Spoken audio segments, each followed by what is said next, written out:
Okay. Can you guys hear me?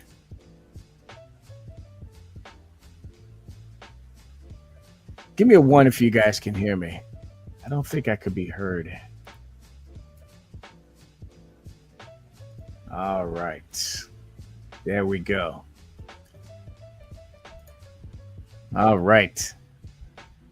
I think I can be heard now. Oh my goodness. I just realized why that comment was made that this was a long intro. Because I was speaking the whole time. I was speaking the whole time that you had this this on the screen here. Now, what you guys first saw was the animated version of the overlay there, which actually has the wrong time, the wrong number on there. So this is actually episode 162, not 161. So disregard that. And I like to say once again, for those of you who are hearing me say this for the first time, welcome to another exciting episode of Why Not? The most intelligent white noise here on YouTube. If you're doing chores around the house and need something to listen to while you are at work, or if you're looking to get involved in any discussion or any of the topics covered, this is the place to come to. In this live stream, I take full advantage of my First Amendment right, my freedom of thought and speech, so long as if I don't violate the extremely silly guidelines of this current platform. This is episode number 162, not 161, but 162, and that is a fact, Jack. So anyway, today I don't have anything planned. So, a couple of things that actually, let me just double check, make sure everything is okay on the outside. Okay, yeah, I don't have any major plans for tonight's stream. It's just me just chilling out. You know, I got the house to myself for tonight. You know, the wife and daughter hanging out with some other family members and stuff. I decided I want to stick around and try to work on a cartoon, clean up a bit. And after that, get some Chinese food, watch a movie. But I'm still a little bit wired, so I'm probably going to be up for the next couple of hours, you know, shooting the stuff with you guys. And I got the link pinned in case you guys are bored out of your mind and just want to, you know, talk about whatever it is that you want to talk about. I got a couple things that I'd like to talk about in case people are absolutely bored and want to come in but don't have anything to say, don't have anything meaningful to talk about. We could probably address a little bit of you know shenanigans going on in this community and stuff like that. Let's see. You know, we got the thick shades. You guys know who that is. This guy here, in case you're looking on your screen. And then we got Bill. You know, Bill from GNG Streaming. I think just a few days ago. I know I'm very, very late with this information, of course. But, you know, it's okay to you know, bring it up again. For those of you who are, again, you know, these streams, man, just, you know, just use it as a little bit of white noise to keep you busy. You know, some of you are working at night, so you might need a little bit of something, you know, some mind mushing material to listen to. You don't really want to think. You just want some white noise in the background, somebody to be talking your ear off while you're, you know, keeping yourself busy and stuff like that. You know, and it's hundreds and thousands of other channels that you could be doing that with, but you decided to do that with me. So, and most of you subscribe to my channel because I too am a little bit involved in some of the, you know, shenanigans going on in this community between myself and, you know, and free gracers and stuff. So, just a little bit of an update for those of you who might not be aware. I'm sure most of you who are subscribed to me are aware of what's going on, you know, in this community. But you know, the first thing that comes to my mind is the situation with Bill I didn't address this in a stream, but I did address it on my community post. Let me see if I can get that to pop up real quick so we could talk about it. But not only talk about it, but we could also display it on screen. So that way, for those of you who are looking on your screen, you can look along with me. But for those of you who are not looking on your screen because you're doing something else while listening to me, I can just read it to you. Okay.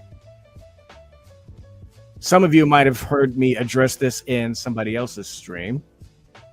So let's remove this overlay. And I'm going to share this here. Okay, let's see if you guys can see that. Okay, so this is, now again, let me just preface this first by what you guys are seeing on the screen. This is me making a comment to something that Bill from GNG Streaming said about a week ago, about a week and a half ago. Me minding my own business, you know, every once in a while I'll go into maybe Dave's stream or Smokey's stream or somebody else's stream, and I'll poke fun at Bill. But that's it. I won't you know, dwell on the situation. You know, I didn't make any videos against Bill, but for some reason, out of the blue, he decides that he wants to make another announcement talking about a new list that he wants to put certain individuals in his community on. And unfortunately, Veku is at the top of this list. So this is me responding to it, because I can't respond to his channel because he's got me blocked, because I'm permabanned because I'm hanging out with certain questionable individuals in his community. So anyway, so here's what I had to say. I had to copy and paste his comment. And I said to him, uh-oh, Bill's got another new list. But it's different this time. This one, I'm at the top of the list. So let me just read to you what he originally said, and what my, which caused me to respond to this comment, to make this post. He says, "Gonna compose a new list for those who condone or endorse pedophiles, and Ben, Bob, and Veckel will be at the top. Disgusting, fake Christians, bringing shame the church ecclesia and Christ for all to see. Anathema, most high are they, putting Christ to shame, to open shame, and making non-believers assume wrongly." This is supposed to be non-believers, but anyway, that true Christians would entertain kiddly fiddlers like they do. Now, he's got a link here. We'll look at that in just a moment. I don't remember what that link is for. And then I said later on, because of this new list of reprobates, of which I've now earned the right to be at the top, I'm considering asking each of my 25 subscribers to make a donation to help me keep my salvation. Thoughts? Help a brother out, please. So, and we got some interesting, I think we definitely got some comments we could read below. But let me check out this link first. I'm going to click on it. Hopefully it'll, no. Okay, it says, sorry, this page is unavailable. Okay, so I can't go there anymore. All right. Let me get that back on the screen. Why did that disappear? Why did it disappear like that? Okay. No, that didn't work. All right, let me go back to my channel. Give me a second here, folks. All right. Okay.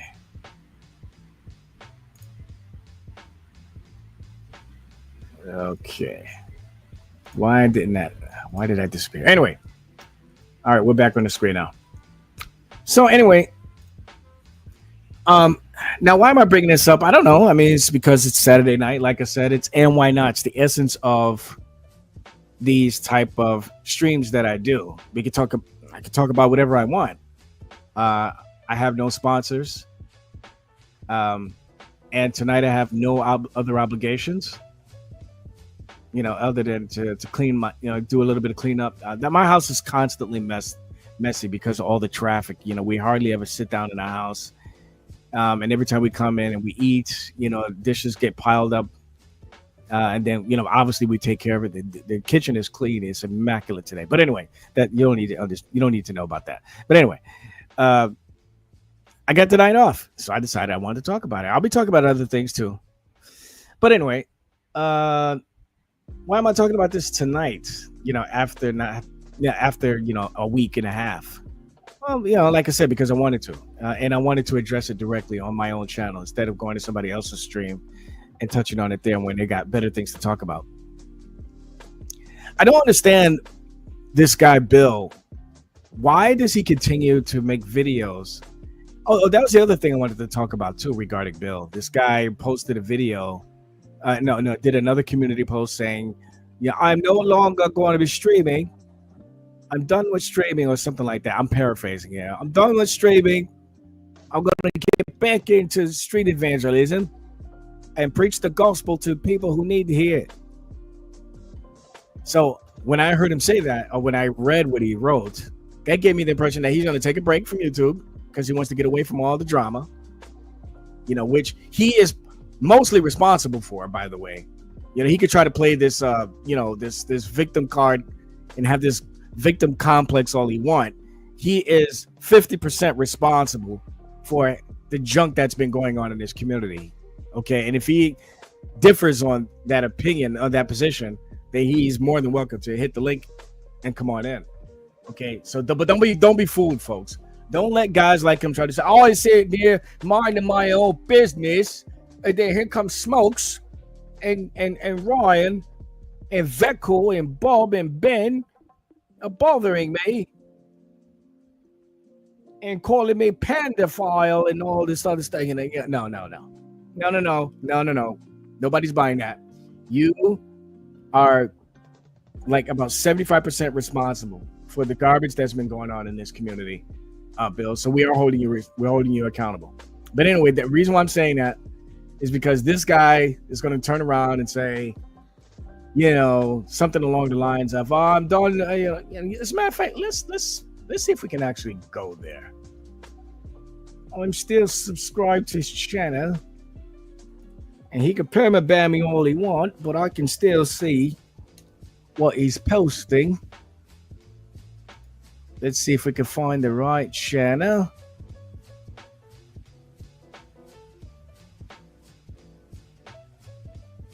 Here we go. Here we is. All right, so this is 8 days ago, according to the date. And it says here, for those of you who are not looking at your screen, this is the one. It says it's under his GNG Resurrected 2 account.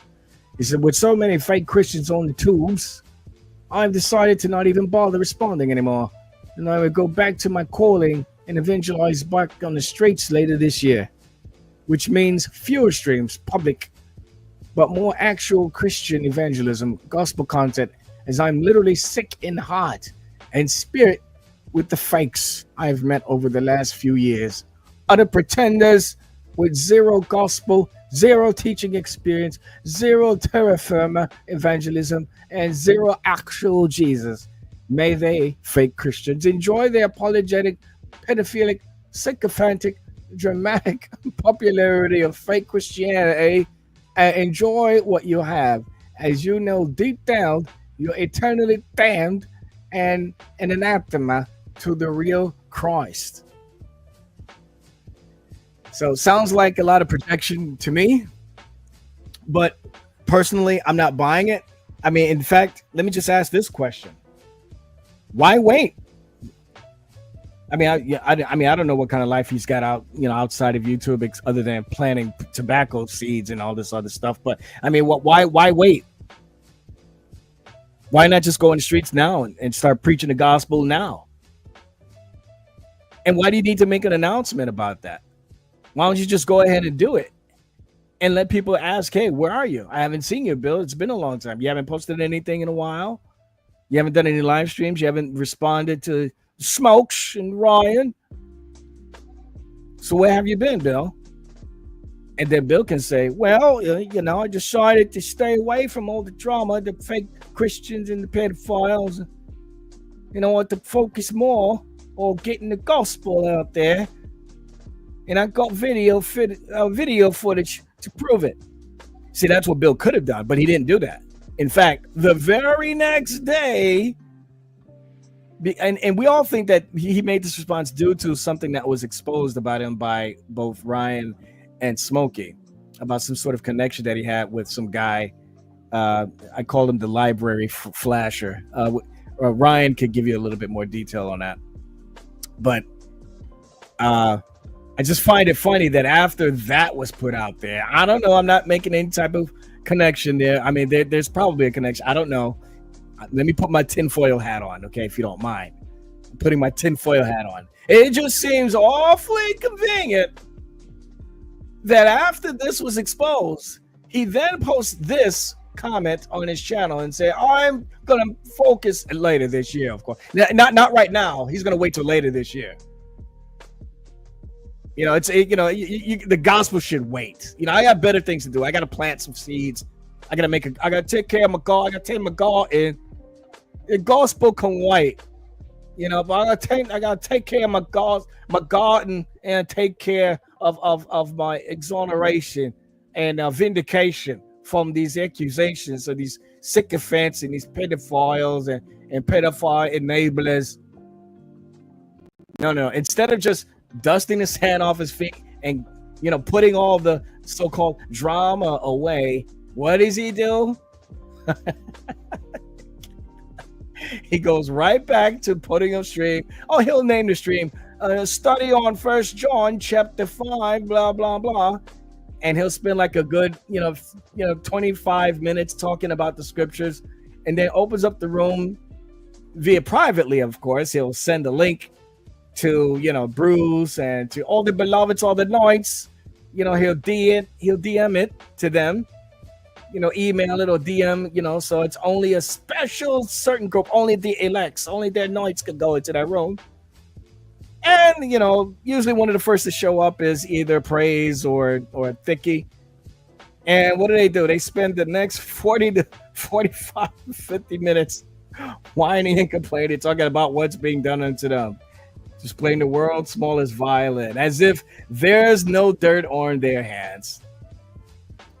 It's funny. See, so when we got guys like Mac, we got guys like Basement Dweller and Smokey, just kind of hitting back because they spend all their time making all these AI generated videos against everybody else in this community. No, but when these guys hit back and start making fun of them, now all of a sudden they want to put their name in the Fox's Book of Martyrs and act like they're some sort of persecuted Christian or something like that. Give me a break. Come on, folks. Nobody's falling for that. So we'll see. Bill said later on he's going to spend some time in the streets evangelizing. You should have been doing that already instead of wasting time with us fake Christians. You seem to be more worried about your reputation being tainted than you do about the gospel getting out there. I don't know. You sure lately you're making posts about planting seeds and all that other stuff. I mean, I hope I haven't watched any of those videos, but I hope there's some sort of gospel centered message with some of these videos of you planting seeds and practicing botany and all this other stuff. I don't know.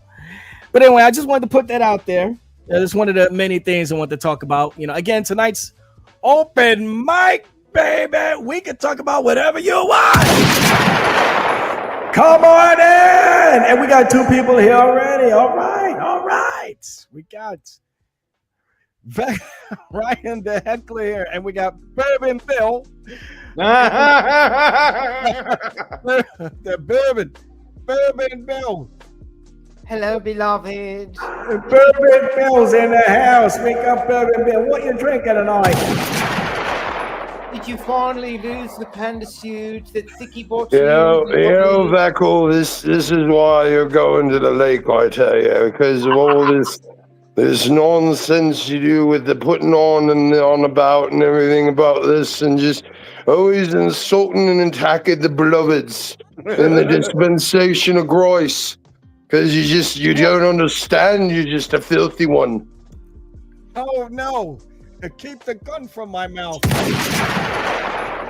Bill, quick question for you. Do you plan on further weaponizing your kids for clout online and attention? Yeah, Ryan, even though there's tons of evidence that happened, it didn't happen. So you seem to be forgetting about that, and it didn't occur, even though Dave Cornell caught me doing it red-handed on someone else's channel where I was doxing him and doing it with my daughter. But we don't pay attention to that. I caught Teresa doing it too, remember? Oh! No, that's all a bunch of lies, even though she admitted it. Oh! Bill, would you like to talk about Thick Shade's porn domains for us and explain why you won't? I've already said in comments, in many comments that I support Thick Shades 100%. And that everything he does is covered under the dispensation of grace, including providing pornography links to underage children. Oh! Bill, don't you think that's immoral? It's all covered by grace. It doesn't matter whether we have a bit of a drink or a bit of a toke or touch someone we shouldn't touch every once in a while. It's all covered by grace anyway. Oh! That sounds gross. I'm going to tell you all, we're trying to do really hard, trying to pretend that we don't support the pedos when we say they all go to heaven if they believed in Jesus for a nanosecond. But don't call us out on that and don't talk about it because it's very embarrassing. So we're just going to go around and we point at everyone else and call them supporters, but we believe they all go to heaven as long as they believed in Christ for a second. And if they touch people every once in a while, or do a bad thing, it's okay. Grace covers it all. So you stop insulting the dispensation of grace, or you're going to be tossed in the lake. If you think you're going to stop sinning in order to be saved, you're going straight to hell. So if you see an opportunity, you better make sure you sin, because otherwise you might be trying to not sin, and then you go into the lake. Well, Bill, one of your beloveds, there's a question about one of your beloveds, that crooked counselor Reed from California. Mac and Cheese asks, what do you think of Rob knowing what's on those domains and keeping quiet about it? Would you like to elaborate, Bill? I mean, Rob is the biggest liar of all time, except when I don't want him to be. Well, Bill, I seem to remember that Thick Shades gave you a few free domains and advice on how to develop your websites. I can't comment on any of my shady overseas dealings with Koreans. Do you see the change, Bill? I'm going to have to go in case the FBI is listening. Ta-ta! Oh, my God. Ladies and gentlemen, that was Bourbon Bill. Bourbon Bill by way of California. He's always welcome here. So, Beckle, we got to let you in on the joke, and we're going to have to see if we can do it for you. Since the news unit is the news unit, I decided to I asked AI to make this avatar the Louisiana unit. Fro came in, and we made him the Norway unit. Mac and Cheese then became the Mac unit. The Mac unit. Return of the Mac. And Mac, I know you're listening. You got to use that song somehow. You know what we need to do for you, right? Uh-oh. What is it? We need the Veckel unit. The Veckel unit. Okay. I thought you were going to come up with We have to keep the joke alive. That's right. But that's Bourbon Bill, ladies and gentlemen, and hopefully if he returns, he'll come with a new list. So we'll be waiting for that. Would you like to cover for your viewers the Jonathan Turton / Enoch 2 library flasher stuff? Yeah, I'm kind of curious. Yeah, if you wouldn't mind taking on that for a little bit. Yeah. Give me just a second while I grab all the tabs. But essentially, Saved by Jesus Blood on YouTube had on his channel for years a well-known free gracer at the time, Jonathan Turton, or Enoch 2. Jonathan Turton was arrested in Australia because he exposed himself to a 28-year-old woman. Bill Cuthbert fully knows this and does not say a word. Okay, so the real challenge is though, because they'll say they've changed their story now with me and the issue of Matt Bell. They'll say, well, we're not saying Veckle is enabling it, but you are enabling him by leaving him on your channel, videos of him on your channel. Well, so then now, so what? I mean, I Right. guess, well, Matt Bell has a YouTube channel that's still up. right. And see, that's the other thing, right? Yeah, because I heard him the last stream that he did, I heard him actually make mention of this too. So if Veckle is not enabling him, then why is he leaving his video? And I told Veckle, take down that video. And he's, you know what he said to me? He says, I'm leaving it up. And yes, and I stand by that. Yes, I'm going to, well, the video is gone now. It's on my Odyssey channel now, but I'm not going to remove it from there either, Which is so because funny. the channel, the video was not about Matt Bell. And like I've shown before, you were on the old Rand Campbell streams, but who also was on them? Rob Reed, Bill Cuthbert, Right. Vicky, and Matt Bell. Yeah. Matt Bell was Andy Jack's knight in shining armor. I've played that clip many times. The only one in that group to consistently denounce Matt Bell was Andy.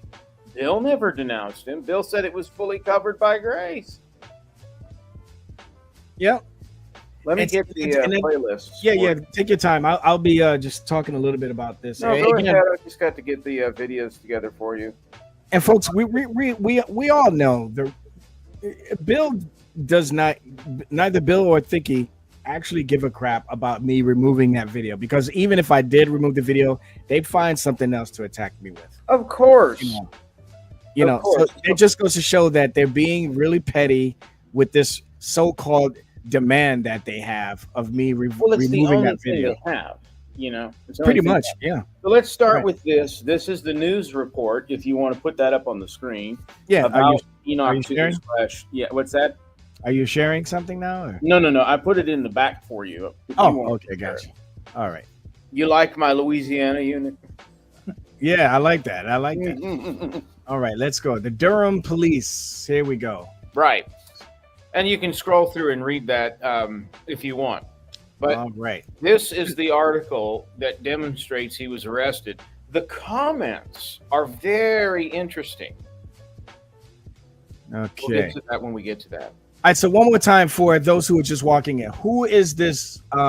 Who is this guy who just got arrested, and what is his connection to Bill? Well, he was arrested in 2017. Saved by Jesus Blood on YouTube, or Roger Bright, is one of Bill's beloveds.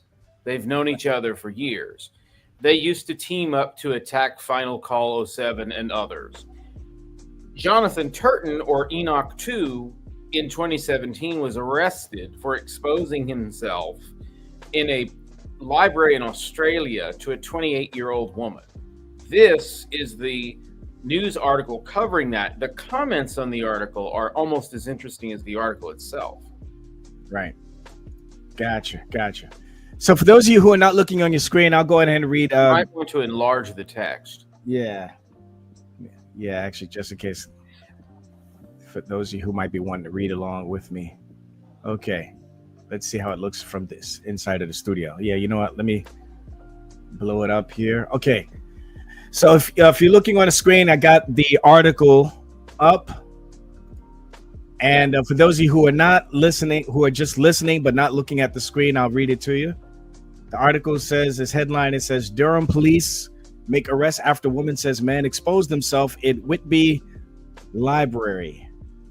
And Durham police have arrested a Whitby man after a woman accused him of exposing himself in the library. She says on April 25th. And what year was this?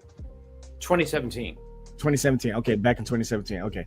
She says on April 25th, around 6 p.m., the man sat down beside her at Whitby Library on Dundas Street West.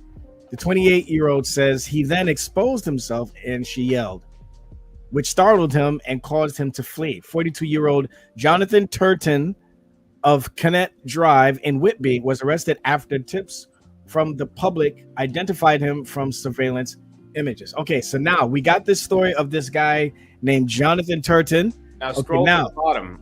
The comments are very revealing. Okay. First comment from 2019. Jonathan. Yeah. Who do you think Jonathan is? Jonathan Turton. I'm getting married to my lovely Jinky, so that was stupid. If that's Jonathan Turton, he's admitting to doing it. That's right. He said that was so stupid. Jenna, this man is a religious fanatic. I was his victim. What a shame for God. Ah. Oh, look, it's Saved by Jesus' Blood. Roger Bright. Enoch, too. Yes, I know him. Or yes, I know. I met him personally. Oh, no. He didn't meet him personally. They were buddies. They went street preaching together. I have all those videos. Always Bible verses. Always thought he knew it all. Obviously a fake. So not only he didn't just know him, he actually practiced ministry with him. Oh yeah, when Jonathan Turton would come to see Roger, they would go street preaching together. They'd have lunch together. I'm going to show those videos in just a moment, and they're all still up on Saved by Jesus Blood's channel. Gotcha. There's Jinky, which might be his wife. Last time promise. Daniel. I remember he was doing Bible studies in the library with girls or sometimes with a boy, always way younger, and they seem to have mental issues. He seemed to have issues as well. James, this is the second time, alleges this commenter. I was just getting ready to ask that question too. How many times has he done this? Right, this is the second time, alleges this commenter. He committed an indecent act and was arrested. I, as a Christian, he was holier than thou, or holier than holy. We went to the same church for a while. Strange, socially awkward fellow. I wonder what mental disorder he's got.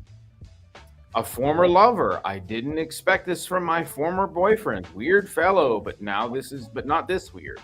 Anonymous. This man is selfish, narcissistic, and manipulative. Sadly, I know this from experience.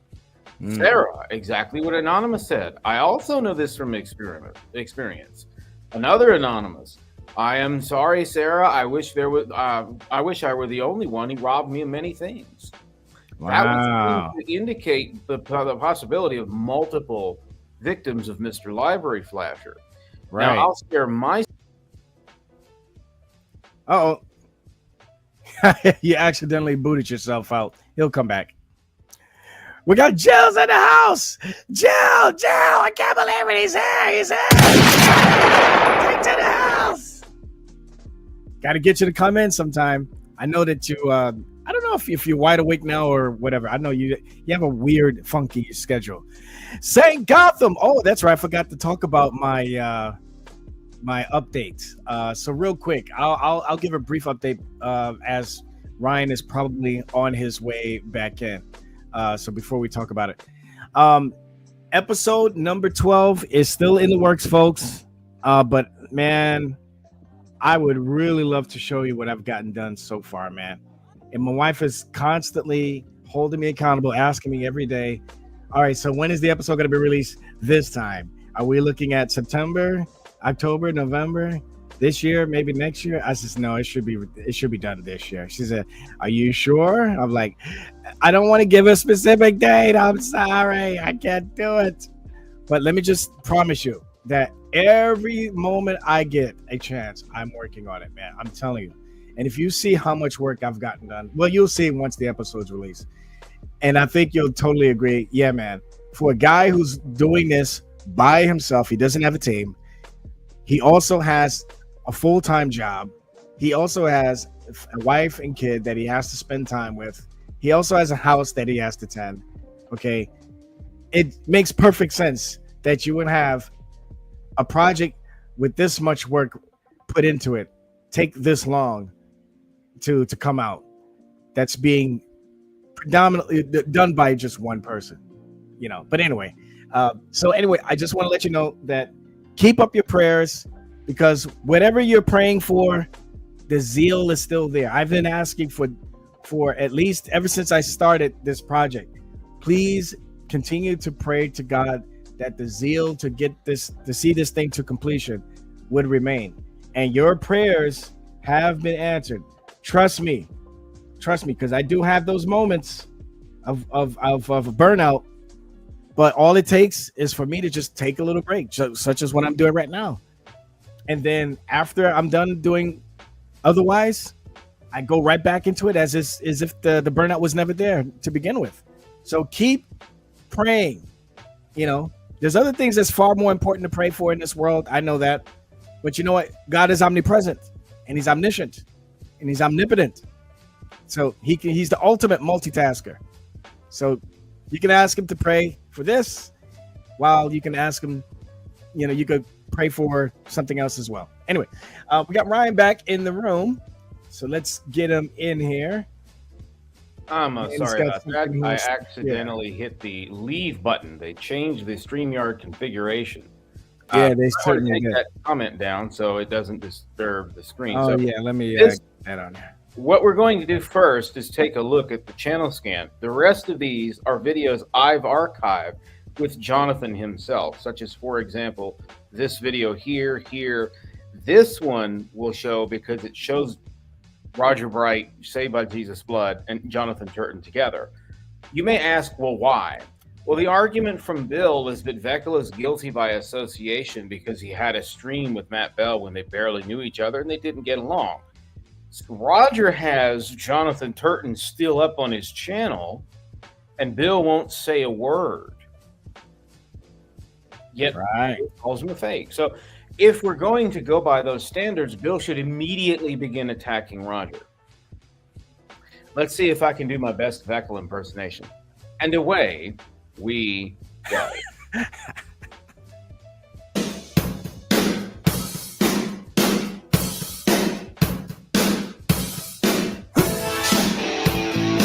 You can see here's the thumbnail, by the way, of his face. There's Jonathan on the library camera. So that's clearly him.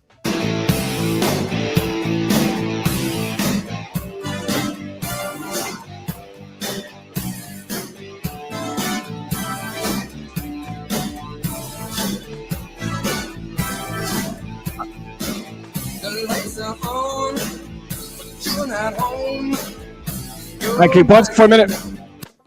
All right. Now I know YouTube's probably going to be stupid and probably, you know, give me a little. Watch. We can just give commentary and I'll mute it. Oh, okay. We can just play it and mute it. That way, there won't be any issue with the. I think they're being cool with me because I'm such a small channel and I don't have any major influence in the world. Whenever I play music, they usually just give me a slap on the wrist. But nothing. I'll just play it muted so that way it isn't a problem and we just give our commentary. Okay, yeah. This is one of the two websites. You're going to see the next one in just a second, which we just showed with the comments. Then you're going to see Jonathan's channel, and I will share from the playlist the videos themselves. Wait. When you're talking, you might have to turn the volume down. I mean, you should be able to play the video for like seconds and then speak. Yeah, but when you're speaking while the video's playing, it's drowning you out. Yeah, I have to mute the video. Forgive me, I forgot. Yeah. Let me at least turn it down. Turn it down a little bit. Well, yeah. So I'm gonna try. Let's try now. How's this? Do you hear anything? No music. No. No, because I muted the video. Okay. So here's again the next article with all the comments from Turton himself, more than likely, and others. We already covered this, so I'm going to skip forward a section or two. And the other potential victims that we just covered. Now, let me find it. This is a channel scan where I'm about to show, dating to November 2023 from Saved by Jesus Blood's channel. Now, let's ask the question, Beckel. Is Enoch 2 / Jonathan Turton's content still up on Roger Saved by Jesus Blood's channel? And you said yes, it is, right? It absolutely is. And Bill says not a word. Okay, now what's Bill got to do with Enoch, this Enoch guy? Bill knows about him. Again, when I came on YouTube, Wayne Crook, if you remember that name, who was one of Bill's friends at one point, made a comment to Bill on Bill's channel about Enoch 2. I said, well, Bill, who is Enoch 2? Oh, he was a dirty pedo library flasher. I told him to take it down, but he didn't. I want to ask that next question. And welcome to the room, Jill. What's going on? What's going on? I'm glad you're here. Hey, how's it going? Hello. Good. Let's just continue because unfortunately, Dave Connell put some music to this. So if I play that music, it might get you in trouble. But let's take a look. Is Jonathan Turton or Enoch 2 on Roger's channel? And the answer is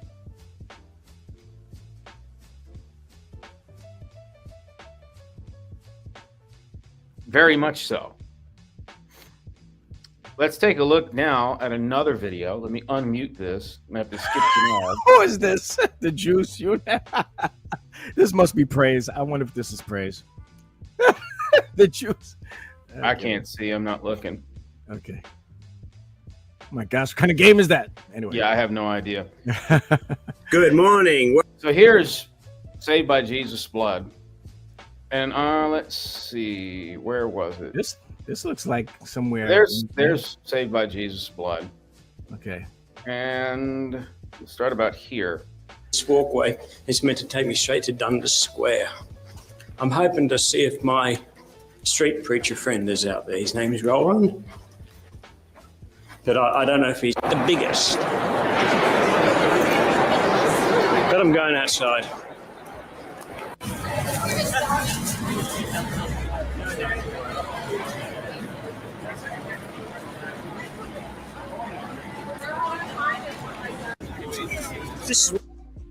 You know what?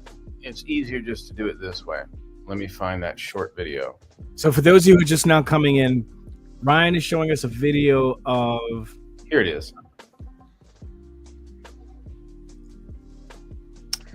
This is just a shorter way to show it because it shows the actual content. But I have all the content itself. There's something written in chalk. If anybody has any idea what it means, heal the silence. Just leave a comment, okay? Huh. So there's Turton again. This is just a shorter way to show the same thing. So it's easier for you and we can move on with whatever content you've got. And we've already shown that, so let's just let it play. It's only just under 2 minutes. Jonathan and myself, we're having... So there's Jonathan Turton. Watch this. Turn this up again.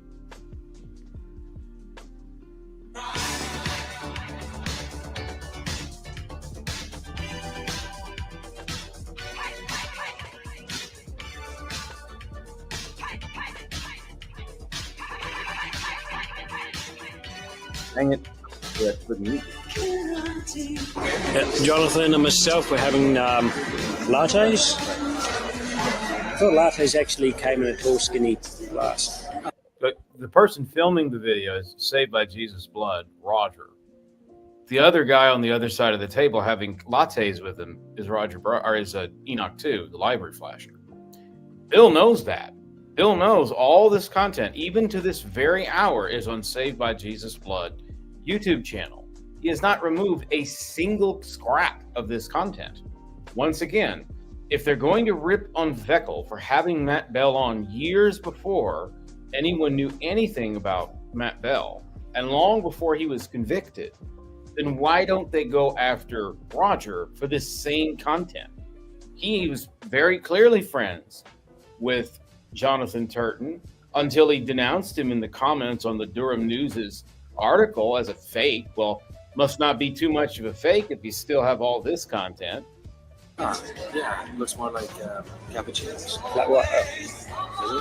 It'll be all right. I always have just ordinary coffee. Jonathan's going to be going back home too. Yep. Yeah, where I live, and so it's really nice to see Roger. And It's been good to meet Jonathan again. I'm sure everybody's enjoyed seeing you. yeah, so it was great to see you, and maybe you'll come back again, or maybe I can come to Australia sometime. That'd be good. That'd be great. Yeah. Yeah.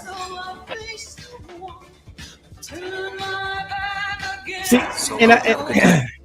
and I think the ultimate lesson that we're going to learn from this too, because we're not picking on a guy because he did this thing, once or twice. I mean, it seems to me that he has a serious problem. This seems to be a mental issue with people doing this to innocent people who are just minding their own business, just walking up to them and flashing them.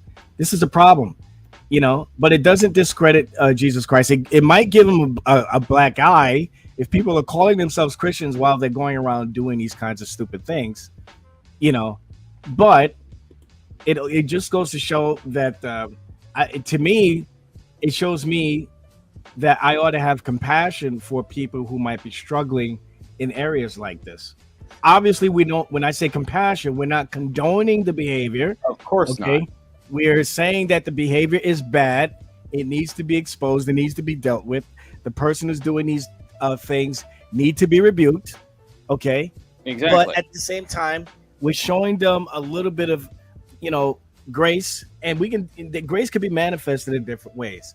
Obviously, one of those ways is not allowing them to have any type of leadership position in the local church, in the local congregation. Right. But the point also is the selective outrage from Bill Cuthbert, the hate preacher, and his hate That's right. cult, who routinely attack you.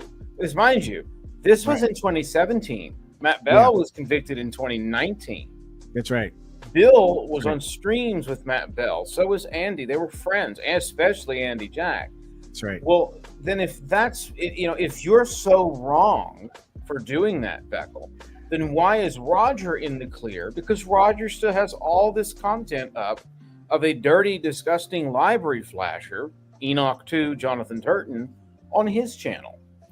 Yeah, that's why you'll never see guys like Bill address me directly, one face to face, in a civil environment, because he doesn't have a legitimate argument. The only thing that he has is the fact that I haven't removed the video, and like I said before, and I stand by it, I'm not going to remove the video from my Odyssey channel, my Odyssey account, because the video was not about Matt Bell. The video is about the discussions that me, Matt Bell, and several others that were in that stream were having. We're talking about theology, atheism, and all this other type of things.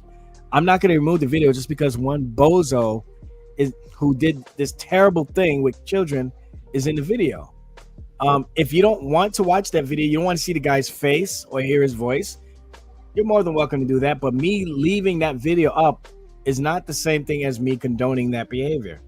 Well, but Bill also has to constantly resort to saying that in order to try to save face and make himself look like he's got the moral high ground. So anyway. It's also very weak because, again, they act like there are not still streams where Thick Shades, Rob Reed, Andy Jack, and Bill are on streams with Matt Bell. And Matt Bell's alternate channel, by the way, is still up on YouTube. I found it the other day. Yeah. And it's funny, too, because these are the same people who are trying to criticize us about putting out dirty material where, again, I think it was Smokey a couple of weeks back showed an old video that Bill and Andy put together of a witch, there's supposed to be Ben, some sort of parody of Ben. Ben and Janet. And Janet. They turned Janet into Jabnet the Witch and Ben into Bim. Then they had Andy vocalizing it as there was essentially an animated sex scene where Bill put a big old phallus on Ben and had it going at it with Janet. Now Bill's got a whole sock account going after Ben called Evil Devil Sausage and Oint. I don't even get the connection. Sausage. I don't. It's a reference to sex. Okay, I got you. I'm trying to be polite here. Unfortunately, we're dealing with some very impious people. I thought he was better than that, but I guess not. Free grace, you can be as diabolical as you possibly can. In free grace, you can be an overt racist and be friends with overt anti-Semitic people and racists, and then say, "Oh, hello, Brother Beckel, beloved. It doesn't matter that you're black, and they don't like black people." Because it's all covered by an anointing so great. It's all covered by the anointing. Yeah, so anyway, go ahead. Well, just the thing is, Bill screwed up because for the last 18 to 24 months, he's attacked everyone, including you. If he hadn't done that, then no one would really be aware, and there'd be less of a need to talk about and to archive his activities. Now, though, he attacks everyone. So you know what? You want to do it that way? We'll create a repository for people. Yeah, that's why I found it funny that he had to bring that up. And, in that post that he did 2 weeks ago, about him wanting to, later this year, he's going to go out in the streets and preach the gospel, get away from the drama. But not long after he made that post, maybe about a day or two later, what does he do? He just posts a video where he's talking about it all over again. And didn't convince me that he was actually serious, but whatever. So, but anyway, welcome to the room, Jill. What's happening? He stepped away. I'll be right back. Okay. Anyway, so actually, I gotta take a break. I want to get some water. I'll be right back. Take a quick swig for the working man.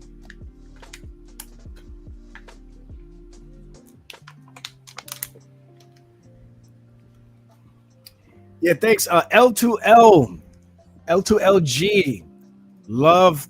Oh my gosh, hold on. I always forget the name. Love to love God. Welcome. I didn't see you earlier, so I just want to give you a shout out. Say hello to you. It's good to see you. Illuminati Land, what's happening? Good to see you, Chris Cave. Guru Lady, what's happening? Good for you guys to show up. Yeah, I don't have any specific topics tonight. I started off by talking about this issue with stuff that's happening in the community, starting with Bill, because he allegedly wants to get away from all the YouTube drama in his community powers, and he wants to get back into preaching the gospel. But I don't believe that. I find that very hard to believe. Number one, Bill has multiple sock accounts, so he can come back anytime under the guise of a different sock and try to troll there.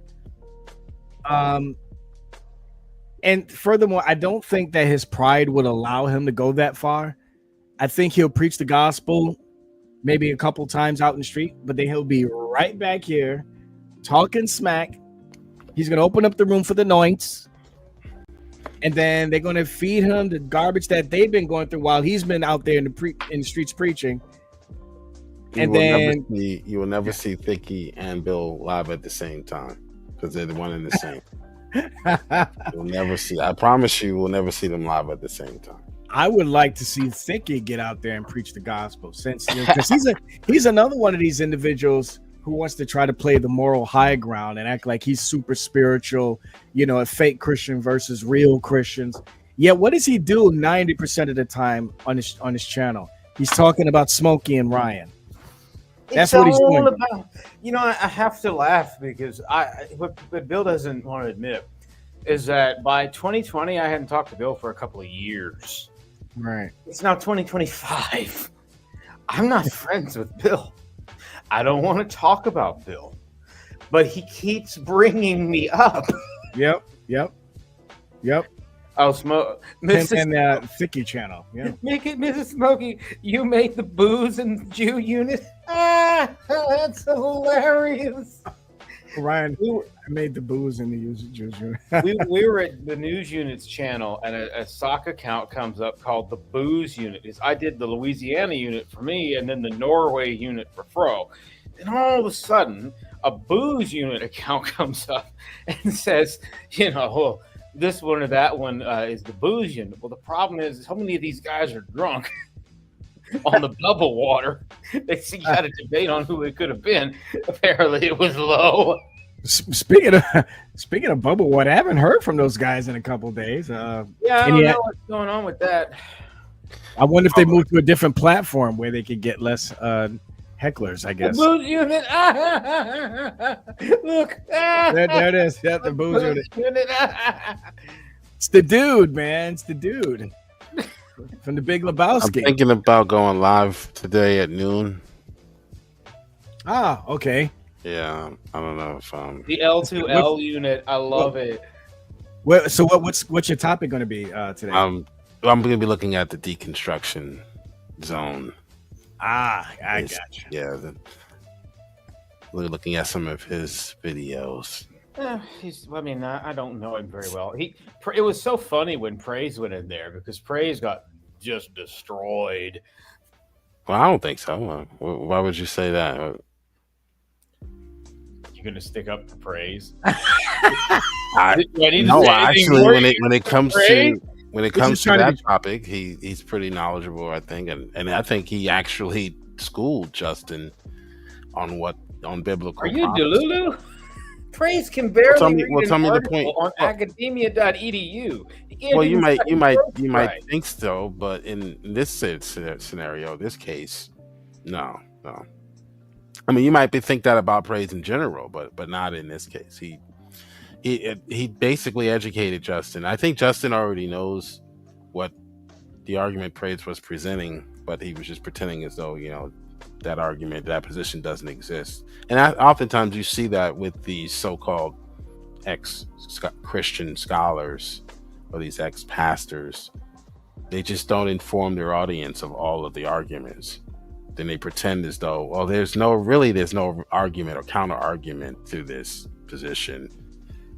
That's what liberal scholarship is all about, unfortunately. Omitting or lying by omission. I think the argument was over the different types of laws. So Deconstruction Zone will go into an audience of atheists and say, Christians, young Christians, they usually attract, or they usually frequent the younger TikTok types of. I mean, the one thing I do know he's trying to do is create an audience. He's obviously trying to monetize an audience like other before. But he'll come in with a statement. Well, do you keep the law? And then he'll pull out a passage from the Old Testament about stoning adulterers, and he'll say, well, do you keep this law? Is this law from God? He'll play that game. And G-Man correctly stated, or not G-Man, but Praise correctly stated that there are two types of laws in Scripture. So I don't see why, he got decimated on that point. That's true. Can you imagine what Dave, the news unit's going to do when he sees all these unit avatars in his chat the next time he goes live? We're all these unit people. I'm very curious to see what his response will be. Yeah. The Vekel unit. The Vekel unit, the Louisiana unit, the Jew unit, the booze unit. The smoke. Get Smokey to do it. Oh my gosh, that would be so funny. Yeah, call me the black unit, maybe. I don't know. Maybe, something a little bit more. I don't know. Maybe two on the nose. I don't know. Well, what is the antagonist character's name in your 12 series? Oh, the bad guy. His Amabu. The what now? Amabu. You should do the Amabu unit. Let me see if I can. I'm gonna see if I can share a couple of images, but not without spoiling anything. Let me see. Let me look up my files real quick. This is for you, St. Gotham. St. Gotham, I think, is one of the biggest fans I have on this channel regarding the 12 series, because he's always pretty much the only one asking about it. So I'm gonna, for recognition of him, I'm gonna see if I can pick out an image I could share real quick. Now, these are raw images, but once they're edited and put in composited with other background images, they're going to look a lot better. Let's see. The Amabu unit. The cool part about it would be a direct nod, because only the most dedicated 12 series fans would understand that reference. Yeah, they would. Is my name just Jill? Because I know I was just on Ace's channel, and he likes to change my name. And Jill the Libertarian, Jill the Doubter. I can't see it. Let me see if I can. Yeah, I can't see if it. Oh, yeah, it is Jill. Okay, I changed it back. Then he had added something else on there. What? I can't. I love it. All this was just a joke, There we go. All this was only a joke. And you know what's going to happen by Tuesday? The cult's going to go, they're all becoming the unit cult. Right. Yeah, right. See, it's okay for them to make these images with shades saying the word dude on them, but it's not okay for us to make that. Yeah, Bill can make unpublished AI created videos. There you go. Oh, so that's where you got your channel avatar. Okay. Yeah, that's the character. Yeah. But is that the Antichrist character? Nah, nope. I'm not gonna give any details. That better be Jesus.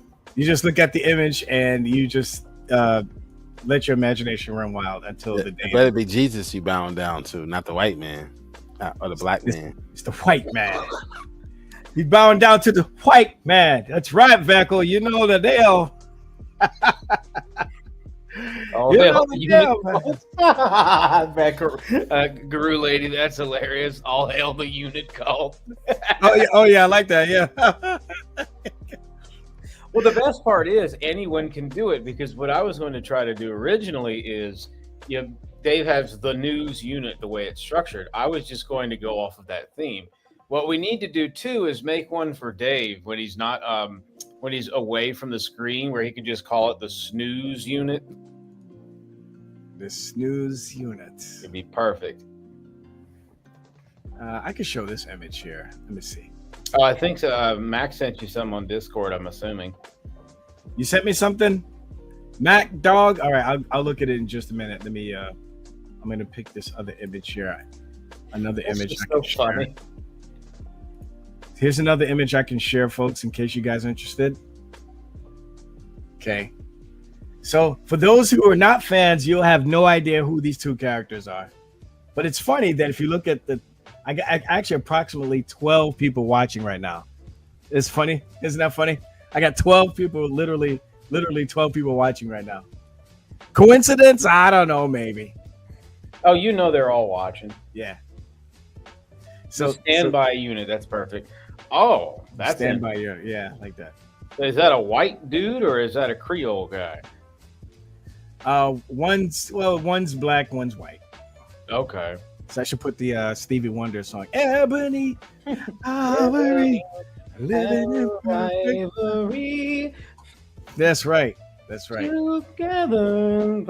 I can't help but to wonder if the Black Hebrew Israelites were to die and go to heaven in the untransformed state that their minds are in right now, how upset would they be to see a whole bunch of non-black people up there? Well, can you imagine what they would do when they learn, wait a minute, Jesus was a Semitic guy in his incarnation, so he didn't look like a black dude? No, he would have looked like an Arab. They're going to no, wait a minute, man. Something ain't right. This can't be heaven because that dude is too light-skinned. He's too light-skinned to be Yahweh Shah. Yeah. Let me see if I can pick out one more image. Can you imagine what would happen if you did an animated series parodying the Black Hebrew Israelites, where you create a reality from their viewpoint? For the rest of us, it'd be pretty funny, but can you imagine what some of these Black Hebrew Israelites would do? That's what we believe? That's what we look like to other people? Wait, can I play this? Let me see if I can play this. Nope, I don't have the software on this computer to do that. But I can show one more image. Let me see. I don't know, man. Some of these are real revealing. Because I want this scene to be a tearjerker. And if people see too much, then they're not going to. But, who knows? Let me see. Let me see if I can do that. One more image. Let's see. The news unit. And the thing, all because of Dave being the news unit, we can now just go with it. I can't show that. All right, I guess I'm gonna have to leave that alone. Yeah, I can't show anymore. It's too much. Revealing too much. Wait, actually no, I can show something. I can show other stuff. Let's see.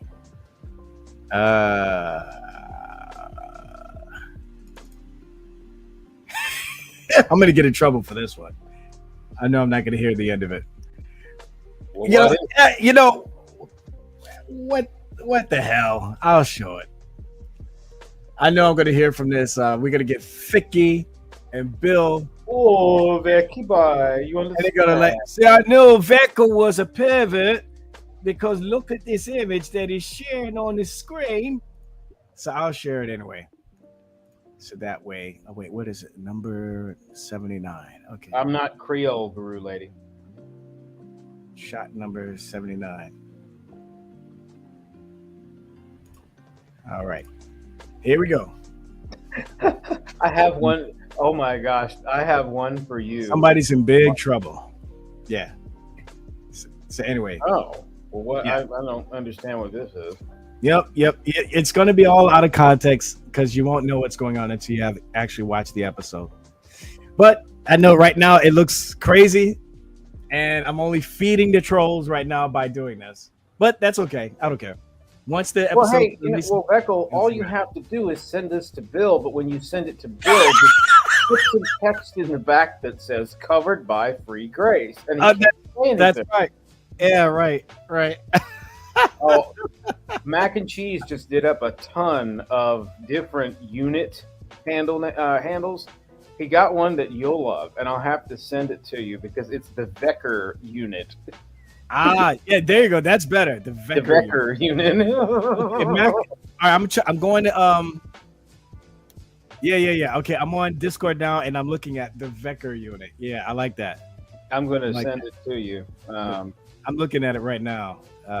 Oh, he sent it to you? Yeah, he sent me an image. Yeah, let me see if I can open it up. L2L, it's perfect. I love it. The Guru unit, the Norway unit, the Samurai unit for Boki. The Vecker unit. Good job.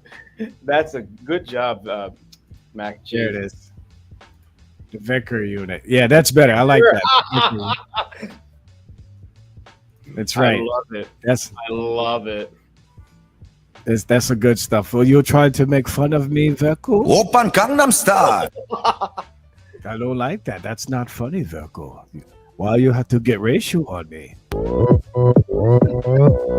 Gangnam Style. Don't like that. You know what's so funny is that whoever's running the Thicky account posted about a thumbnail that said Ryan claimed, which I never did, that Interpol is chasing after Thicky. But you can imagine what I thought when I saw that. Unforced confession? I never said that. Thicky better not come here unless he's got his papers.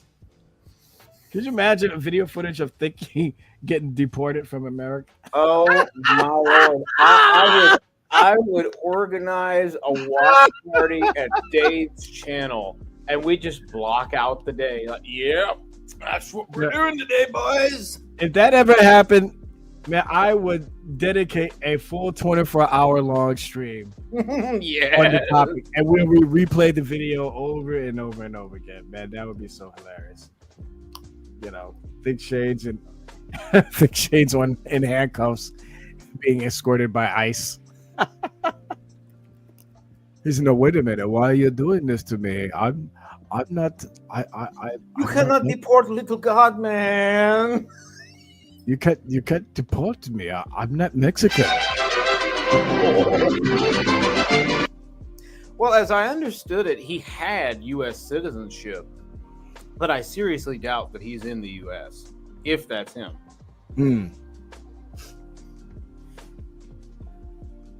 Well, I mean, I don't know what happened to that guy, man. I mean, because he was after me, you know, as he was with everyone else. And then one day he was like super cool with me, then sharing videos of him walking through Korea, and I really enjoyed those videos. Yeah, right. And then all of a sudden we didn't hear from him, and now he's back, and he's back to attacking me and everybody else, just because I'm hanging out with Smokey and you guys. You know, it's just like, I don't care. Who cares? It's so hilarious because, again, they just don't get it.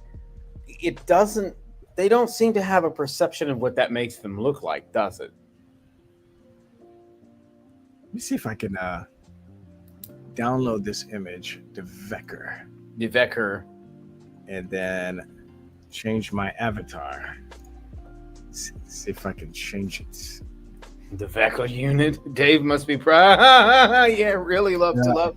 Can you imagine what News Unit's going to do when he sees that my little Joe just caught on? Yeah. Funny. Yeah, I can't wait to see it, man. Let's see. Frankly, all I did is I went and Googled Gemini, prompted it to create the Louisiana unit. As I was doing that, I was talking to Fro, so I made him the Norway unit.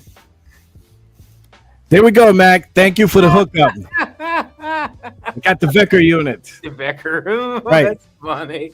It's little R for those who want to be racist. So you're not provoked to. No hard R with the Vicar. Okay. Oh man, that's awesome. Thank you, Mac. Basement, the one for the basement dweller, the basement unit. At the basement unit. Yeah, I like that one. Yeah, basement unit. I like that. Yeah. Good stuff. That's hilarious. And together we're all the Christ unit. Yeah, we're all the Christian unit. The Christian unit. When we all, if we could all assemble together on, say, a mega live stream, we'd become the Christian unit. It could do like some sort of Voltron intro or something like that. Form feet and legs. Form arm and torso. And I'll form the head. Jill, I know you know about that cartoon, right? Jill, you don't know nothing about that. Well, I do a little bit. This is slightly before my time. Yes. Jill's almost as old as I am, so he knows a little bit about it. About who? About Voltron. Oh yeah. Dun, dun, dun, dun, dun, dun. Yeah, Voltron. Voltron wasn't. I like the Transformers more than Voltron, but yeah, me too. Voltron. I really didn't get CBS where I grew up. It was CBS wasn't just one of those channels that didn't come in. Did you say CBS? CBS or CBS? Yeah, Voltron used to come on CBS. Or it could have been. You might say CPS. Or it could have been channel NBC. Was it NBC or CBS? What you talking about the show that Transformers used to come on? No, Voltron. Voltron, I think, came on CBS cartoon. Well, I was in New York City at the time. Right, so bizarre. That's Channel 2. Channel 2. That was Channel 2? That was Channel 2? They used to come on? Okay. I don't remember, but I know I had Fox Channel 4. Let me tell you what's funny about Voltron. Let's see. Lutheran satire. I used to love watching the Transformers. I used to yeah. watch it religiously. I know I missed a few episodes, but once they went to the Beast Wars, I lost interest, man. I had no interest in watching the Beast Wars. But I loved Optimus Prime. I am Optimus Prime, leader of the all Autobots. You know, apparently they've continued the lore on that. Actually, that sounds more like Megatron. Yeah, CBS. It's CBS. It started out. Megatron, I will defeat you, Optimus Prime.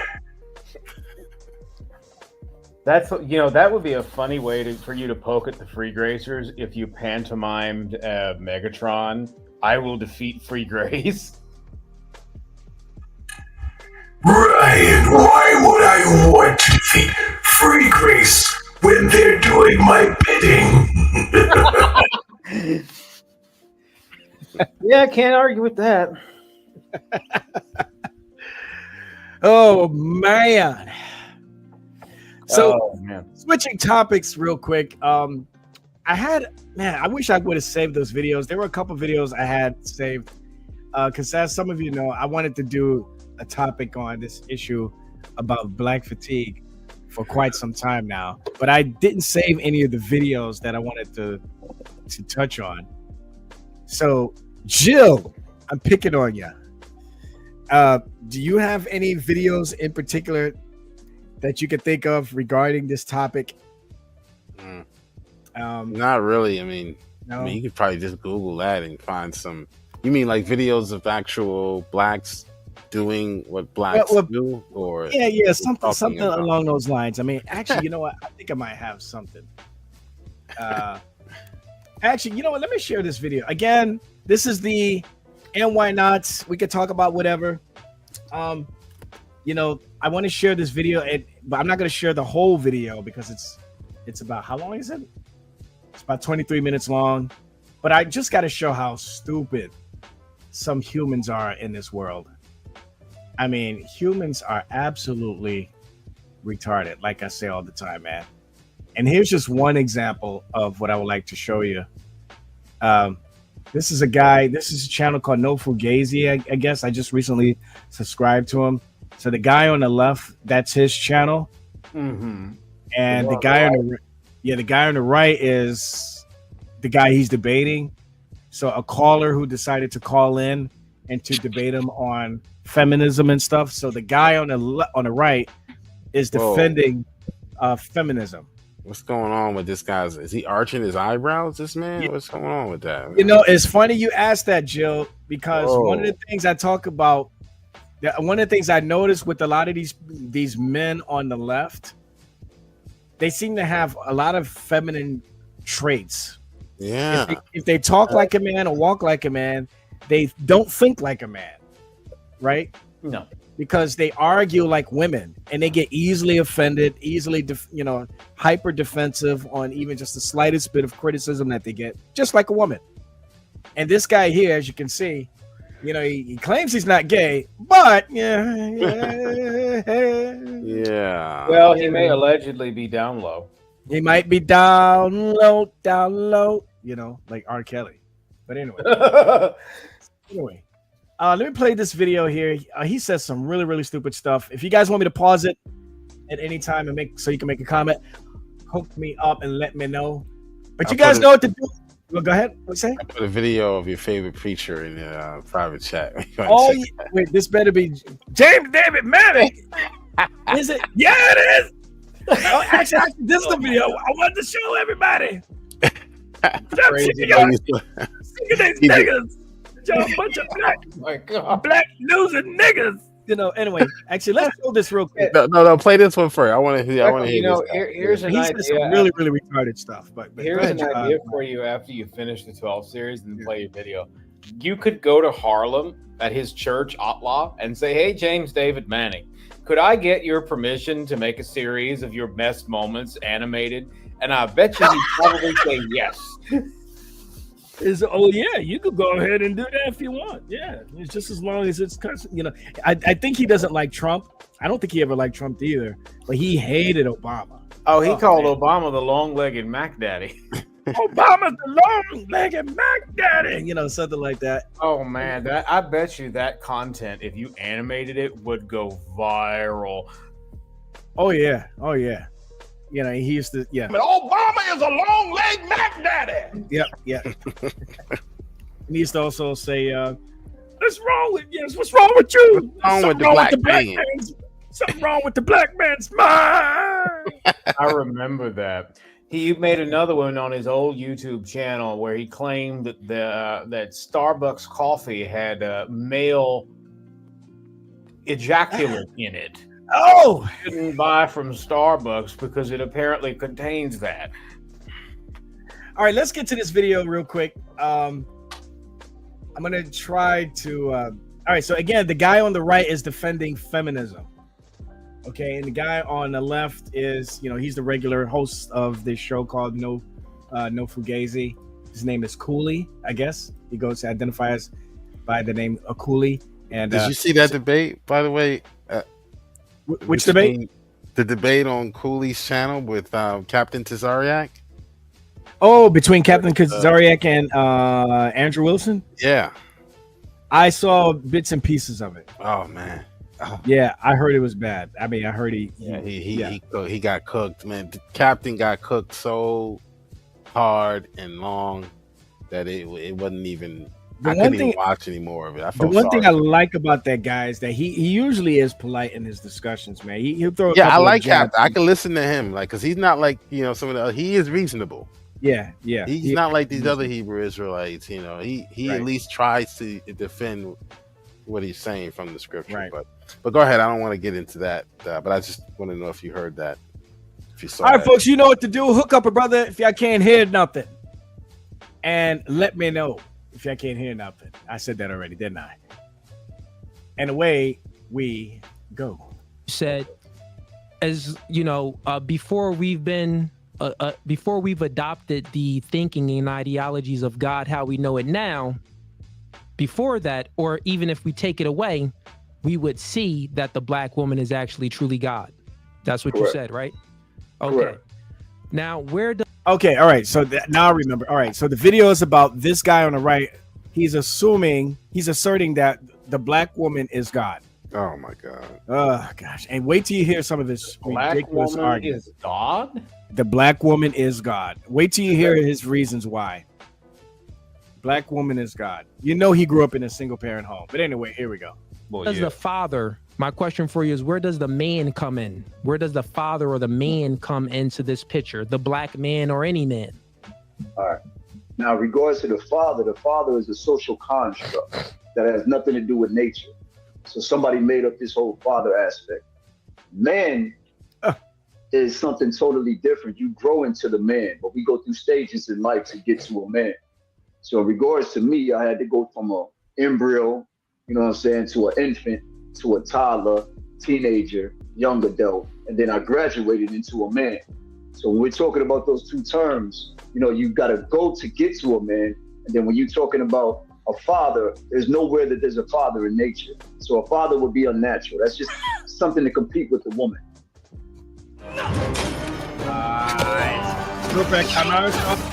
I'm confused. Does that mean that when a dog breeder puts the sire and the dam, the father and the mother together to breed dogs, is that not a real thing, or is that just a social construct? Yeah, this guy's no different than these blue-haired idiots going around saying that there's 78 genders in the world. And not a single one of them can demonstrate that to be the case. But I don't think this guy believes that either. But you can tell, you know, he looks very manicured. He looks like he spends a great deal of time in the bathroom. You know, after you take, I mean, you know, most men, when they take a shower, it's about 10 minutes, 10, 15 minutes. And then when we're grooming, I don't know, probably another 5 minutes. If you've already shaved. Well, shoot. It takes, even with CP, it takes me no more probably than about 10, 20 minutes to shower, shave, and be on my way. Yeah, all that together. Right. Yep. This guy looks like he spends about 30 minutes taking care of all that. You know, maybe 10 minutes showering, and then the other 25 minutes, he's clipping his eyebrows, you know, making his beard look neat, you know, taking care of his face, giving that emollient, what do you call that stuff that women use to scrub their face to make it, you know, skin look smooth and stuff. I don't know. An exfoliant, I think exfoliant, it is. Exfoliant, yeah, something like that. Yeah, he looks like he does that kind of stuff. So, but anyway. Okay, so you're saying that the father is unnatural, but the woman is natural. Correct. Do I have that correct? And you're saying the reason why, you really didn't give a reason why the father would be unnatural. So what's your reasoning that the father is unnatural? Explain, give me some logic, however you could, you know, the logic was nature. I said that there was not a father found in nature. There's nowhere in nature that you can find a father. You have a male, so at the end of the day, there's no father. Father is a social construct. That's something to put itself into existence to be opposite of the mother. But there's no such. How did it put itself into existence, first of all? Well, yeah. So the concept. When you and your wife had your daughter, what did your wife just step into the birthing chamber or something? I don't understand how this is supposed to work. Well, there is. I heard that there is such a thing as called parthenogenesis, and basically, from what I understand, it's basically there are. I don't know which creatures, but apparently there are some creatures on Earth that can reproduce without the aid of a second party, without the aid of a Partheno. We see it in our New Testament. Parthenos. Right. Partheno, which right. But again, parthenogenesis is apparently a real thing. That does not happen in humans, however. Right. Right. The reason why I know this word, by the way, is because of my research to my preparation for a debate I had with a couple of Black Hebrew Israelites regarding the virgin birth and stuff. So I came across that term, and that's the only reason why I know about it. As a black man, that's how I know about that verse. But anyway, but this guy, yeah, go ahead. Black man is not God, but the black woman is. The black woman is God. Both. Is he saying both? I don't know. I don't know if he's saying both a BOF or a TH. I don't know. We'll find out. We'll see. Saying really as a father. Can you explain how the father is a social construct? It's a social construct due to the fact is you're talking about a label that's being placed on a man being a father. Can you be a father at 12 years old? I mean, yes. I think I had when I was 12 years old, man. So okay, you could be a wait. Let me say this. When I was in Texas, I saw a couple pushing a baby in a stroller. Okay, this is when I was hooking up with this Mexican girl, and she took me to a festival in Texas about the Alamo, and there was a couple walking around. They looked very young, and they had a baby in a stroller. She says, "I know those two." I said, "You do?" And she said, "Yeah." So that's their baby, right? I said, "Okay." I said, "Wait, that's their baby?" She said, "Yep." I says, "How old are they?" And they were like in their teens, like young teens, like maybe 14, something like that. I said, "Wow, they're so young." And a Mexican couple, boy and a girl, pushing a little baby in a stroller. Yeah, their culture is a lot different when it comes to dating. Yeah, that is true. I mean, the Mexican and Hispanic culture is very family oriented, so that doesn't surprise me. Right. I'll tell you a funny story. I was in a school in a very horrible neighborhood. In fact, this neighborhood is well known across the nation for its crime and poverty, abject poverty. Is this in New York City somewhere? Well, I don't want to say, but okay. there was a young man or a young girl. She was 14, and an older man came to pick her up, and I'm thinking this is an uncle, but this is her boyfriend, Angel. And Angel is 21. Not only is Angel 21, but he lives with, I'll say her name, Liz. Right. And the parents are okay with it. Eesh. And I said, "Sir, you can't come pick her up." However, I understand. I understand that's your culture, and you allow this. But we can't release you to. We can't release a minor. He came to pick her up one day after school, like he was the parent. I'm scratching my head, like, what's going on here? Should I call 911? Like, wait, yeah, I don't know. Were they was he Hispanic, like Mexican or Puerto Rican? Yeah, they were Hispanic, and they were fine with it. Did they have the age difference might be a problem, but in general, they will move the boyfriend, regardless of the age, it seems. But they will move the boyfriend in with the girl, the daughter. Wow. I've never seen anything like. Usually, the age difference is not that huge. Usually, 12, 13 years old, 14, 16, 17, especially when they get older and they actually leave their parents' homes. They will move them right in. They'll move the boyfriend right in with the girl. I had a social studies teacher in high school that told me when she was teaching at a different school, she had a 16-year-old student get on the bus, and this 21-year-old tries to come to talk to her. They get all, it's obvious they're romantically involved, but the 21-year-old says, "That's my wife." Oh, yeah. Of course, the teachers kind of recoils back. "What the heck are you talking about? That can't possibly be your wife." Well, come to find out, in my state, at least at that time, I don't know what it is now, with parental consent, the minor could marry. And that's exactly what they did. Yeah, it's weird. I mean, strange to us, right? It was strange to us, yeah. Yeah. But not to them for some reason. I think that's just a cultural thing.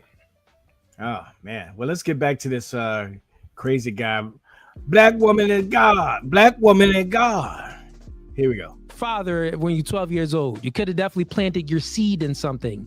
Yes. Let's just go with, do you think there's any differences between men and women? It's kind of like you're trying to be condescending to the point where you have no comprehension. Like, you don't have no comprehension in what I'm saying to you in a response to the point where this is what defeat now. There's no condescension at all. Why would you accuse someone of condescension for asking a clarifying question? You see, Jill, this is what I was talking about, the feminine trait of of men on the left. Yeah, he didn't. Why is he acting defensive? He's acting like he's getting in his emotions here, and he's saying, "I feel like you're being condescending, man." I gotta go finish getting my eyebrows arched. I was gonna say, maybe this man is a woman because he's getting offended. He's behaving like some women behave. This guy think he's Genuine Part 2 or something. Let me adjust my eyebrows. There we go. You can't fathom it? What do you mean? No. I don't understand what you. Then you go to the next question after you sit there and tell me that you didn't understand shit. Like I'm No, on, not bro. Like, we gonna understand. turn this into Not is this some type of entertainment or something? I'm just asking you. I thought it was about the black woman is God. I don't know you. Well, I didn't research you. I just totally came over fine. here because okay. So what are we He's- doing? he's cooked, man. He's cooked already. What we're doing is having a discussion man to man, right? Mhm. You just said that the man is a social construct. I said the Right? father is. You're Or the saying that the father man is is. a- Right. okay, There let's was two just- things. You asked me let's about the man and excuse the it. father. You said, well, that, because the father is, not from nature. And I want you to explain, how isn't the father not from nature? That's what I want you to do. I want you to explain how it's a social construct and it's not from nature. Because here's what I'll tell you. Nothing grows unless a seed is planted. Nothing grows on this planet unless a seed is planted.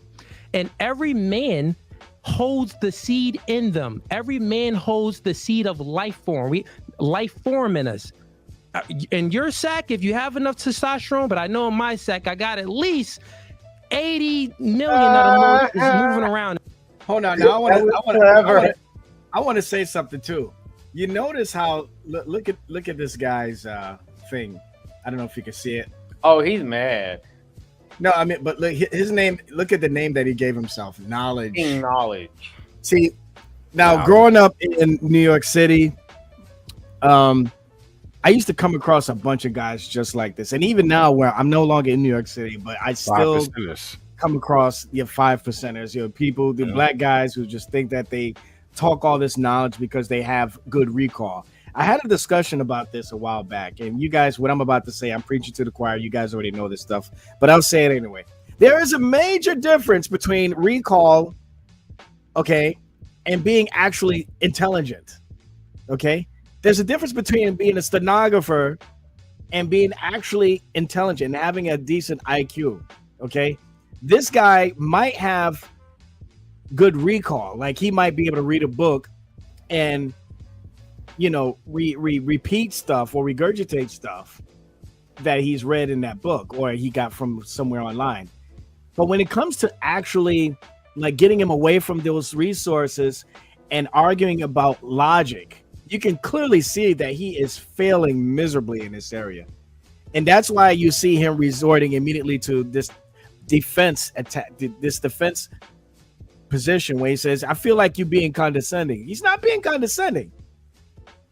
You're coming in here with it, making positive claims about the term father being a social construct. You know full well you can't demonstrate that to be the case. But when somebody keeps asking you questions or even raising the objections to your position, to that position, he then wants to run to play the persecution. He wants to say that you're picking on me. I feel like you're being condescending, all this other stuff. And so I'm using that as an example to make the distinction between good recall versus actual intelligence, actual ability to present an argument and to defend it. And I don't think this guy is able to do that. Oh, well, you know what's so funny is, did you notice what No Fugazi podcast just did? He very cleverly insulted him, but it doesn't look like King Knowledge picked up on it yet. Exactly my point. I'm glad that you raised that up. See, that's the thing. He doesn't realize that. So when he actually is getting insulted, he doesn't know that. It goes over his head. But when the guy's just trying to be genuine to him, now all of a sudden he's offended. And that's why I bet you he knows about some books. I bet you've asked him about this so-and-so writer. So, this so-and-so writer. But I guarantee you this guy's probably another one of those LeBron James types, LeBron James has always got pictures of him reading books, but sometimes those pictures of him reading the book upside down or the book is closed. And then when you ask him about what's in the book, he won't tell you. Because he doesn't know. He don't read these books. Yeah, he's taking the pictures. It's a photo op to make himself look like he's more than a basketball player. He doesn't know what the contents of the book are. Right, exactly. I guarantee you, like if we would have put the book, we would have a cover of, let's say, War and Peace or something. We rip out all the pages and exchange it for the Gingerbread Man story in there and put it in there and take a picture of it. Somebody would immediately ask him, so what's the book about? I wonder what his response would be. Anyway. Shall we continue? Yeah, let's continue on with the video. Male feminist defending the black woman is God, folks. Y'all need to remember that. Here we go. In there. You know what I'm saying? Most men do with a good amount of testosterone. So therefore we have seed, and the life form starts there. You won't have a plant if you don't plant a seed first. So you saying that a father is a social construct is a lie, is what I'm saying. Get to dispute the point that the father doesn't hold the seed. So we plant the seed in a woman, and then life grows from that. Women bring about life. The life form is actually in a man. So explain to me again how the father is a social construct when the father holds the seed and a woman holds nothing but eggs. She's waiting for a seed. Want the fastest working GLP-1 for half the price? Roan.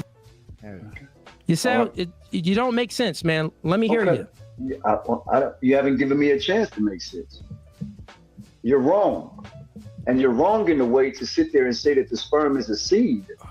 How could you have seeds running up and through your body? That makes no sense. A seed is not a fucking tadpole with a tail. That's not a seed. So oh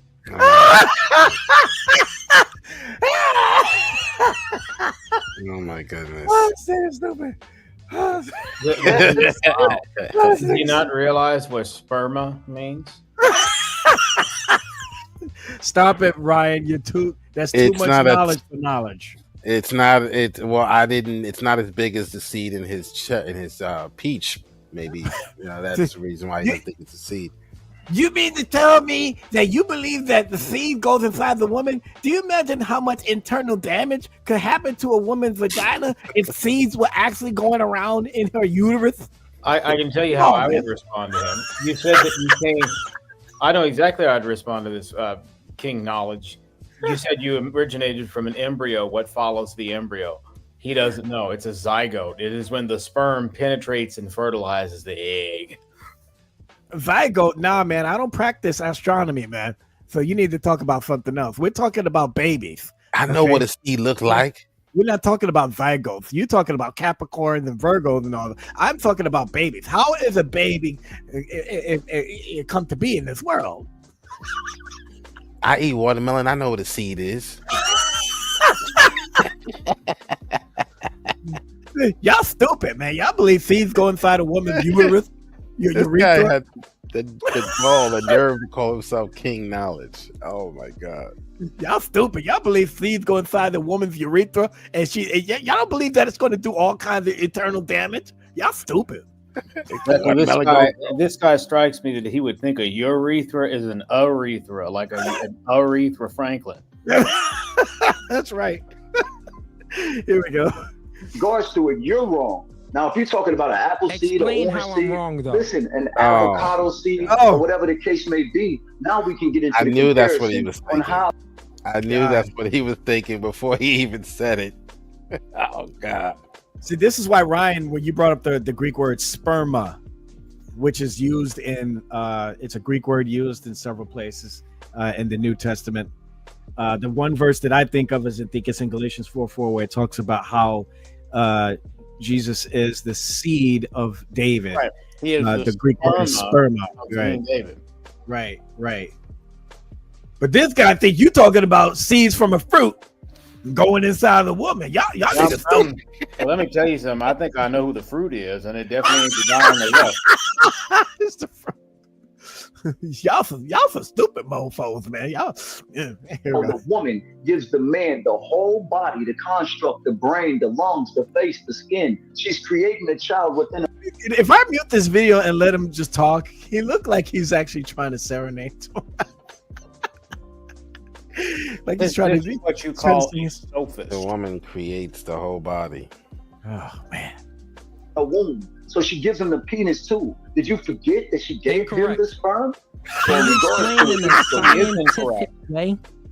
What'd you say? He is incorrect because we're all born female. Yeah. Later, the male begins to grow the male sex organs.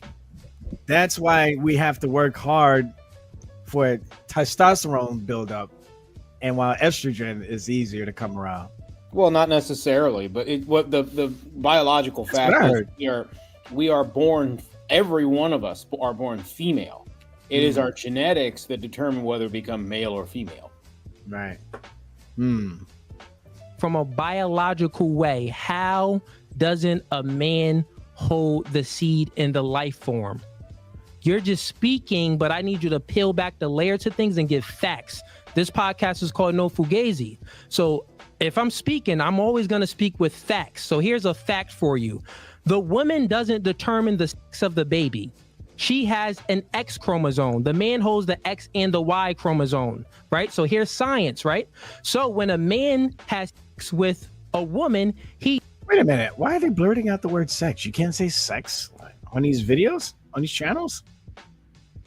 Like, is YouTube really that picky? Like, you can't say... Oh, God, algorithm here sucks, bro. Basically, yes. They're at the point now where if you say sex, you might get flagged. Or it demonetized at least. Yeah. Gosh, man. He dictates the sex of the baby. So you just said, where do you get a penis from? Where do you get this from? Where do you get that from? You get that from the man, since the man determines the sex of the baby. Personally, I don't understand why they allow him to say penis, but he can't say sex. But anyway. Do you get it? Women only hold the X chromosome. Men hold the X and a Y. That's scientifically facts that proves that what you just said is nonsense, and men do dictate the sex of the baby. So if he's dictating the sex of the baby, let's peel the layer back even further. That means that the man actually dictates how many men are going to be in this world, how many women are going to be in this world. The list goes on and on. Your father dictated that you would have a beard. Your father dictated that you would have a beard and be a man, from what I could see. You get what I'm saying? Your mother didn't determine that, so you should be thanking your father. And technically, I don't agree with that either. Well, technically, it's not wrong, because the ability to grow the beard, the type of hair that you grow, is largely genetic. But as far as where the chromosomes are what the baby's gonna end up becoming eventually, I don't know if we don't have any scientific ability to control that. Well, right. It depends on what he means by that. If he means biologically you will become a man, then he is correct. If he means that also will influence who you become as an adult, you're failing to take into account many other factors. Anyway, he's right. The sex of the individual is determined at conception, right? So, and that's determined by the male sperm, because it carries both X and Y. I see what you're saying. Okay. Yeah. I was giving it. I was thinking about God's ultimate decision on who's going to come out is what. But I see what you mean. That makes sense. Yeah, that's determined at conception. Yeah, because your father truly created you. You cooked? No. Anything for that, man? Scientifically, can you dispute what I said? Hold on, let me get ChatGPT. Oh, well, that must be why Brandon does that. He can't get an answer, so Brandon Irish will grab ChatGPT. Let's see if King Knowledge can do that. Yeah. Uneducated, like to the point where this is so level of how could you sit here? If you want to build an app and have no idea how to You're not real. where to You're start, AI. check out. I'm just asking you, like, how could you sit here and tell me that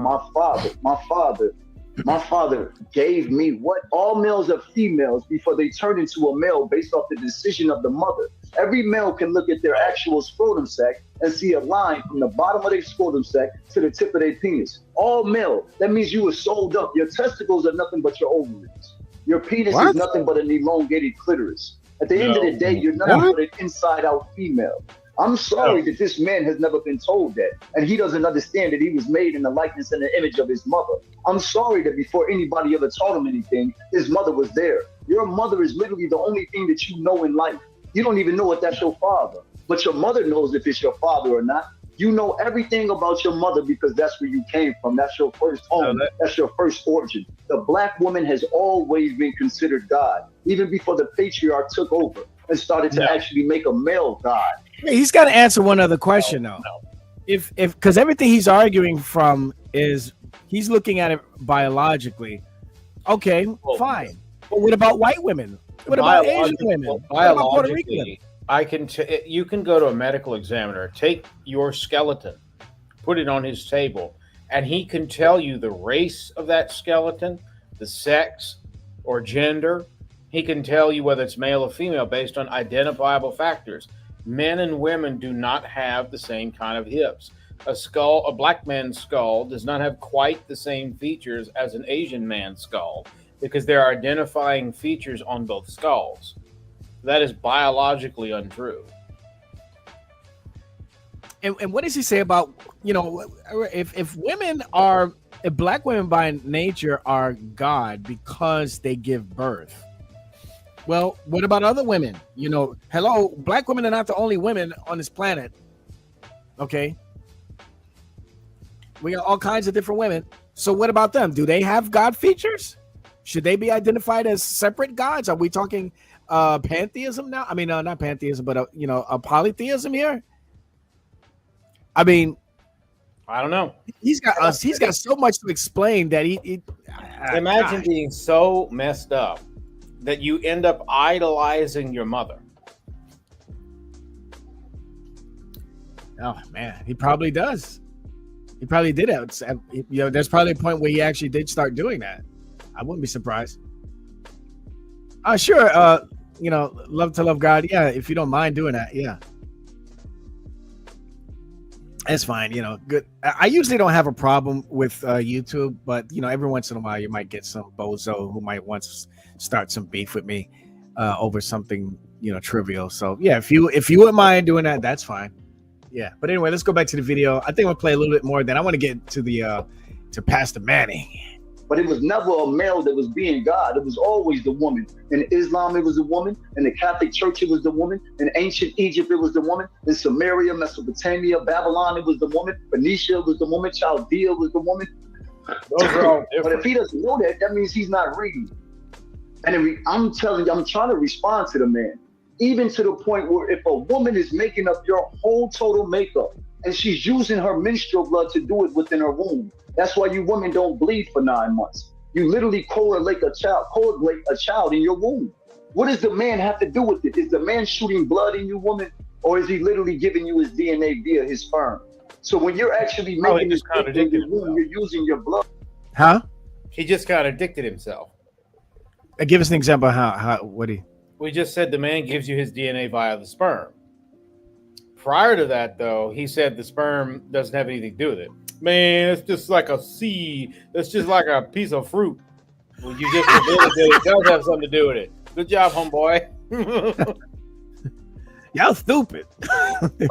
That's why you don't bleed for 9 months. When that baby comes out, that is a product of its mother. So the baby literally develops through life. As the baby develops through life, we get to puberty. That's when our body chemically starts to actually make the sperm in our body. But it came from our mother. Everything comes from your mother. You get it from your mother. Your mother is your God. Your father is not your God. The sperm in his body comes from his mother. Where do you think we got our body from? You didn't make this. You don't have nothing to do with your face. You don't have nothing to do with your head and none of that. Your mom- He's man, he's begging a lot of questions, man. He also talked about the Catholic Church and the Virgin Mary, Saint Mary, versus all these other pagan deities. None of those deities have anything in common. This guy doesn't know what he's talking about. The Mary, how much that? This guy doesn't know what he's talking about. But go ahead. Oh yeah, he's a clear sophist. He must be one of these people you see next to the chess hustlers up in Central Park in New York. Yep, probably 5%ers. Probably one of those dudes out there, talking all this. He's regurgitating stuff he might have read in the book, but he's reading it out of its context, and he doesn't know anything else. There's a guy like that I used to work with, man. Real loudmouth. He came in there, he's new to the job. He said, "Yeah, man, I'm willing to debate anybody." He was a real big mouth too, man. Big dude. Lovely. And then he says, "You believe in that Jesus stuff?" He says, "Yeah, but I see you reading your Bible sometimes, but you believe in that Jesus?" I say, "Yeah, I do." He said, "That came from, that started in 325 AD, right? From white people started that in 325 AD, the Council of Nicaea." I said, "Oh, here we go again. How many times do we have to hear that one? Right, Council of Nicaea, right?" Oh, I love asking them, "Where is Nicaea? Tell me where Nicaea is." Man, I don't know. It's over there in the Caucasus Mountains. Yeah. Right. But they all say that. All of these 5%ers, these black liberation dudes that argue against Christianity and don't want to give an account for the wacky beliefs that they have, they always bring up 325 AD. Christians, that's where Christianity started. That's where the Trinity started. 325 AD. That's where the virgin birth started. 325 AD. That's where the death, burial, and resurrection started. All those doctrines that you got in Christianity today, it started at 325 AD with the Catholic Church. Yeah. Oh, my word. Come on, Ryan. You mean to tell me you didn't know that? You stupid. I do know that there are fathers in the church who profess all of those doctrines prior to 325, such as Saint Hippolytus. See, we know you talking nonsense because, first of all, again, father is a social construct, and secondly, Hippolytus is a venereal disease. So, see, look, dude, I understand you got. I know exactly what I probably said. I understand you got daddy issues, and I understand for some reason you worship your mother as a goddess, but this is going to lead you down to a road of ruin and damnation. You need Jesus. How is father a social construct but not mother? That's my question. Yeah, that's it. See, that's another one of those questions he's begging. He's not. He can't answer that. He's just gonna. He can't. Keep worshiping his mom. He needs to focus on trying to dismantle the smaller issues in each faith. Yeah, like for example, when he had brought up when Fugazi said seed, this guy think he talking about, man, that's impossible. It's stupid. Why are you gonna talk about seeds going inside a woman? See, are you serious? Seeds? men don't have blood. I can't believe he actually thought that was a legit argument. Come on, man. Men don't have seeds. Seeds don't go inside women. Come on, man. Gosh, he honestly didn't know what he meant when he said seed. My gosh. It's a shame that it had to be explained to him what he meant by seed.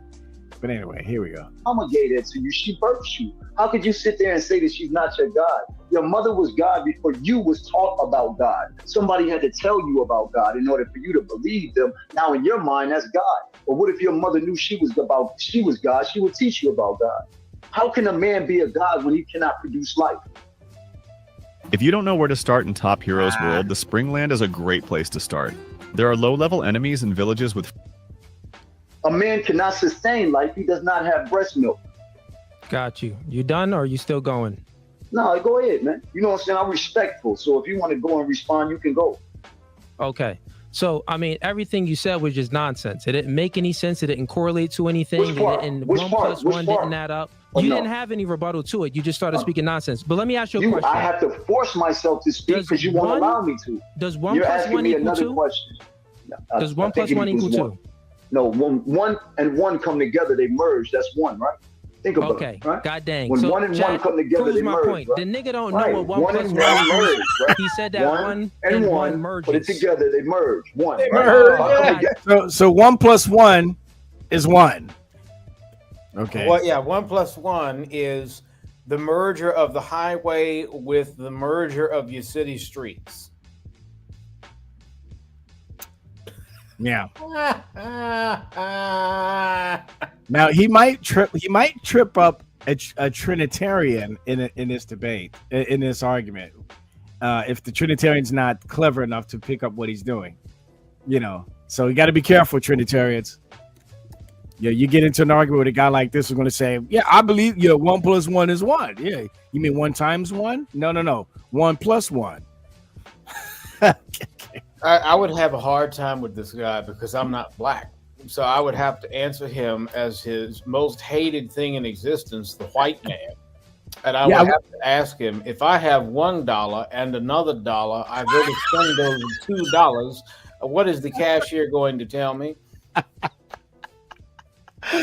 I wonder what he feels about race relations and stuff. Like, what's his deal? I don't know. I mean, just because you believe that the black woman is God, it doesn't mean that you're a racist. But he might. But I think the guy is an idiot, so he might be racist only because he's an idiot, not because he actually has some valid beliefs. I'd probably troll him. If black woman is God, then what happens during her menstrual period? Is that why all the suffering in the world occurs? I know, right? This should be. Oh man. Does she drive an Altima? Oh man, here we go. This guy's. I remember I worked for a little while in used cars. I used to see a lot of women in cars, and it was funny because a certain demographic really likes Altimas. I don't know why they do. I don't get it either. But yeah. Woman, don't me and that woman go into each other? Now we won. I got my dick. I ain't one. At the end of the day, what you So mean? you gotta 1 plus watch 1 on your equals left 2? hand. You gotta watch on your left hand. If you put another watch on your Watch this, folks. Your left hand, will you have 1 watches or 2 watch? They're on the same hand. It's just 1 watch if they put together. If you leave, they merge together. You see what I'm talking about? You want me to have 2? If you put the watch on a different hand, would you have 2 watches on you? I don't know. If you take a man wig off, then would you be bald headed? We all got questions that they have. You don't know. Gosh. You don't know. You don't know what 1 plus 1 is. Oh my goodness. My gosh. Do not hire this guy to take care of your taxes. Yeah, really. This guy be the worst CPA in the world. My gosh. And Cooley has great teeth. Here we go. I mean, shit. I mean, what you want to do? I don't know, bro. Is we on this build? Are we on this build or what? What we gonna do?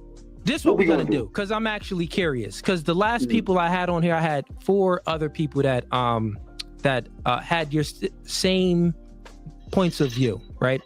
And now let's change up the dialogue a little bit, because I'm curious of knowing. I believe that you let me know if you don't believe that 1 plus 1 equals 2, but let me know if this makes sense to you, and see if we can come to agreement on something. That's what I want to get here. Okay. Correct me if I'm wrong. Influence creates thinking. Thinking creates behavior. Would you say that that's true? Makes sense. Okay, cool. I want to know this because I spoke with, you're the 5th person I had on the podcast now that believe that the black woman is God, right?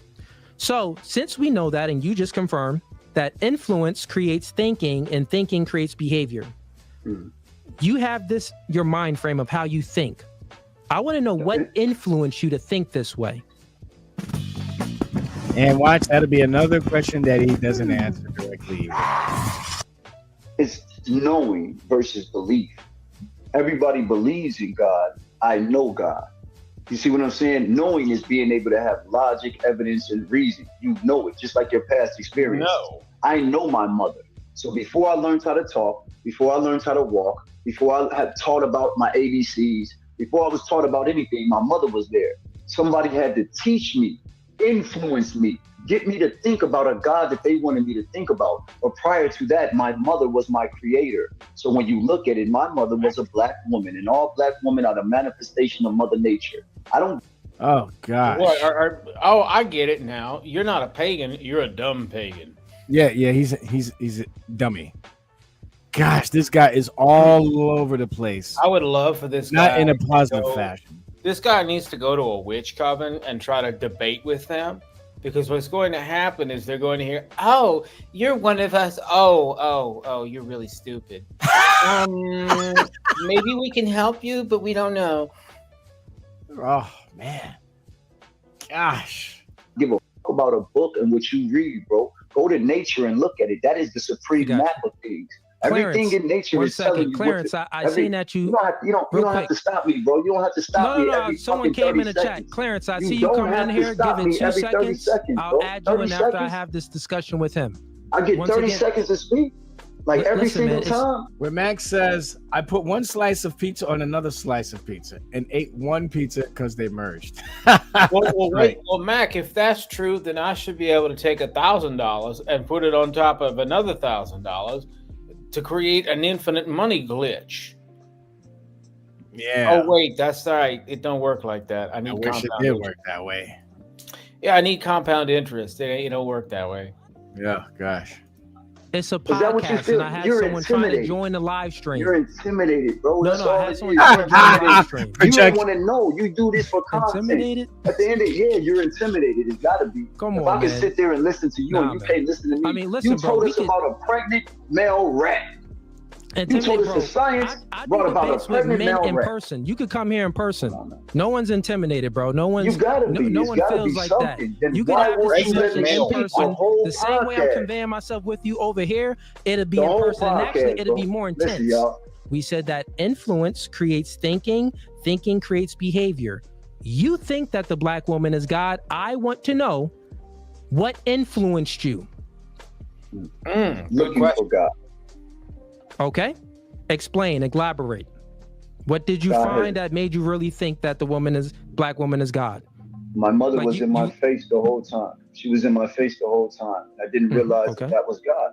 So they told me that my mother, everything was outside of me. They told me that everything else was my mother. Everything else is God but your mother. And then you look at why they oppress every woman in religion. Christianity, their God says it's okay to rape a woman. No. Islam, they say it's okay to rape a woman. Allah is literally a lot. So they literally define everything as women. It's all about women oppression and for women not to. Wait a minute. Did you hear what he said? He said Allah is literally a lot. Well, for once, he's not wrong. Is that true? The feminine of Allah is Alat. And Allah originally, prior to Islam, had 3 daughters and wives. Wait, so his name is Alat? The female version of that is Alat. Yes. There's a female version of Allah? Prior to Islam, yes. Oh, wow. I did not know that. Okay. Yeah, Allah is the lunar deity. Oh, okay. When Muhammad comes along, if you notice the 99 attributes of Allah, they're all negative because he essentially has to brainwash the pre-Islamic pagan Arabians into believing that, well, you believe in Allah, fine, but Allah is not all the things you worship. He's just this. By the way, Christianity doesn't support rape. The Bible says that rape should be treated with capital offense. Yeah, that's his misinterpretation of the passage in Deuteronomy 22, I think it is. Yeah, a lot of atheists bring that up all the time. They would say that they focus on that passage in Deuteronomy that says that if a man finds a woman desirable and he violates her, He violates her. yeah, then he has to marry her, you know, blah, blah, blah. You know, but they don't do the research and see the difference between violate and the other word that's used. There are two different Hebrew words used. One is used for actual, like, you know, rape, and the other word, I forget, it means, I forget for something else, but it's not the same as rape. It's not rape. Look at Guru Lady's comments. Let me see. Let me go. This one here? Yes. Good God. And here I thought dude in prayer spewed garbage. This guy is leaving them in freaking dust in the stupidity department. we gotta find this King Knowledge 20 so we can say finally we found someone that makes the dude look like a scholar. Yeah. We're definitely gonna mark this for sure. Matter of fact, maybe we can use this as our timestamp for something. I don't know. But anyway, let's go back to the video. I hope you guys still got some level of intelligence remaining after listening to this guy speak. But if your IQ has dropped after tonight's stream, it's not my fault. Here we go. To realize that they are the true creators. That's why the patriarch took over. The patriarch literally took over the matriarch. The matriarch had always been in rulership. That's why they studied the goddess Hathor. They literally was with the queen of heaven in Jeremiah 44. They spoke about the goddess everywhere. Tuarat was the first deity that was ever worshipped. See, like I said, I get 30 seconds. Oh, no, So you don't explained really it. wanna Now I do have this. another question for you. See, I'm saying I wasn't done. Oh, that's what I'm you have saying. Let more? me know Go. how long I'll get. I mean, you just stopped me. You're going to keep doing this, so go ahead. I mean, It's you okay. explained It's all the way okay. down to Go how it ahead, went. bro. Go ahead. Got Go it. ahead, bro. So, Go ahead. Go ahead. and also, I'll just give you the rules of the podcast. So get used to it. So guess what? This is called order, right? Men create order. This is my platform, so there's a hierarchy to things. It's my rules, so if I set the rules and you follow the rules, right? When you have your own podcast and you invite me on, you set the rules and I follow those rules. Life is in hierarchy. So I have a question for you. So You then you just don't said want- that you the don't wanna hear matriarchy. I have a question for you. Listen, you Of course, just said you just that had the a question for me. Watch me go from meal plan panic to meal plan perfection. 5 reasons why And Factor actually saves me money. He's scurrying now. You just said that the matriarchy was taken over by the patriarchy. How can if the matriarchy is natural, right? It's a natural way of life. It's nature, right? You said the father doesn't come from nature, but the woman does come from nature. If that's the case, if the woman was first, you say that the woman is first. My question is, if the woman came first and you think the black woman is God, why is it that she's always being taken over by a man? Wouldn't you think? You just said that the patriarchy always takes over the matriarchy. I'll let you finish so I can speak. Go ahead. That's my question. You just said that the patriarchy always takes over the matriarchy. How can you say and even think logically that the woman came first if she's not strong enough to defend for herself? Answer it now. Well, I'll calm down a little bit. Now, let me answer. In regards to the patriarchy taking over the matriarchy, it had nothing to do with strength. You have to understand that's brute strength. So what it was the son turned against his mother. The son literally turned against his mother. So instead of being a protector, the son became the predator. And then Christianity and all of these other religions were created to teach men that they were higher than women. How do you think the oppression started, woman? They needed religious context to literally turn your man against you. You can look through all the religions. Did you and ever you can think see that the when you were woman, governing. that the man is just stronger than a woman? Do you God ever damn, just think bro. that the man is just stronger than a woman and more superior than a woman? He's a bitch, nigga. On my Did you ever mama, think you a that? bitch. Fuck Say wrong that with to my you, bro. face, man. You I welcome said here. I you's a have you bitch, on. nigga. I have you on. Fuck where you at, I have nigga? you I on, don't give bro. a fuck. Smash the shit out your Listen, pussy ass. actually, here's what You's a I'll do little for you bitch, because nigga. I've been waiting All for you someone do, all like you you. do. Yeah, I'm right here. I'll send right you out here. You's a bitch. I'll send Fuck you talking out about? here, right? I'll The send you fuck out here. What you diddy now? I'll You pay did? for your ticket to come Nigga, out here. diddy. I'll pay You know for what your I'm saying? ticket to What's come the out fuck? here, and we can do this debate live in person. And I guarantee you won't have that energy in person. I guarantee you it. I had another man talk crazy just like you, but in person, he wasn't speaking that crazy. It was a entirely different story. Bro, you can tell everybody in the room can see you a bitch, man. Everybody in the room can see you a little hoe, bro. Now you're making ad hominems. No one made ad hominems about you. This nigga looking like a fake Drake over here, man. This nigga looking sweet as cheese. How you over here trying to act hard when you get your eyebrows done every day? This nigga looking sweet. This nigga sweet as pie with that little chain on. Nigga squinching his eyes. Nigga, what's in your eye? Why you keep squinching your eyes like that? Trying to have the light skin look. Yeah. Come on, bro. Calm down with all that, nigga. Let's have a regular discussion. You making that Hamid a text. I ain't make none on you. You made him first. you a white- so we can you a either white finish boy, this man. debate. He's white. Just because you can't articulate yourself. Just because you can't articulate yourself. What the fuck is you talking doesn't about? mean that I'm a white boy because I can. That don't mean that, nigga. Chat is clowning you right now. But anyways, bro, here's what I'm saying, man.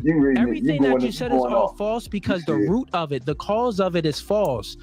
The man is superior than a woman. Why doesn't a matriarchy? If the matriarchy will always be in existence, it's just been hijacked by the patriarchy. You women still produce us. Can you just give me 4 minutes? Can you give me a little bit so I can talk to people to get them to understand why I'm coming from? No. It ain't going like that. That isn't how this goes, bro. Because you're not answering questions, bro. I'm tired of your questions. Just let me speak. Listen, man, if you're tired of the questions, then you can hop off the stream, bro. Though. You're just speaking nonsense right now. Frustrated. Like I said, you're intimidated. For you not to let me talk, but I'm over here. Nigga, you look like a broke Drake, nigga. Who intimidated I know, bro. You you? said that. You said that already.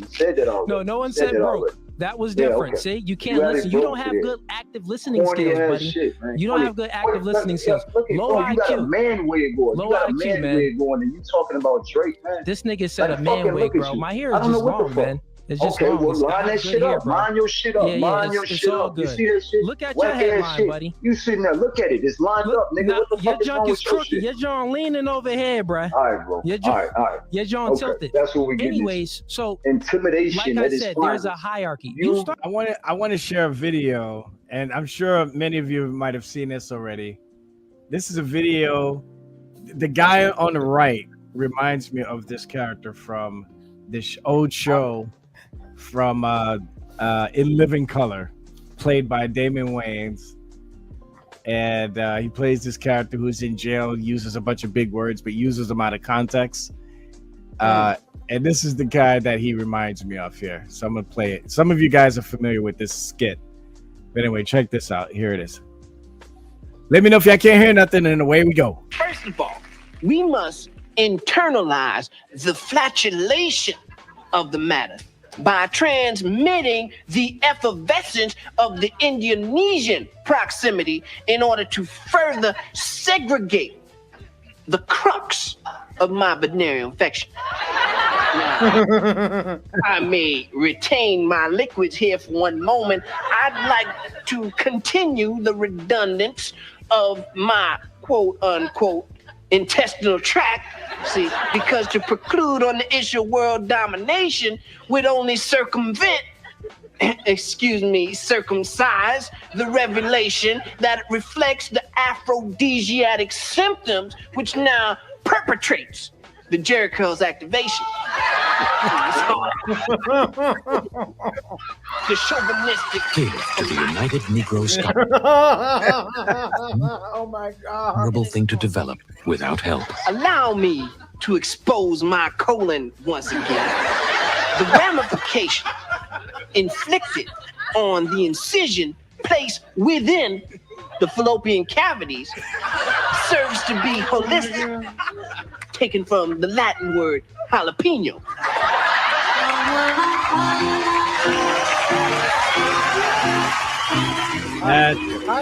How do you have fallopian tubes in your colon? If you have fallopian tubes in your colon, you're a medical oddity and you need to go see a doctor now. Yeah, that's right. But that's what the guy reminds me of, man. This guy here on the right. The video's almost over, so we got just a little bit longer to go, and then I'm gonna move on to the other video that Jill wanted me to play. So it looks like Jill left, so that's good. It's okay. What we got? Stefan says, I'll leave as my alternative account name. Don't want to confuse anyone. Okay. That's cool. All right, here we go. You don't want me to talk. You don't want me to speak. You don't want me to speak. But here's what it is. It's a hierarchy to things. So if you don't want to follow the orders, you can hop off the stream. You don't want nobody to talk, though. I don't understand. Man, you're a bitch anyway, nigga. You didn't want to do nothing anyway. You got your ass murdered over here. You got your ass murdered over here. You can't fuck with me. You believe that 1 + 1 doesn't equal 2. You call it whatever. And You I asking already the said fucking we questions. can have this live stream You in asking the person. conversation. Man, And straight, I man, trust come you on, in man. person. You's a You wouldn't clown. have this energy. I'll Bro, I will literally beat the fly you fuck out. out you, man. Y'all beat the fuck out you, bro. I'm I'll not bring no you out Diddy, here, bro. I'm not your little Listen, boy. I'm not I'll your little bring toy. you out here. You're talking. I'll bring You're you out just here. talking. We're talking. Do you take on my a fucking offer? platform. I'll actually offer We're you. having So a this is what conversation. men do. Debate, and This is you what men do. scared. Because You let's scared see to if have you're the really men of your conversation. word. Men are men of their word. So here's my word. Here's my word. I'll fly you out here and we can have this debate in person. I'll put it on my word. If you really want to come out here, I'll fly you out here and we can do it in person. And after that, we could box. How about that? Let's do it. If you really feeling that, if you really feeling froggy, nigga, leap. I'll send you out here. I'll put that on my word. And we got hundreds of people in here. No. You want to approve to that offer? If not, then shut up, nigga, and pay attention to the hierarchy. Here's the rules. So I'm going to ask you questions and then you're going to listen and you're going to answer these questions because you're just talking just to talk. Do you understand? So, hey, you're a question scary here. little boy. You're a scary little boy, Cool, man. man. That's You all still it is. talking, You're bro. a scary little boy, Question man. here. I'm from How Chicago, can- puss ass nigga. You You still talking about didn't- flying out a Nigga nigga still. and fighting. You talking about flying me out and trying to box Listen, and have a my debate. finances is What's good. wrong with dudes, My man? finances is good. I've been waiting What's for wrong somebody with 'em? like you that's talking We spicy. debate. This is what I do. I told you you's a bitch, This is man. what and I you do, know man. you's a bitch. You don't do shit. You can tell you a white boy. Well, You a little white boy that likes to play. I You see like to that do you this didn't little want my jokey offer, but shit. listen, homie had to go. He just talking to talk. He talking silly. Chat, this is what we happen when you talk to feminine men and emotional men. They get all soft. They can't have a good conversation, a good back and forth. He doesn't respect an hierarchy, which is why he doesn't respect the patriarchy. He's speaking nonsense, which I checkmated them on many times. He believed that 1 + 1 doesn't equal 2. He's living in La La Land. He's literally a female, which is crazy.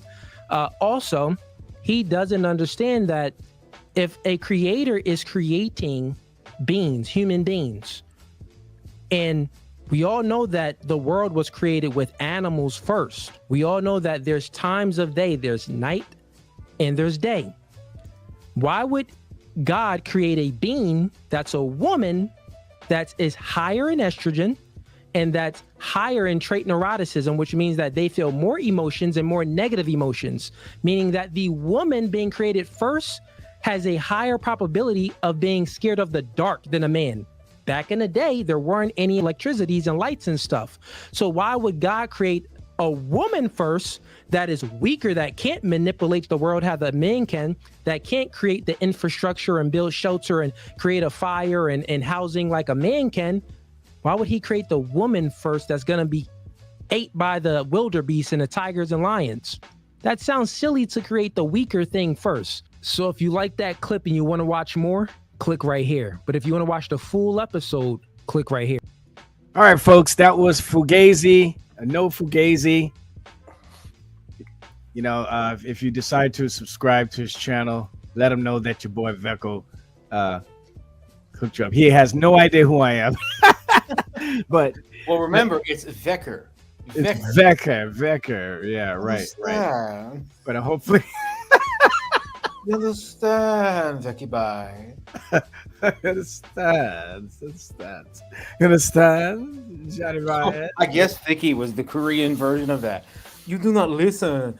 Remember how there was a stream he did once where he got somehow he got an X-ray.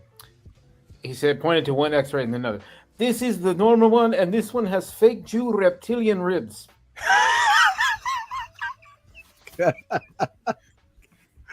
Oh man, I have the clip where he says that. Like, how could? Yeah, if you can find it, I would like to see that. That's a big something to be. Say Really, less. yeah. As the kids say less. Okay. Yeah, if you can find that, man, I like to see that. Well, give me a moment. Anyway, here's the video that Jill wanted us to check out earlier. I've been dying to check this out again for a long time. So it's this I forget what the original video is. We can find it, but I think they're looking at a compilation. In fact, you know what? Let's do this. Let me find the original video because these guys kind of interrupt the video a lot, and I don't want them to be doing it and us doing it at the same time. So it'll be double the commentary. So let me see if I can find the original video. In fact, I watched it recently, maybe a month ago. So I should be able to find it in my history. Give me a second, folks. We're going to find the original. Outlaw. That's what God said. I'm serious when I say you need to go to Harlem, tell him I'm a Christian animator. Can I animate some of your most viral moments? Because I'm guarantee you, if you got the permission, it would likely go viral in a heartbeat. It would be so funny. Yeah, I'm sure. Let me see. I know. Yeah. Did you find your video? Oh, it's going to take me a minute. I got to sift through okay. the archives. All right. I'm still looking for. He looks like an old Indian man now. Now that he's old, he's aged. He kind of does, doesn't he? Let me see. What's the name of this video? What kind of Outlaw World Ministries? Outlaw. That's what God said. Yeah, that's what God say. Man, where is that video?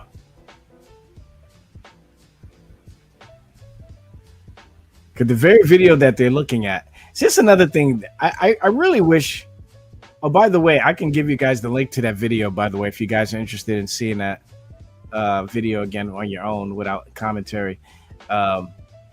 Which I really wish a lot of these guys would do.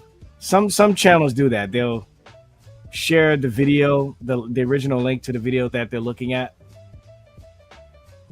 Most of them don't, though. They just play the video and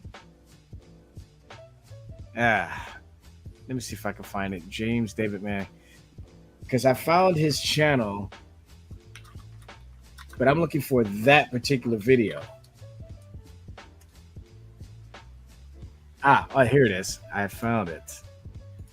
Okay, let's do that. Let's take this one down. Screen share. Called Black People According to Pastor David. Okay. Yeah.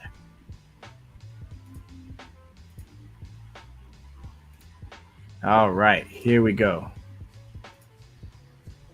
All right, so this is the video, the original video that Jill sent us was the Carter family reviewing this video. But what I decided to do was go to the original video itself. I'm going to share the link to that video in case you guys, for your own amusement, want to see it. And also for future, after we're done with the stream, you can go back to the video and click on the link because it'll still be provided on the side chat. You can look at it for yourself in the future. All right. But anyway, you guys know what to do. Hook up a brother and let me know if y'all can't hear nothing. And away we go. I'm not going to be much longer with y'all. I understand we need to move beyond color. I'm not about that, but y'all raised it.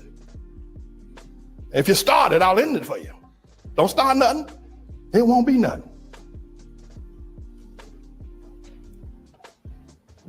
But we got a problem. Oh, yeah. By the way, I want to say, it says here that this video is from 8 years ago. Actually, it's a lot older than that. This is during Obama's. This would have been probably from the mid to late 2000s. Yeah, somewhere around, definitely around 2012. Somewhere around there, or maybe even earlier. I'm not sure. But he's definitely Obama is either I can't remember if this is before or after Obama's first term. I can't remember. I want to say this is before his first term because Obama was becoming very popular. There's a lot of people on the right speaking against him, particularly those in the church speaking against Obama, saying that he could possibly become the Antichrist and stuff. And look how widely popular he is and stuff. But anyway, here we go. Black people got a problem. Now we can move to color blindness and always look at the man by the content of his character, never the color of his skin. I'm down for that. You get my vote. Yay and amen. I'm for that. But before we get there, we need to hear some truth. Black people and white folk. Black people got a problem. And it's a God problem. When black people see the world, I don't care. You can train them. You can train a black man to be a physician. You can train him to be an astrophysicist. You can train him to be a lawyer, but you can't train him to understand the world. He doesn't know. I'm telling you.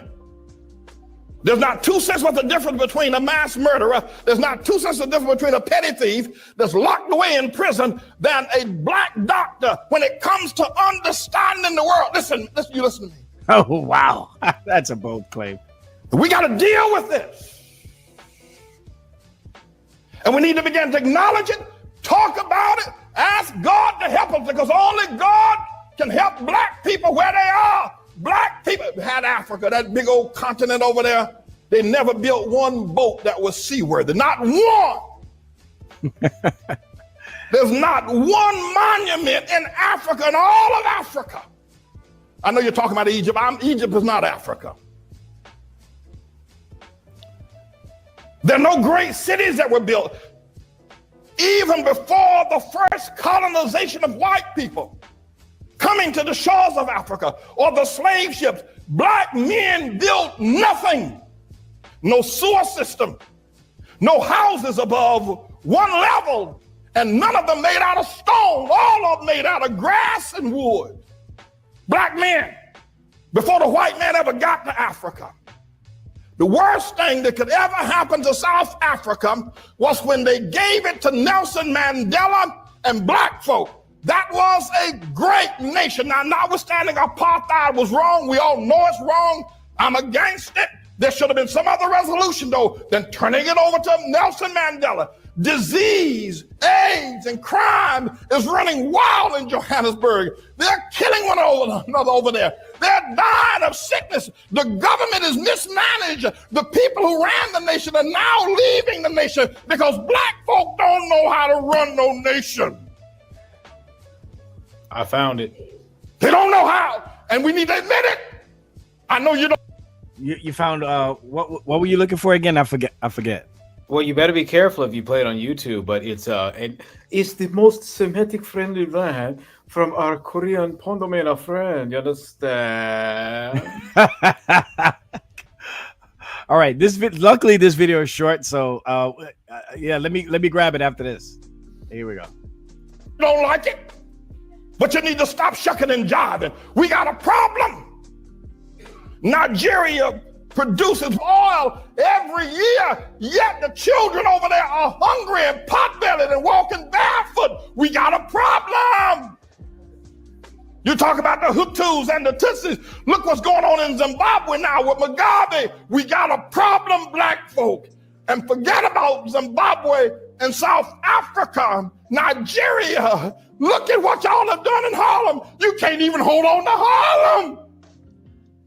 We got a problem. Black folk don't understand the world. You can get mad with me all you want. You can say what you, but you can't prove me wrong. Now, I'm not saying this because I hate black folk.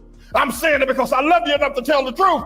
And the only person going to ever help us get out of the situation is going to be God. There's something wrong with the black man's mind. There's something wrong with his mind. He does not. That's where it comes from. There's something wrong with the black man. Something wrong with the black man mind. I don't understand the world. He doesn't. I don't care if he learned medicine. He doesn't understand the world. He can't even hold on to Harlem. When he was here, he moved out. See, now one of my issues with guys like this, because he's not the only one. There's other guys like this too. And there seem to be more focus on the negative things that black people do. And there's very rarely any type of follow-up with any solutions. You know, okay, what should the black man do? Right. He starts off with a rant, but provides no solution. Right. Of course, for Manning, the solution is outlaw. Right. He's let's face it, he may have effect in the community of outlaw, which is what he calls Harlem, but he certainly hasn't managed to do anything to enact this outlaw vision. Right.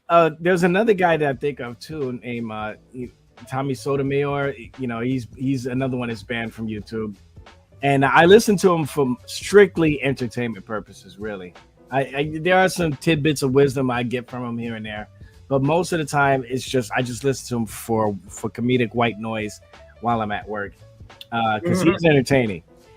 However, Manning? No, it's another guy named Tommy Sotomayor.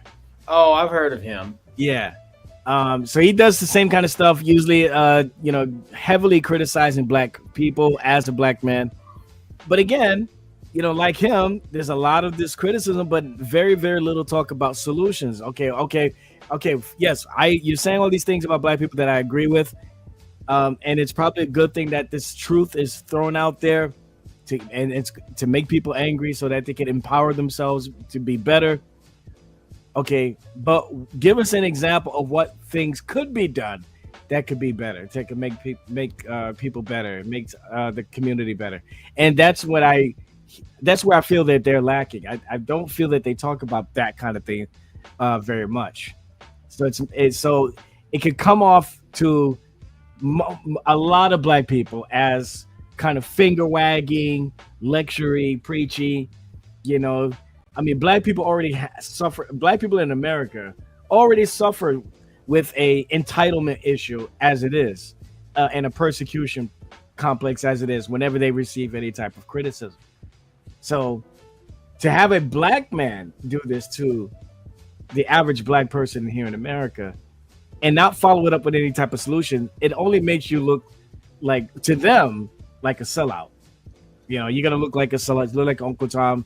You just love attacking black people. You don't say nothing about these white folks. Blah blah blah blah blah. And so, and we've actually heard reports of that. People said those exact things to people like this. How come you don't say nothing to nobody else? That kind of thing. And even the Black Hebrew Israelites said that to guys like Vocab Malone, or to Faithful. He said, how come you're always attacking the Black Hebrew Israelites? You don't attack anybody else. All these other heretics out here. How come we're the only ones that you focus on? Vocab Malone, though, does talk about other people, not just the Black Hebrew Israelites. I don't know about Faithful to God. I haven't interacted with him in a long time. Right. Yeah, he and Vocab actually recently did a collab on I see what you did there. Yeah. Yeah, so I said hi to them. They recognized me in the side chat. I didn't stick around long. I just wanted to say hi. Haven't talked to Faithful in a long time. So, but yeah, apparently they're both doing good. They're doing well. So subscribe to Vocab's channel. Okay. Let's see. All right, I'm really curious about that thick shades thing you got, but let me finish this video here. It's the most non-racist thing you ever heard. You understand? That's understand. Oh, we got Dude. Dude is live right now. Oh, did he? We got to talk to the Lord. You said, did he? People, we got to talk to God.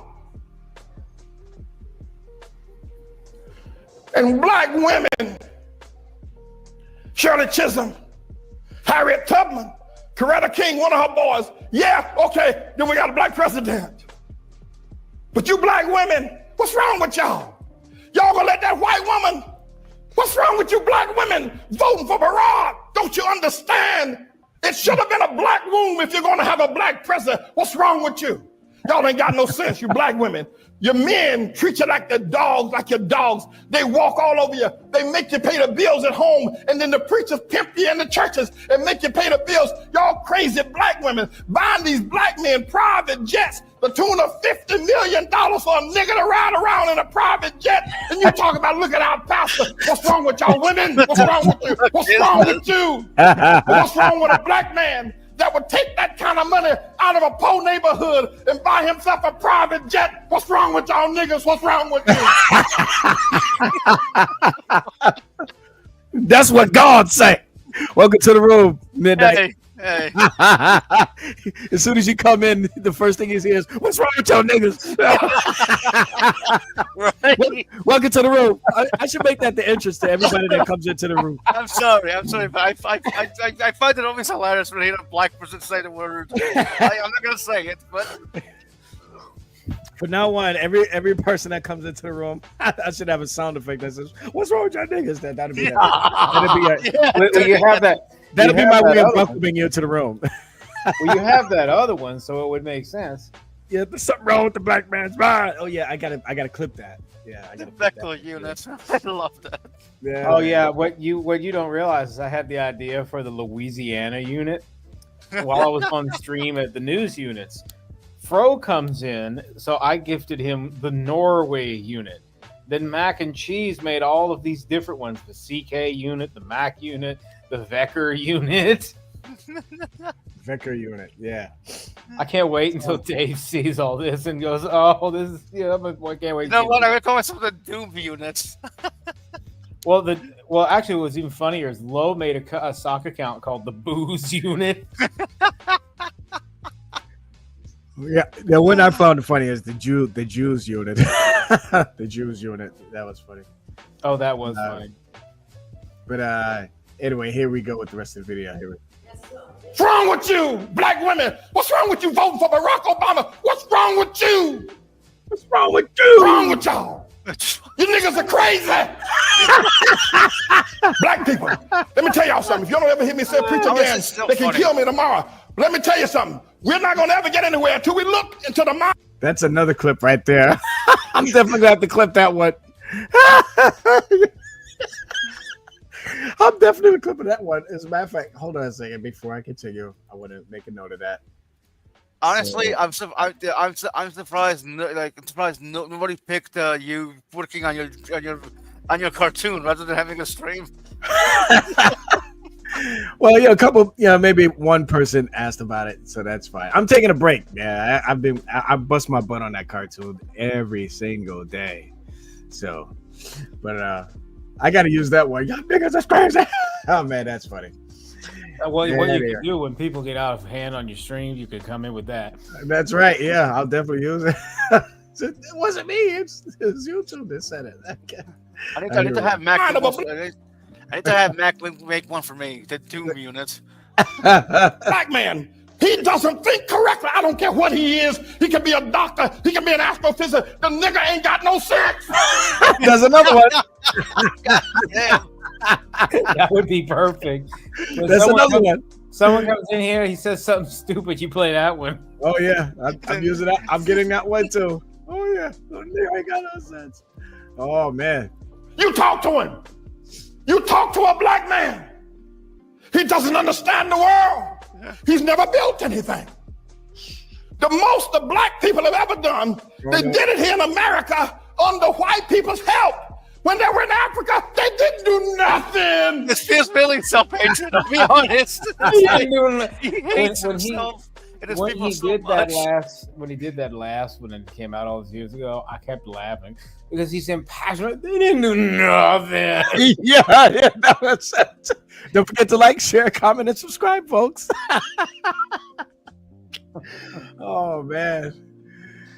Yeah, I wonder how many actual racists like this guy. Yep, everything. Now that I think about it, if you play this clip I have of Thicky, it might get flagged for hate speech. Oh my gosh! Yeah, well, So, now I'm Ryan, curious. that was a good idea. You told me. change it to that.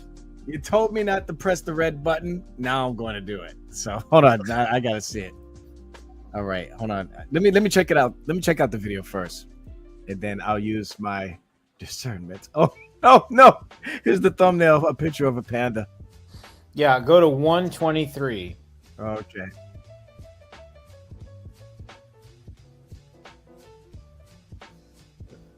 It's got a commercial. Well, you said go 1 minute 23. 1 minute and 23. Okay, that's correct. Oh, another commercial popped up. Yeah, you're going to get at least 2 Rumble ads. Yeah. Okay, 1 minute 23. Okay, I'm at.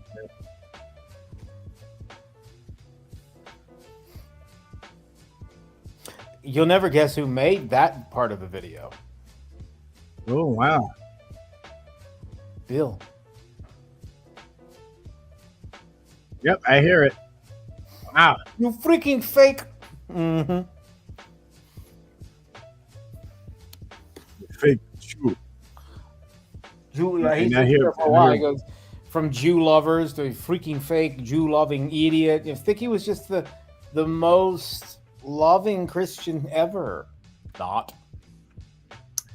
Yeah, I'm kind of afraid to play this video. I'm gonna err on the side of safety. I don't think it's a big deal. But I don't know. I'll just drop the video in the Yeah, chat. yeah, just put it in the chat. At least everybody can see it on their own by their If own you discretion. want to watch this, y'all can watch it in the chat. But if Vecco plays it, they may take down the stream. Honestly, if there's a problem with it, why didn't they delete it already? Like it's Because, still here. the video is on Rumble, it's not on YouTube. Ah, makes sense. To understand. So Love to Love God's got her own. Is the L2L unit. Nice. You want us to join? Want to join the Janet unit? Janet Yes. Janet unit. Janet, yeah. I changed mine to the sparkling unit. Come on, Janet. Get that hookup, Janet. That's right. Let's do it. This is Janet. Awesome. Mac will make you one and add me on Discord. Okay, there you go. Okay. Oh, okay. That's the link that you just shared. Okay, great. She Yeah, says so changed fun. mine. I Okay. made a Doom unit. Sparkling unit. They already Sparkling. did that? Okay. So change back to Doom unit. I was changed it going to say Sparkling for unit. you could get the sparkling unit. Yeah, sparkling unit. I changed it to About the that. midnight unit. That sounds good. God damn, that's even pretty better. The midnight unit. Yes. Hey Mac, if you could do that really quick, that'd be great. Mac will hook you up. He can Mac, do you it. need to start charging people at this point because I did mine and Fro's original one for free. Mac will hook you up. Oh my God, look who Jill is. Jill's back in the house. I just got through playing. right. You Okay. niggas is crazy. Jill, I have a quick question for you. How am I a bad person? You never answered that. Yeah, Oh, you well, said well, that who- on my stream. You claimed that Sparkle was a bad person while you were trying to tell me how to run my live stream. Why is Sparkle a bad person? Actually, I wasn't trying to tell you how I run your stream. I made a comment in the side comment. I wasn't even on the stream. It was a joke. I wasn't trying to tell you Okay, anything. I can accept that it was a joke, but why you Right. said Sparkle's a bad person? Why is he a bad person? Well, the Bible says, "Call no man good." I know what the Bible says, Joe. Oh. So by that, by default, I'm a bad person. What the fuck? Yeah, because you promote the things that are not of God. Dude, I don't promote anything. If you see, I'm just here having fun, like having Yeah. conversations. Do you see me Right. going around having streams like, "Hey, have gay sex, everybody. It is great." No, okay, I'm not Spider. Oh my God! Yeah, thank God for that. I think we can all agree with that. Well, what the discussion actually Thank God entailed for that. was what the discussion was actually about was whether or not an atheist has a grounding for their moral oughts. So that it was sort of that I think that's what the discussion was really about. The stream on my channel had nothing to do with atheism. Well, I don't know what the conversation was about. Was this in Ryan's channel or where were Yes, we? this was the last stream I just did. Well, let me hear from the person that's making the accusation. When did I say this? Was this in a live stream where I spoke with you, where I was able to Came actually onto my channel and in the chat said that in Midnight actually? Midnight is a bad person.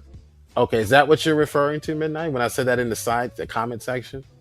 Well, yeah, but when Ryan was having a stream, you were telling him like, "Why are you letting Midnight on? He's a bad person." I was like, Oh, we okay. asked you how, but you never answered." Okay, yeah. You are a bad person. Yeah, that Cool. that makes sense. Yeah, you're an atheist. Yep, that automatically makes me a bad person. That's cool. Yeah. I mean, I mind my own business. I don't hurt anybody, but I guess I'm a bad person just for not believing in God and having the same morality you do. Oh, help me, God. Yeah, you permit evil. Mac and Cheese made you the Doom unit if you check the smoke. Yeah, I did. I checked Discord. Let me actually change to that. Hold on a sec. What is the difference between an atheist and a bad person? Here we go. I would assume a bad person does bad things, while an atheist just doesn't believe in God. Which is a bad thing. You know what, Jill?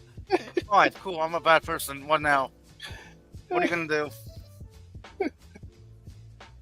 Is it a good thing to not believe in God, or is it a bad thing? I find it neutral personally, but someone else might find it bad. All right. Does the Bible say it's a good thing or a bad thing to not believe in God? I don't know. I never read the Bible fully, or at all, honestly. What's your guess? What do you think? Did Jesus say that was a good thing that they didn't believe in him, or did he say that was a bad thing? I'm guessing bad. Well, I guess you're going to argue because you're doing a bad thing. You're not about doesn't make you a bad person. Dude, I'm not doing anything bad. I'm minding my own business. I'm just. You don't believe. That doesn't make me a bad person. You reject Christ. You reject reality, so we will project something. How come you never join any of my live streams? Because I never catch any of your live streams. Otherwise, I'll be I live would. tomorrow, Veco. I think I'm gonna go ahead and do this deconstruction zone video. I've been You should, man. promising. But you always do them at these odd. Well, they're odd to me because I'm always like in the wrong place at the wrong There time. we go. Doing these streams. I've been streaming at like 6 a.m. Yeah. But like, I'm gonna for do it at example, 12. you're gonna do it while I'm in church tomorrow. So, Smokey, Oh, okay. you What time need, are Smokey, you you out? need a Smokey unit. You What need time are it. you? Smoky unit, yeah. What time do you get out of church? Unit That's when we too. I get schedule out it. of church. I get out of church at 12:30 ish, somewhere Oh. before then. There's a good probability I might be at church for a good chunk of the afternoon. We Anglicans are known for our potlucks. What do you go to Catholic church or something? You like- Did I say a Catholic church? I just No, said I an was Anglican talking to Veco. Huh? When he said he gets out at 12:30, would he go to mass? No. You know, the black church doesn't get out till 3:30, 4 o'clock. You know, Yeah, I know. It starts at 11, gets out at 5 o'clock, right? Boop, bap, boop, bap, boop, bap, boop, bap, boop, bap, boop. Yeah, you know how that is. They play that the praise minute. Holy Ghost, Holy Ghost.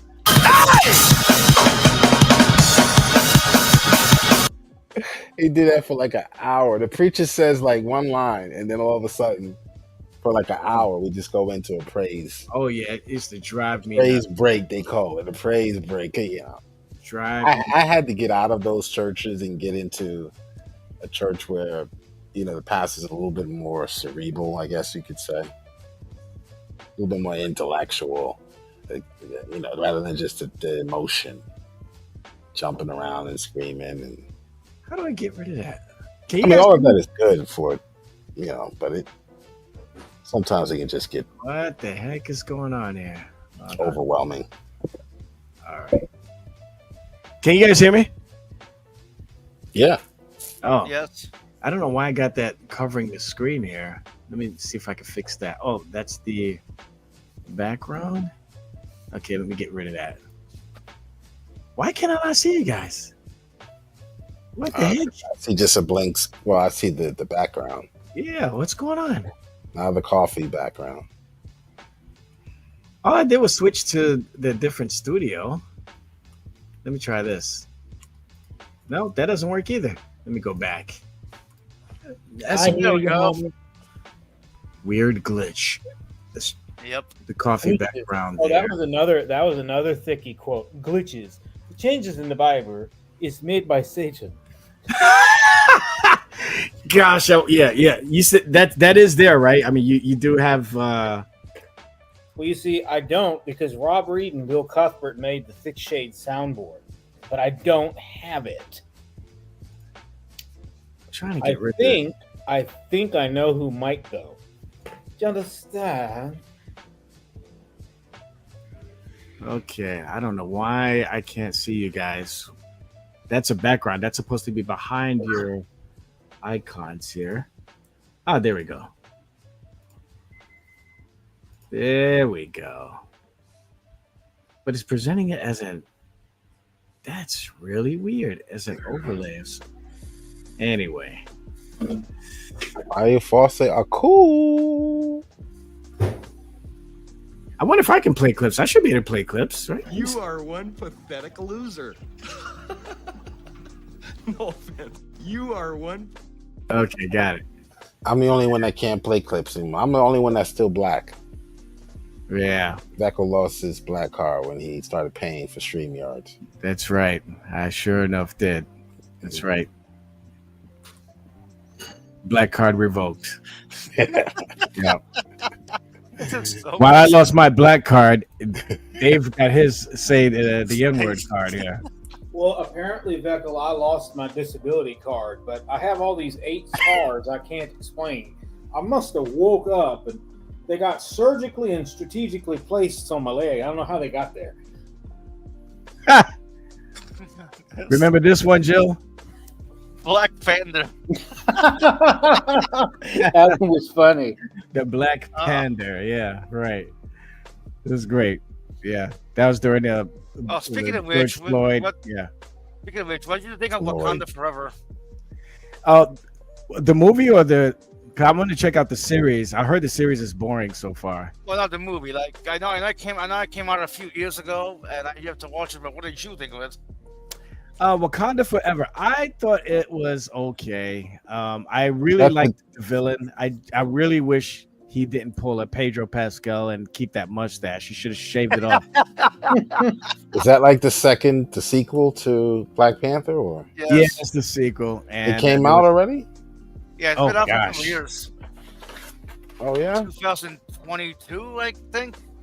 Yeah, it's funny too, man. They got the Hispanic guy playing Prince Namor, or his Namor, right? He's Hispanic, and he has a wet back. Oh wow! That is wow! I never even thought of that. That's racism. That's right. That's right. So okay. Now here's either it's coincidence or Disney's doing this on purpose, right? You killed the black guy, and you're moving all the Hispanics. You know, they went back. Okay. The reason why we live in the water because we want to stay away from La Migra. Okay, here's the big question. We don't have the papers. Here's the big question. What did you think of Ironheart? Oh gosh, mac and cheese, guys. Terrible.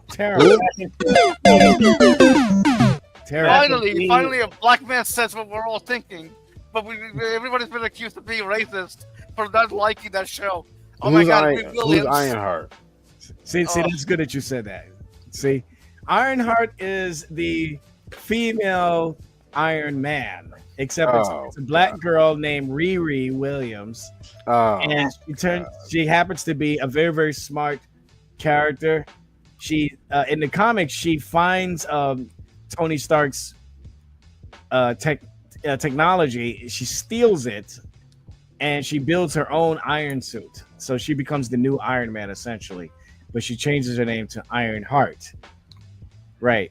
And so Tony Stark finds out about her, and then they end up working as a team. So now he talks to her virtually and as a hologram. But you don't see that in the actual show, the live action show. So the live action show is bad. It's bad. I ain't like it. Oh, I thought about you, Veckel. Apparently, there's a new Hulk out, and this is apparently the strongest Hulk they've put out yet. Infernal Hulk? Is it Infernal Hulk? Something to do with a Hell Hulk, I saw. Ah, okay. No, this Hulk went to hell for 3 days. Something to do with Mephisto and Hulk. Oh, wow. It made me think of you because, well, you're one of the only comic book enthusiasts that I know. Yeah, I'm not even that big of an enthusiast either. There's a Red Hulk stuff. Yeah. Red Hulk. There's a Gray Hulk. Apparently, this is separate than that. Red Hulk, I think, is supposed to be a little bit smarter and stronger than Green Hulk. So is that another person, or is that still? No, it's a different person. It's the latest edition apparently of the main Hulk comic. I mean, the Red Hulk has been around forever. No, Red Hulk's been around for a while, long time. Yeah. Red Hulk is a whole distinct deal within that. Yeah, he's General Ross, General Thunderbolt Ross. Look, they made a sequel of it. They made a sequel to the Incredible Hulk movie. That's not a sequel to the Incredible Hulk movie. Hulk doesn't exist at all. It's like you should have the Hulk at least. Like, yeah, there's General Ross, which the actor who played him died, unfortunately, so they had to pick they have to get someone else. Harrison Ford, I think, plays General Ross #president. / President Hulk. You know what I mean. I haven't watched it myself yet, but I've seen people review it, and it's bad. It's just wow. But don't keep me hanging. If you want to join me tomorrow midnight, I'll be reviewing your favorite pastor. Who? Your favorite pastor. Okay, but who is it? Deconstruction Zone. I don't even know who that is. But okay, sure, he's my favorite pastor. Yeah, you and Jay Pasick and everyone keeps saying, "Oh, you need to go talk to this guy." I'm like, why? I mean, I never mentioned Deconstruction Zone at all, and I never told you to talk to him. So, Do you watch this show? No. You don't watch Deconstruction Zone? No. Do you watch the Sunday show, the Sunday sermon from Matt Dillahunty? No. No, you don't watch the Sunday sermon? If by Sunday sermon, do you mean what is it? He's got the atheist talk and then something else. I don't know. I do know he left that. Oh, he left? Well, yeah, Matt Dillahunty? It's been a while since Matt Dillahunty left the the atheist community. He's no longer an atheist? No, he's still an atheist. He just left the he left the show. Why did he leave? I don't remember, honestly. It was like inside reasons. I want to share this video of Nick Fuentes saying the real Nick. Nick Fuentes apparently debated Andrew Tate. That'd be funny. It was more of a cordial disagreement with each other. I mean, it wasn't really a debate, to be honest. They were just kind of a little bit going back and forth with their disagreements, and something that some of his followers said about Tate. He didn't necessarily approve of what they said about Tate, but he did say, he shared his own disagreements with Tate on things, and then for the most part, the conversation was pretty polite, pretty cordial, So, but I wanted to play this clip here because I was actually watching this stream when he actually ended up saying this, and it caught me off guard, but I found it funny. And I found myself applauding, and I'll probably explain why in a little bit. But check out what he said in this one of his streams. I forget which stream this was, but I was watching it live as it happened. Here we go. Go ahead, try me. Do it. Seriously, we could run it all over again. I didn't come this far after 10 years to now start playing fucking games. This is my entire adult life. I'm in it. So, say what you want. Say what you want, destroy my reputation. Nothing will stop me. Nothing will stop America first. There has to be one righteous person in this country. Here it comes.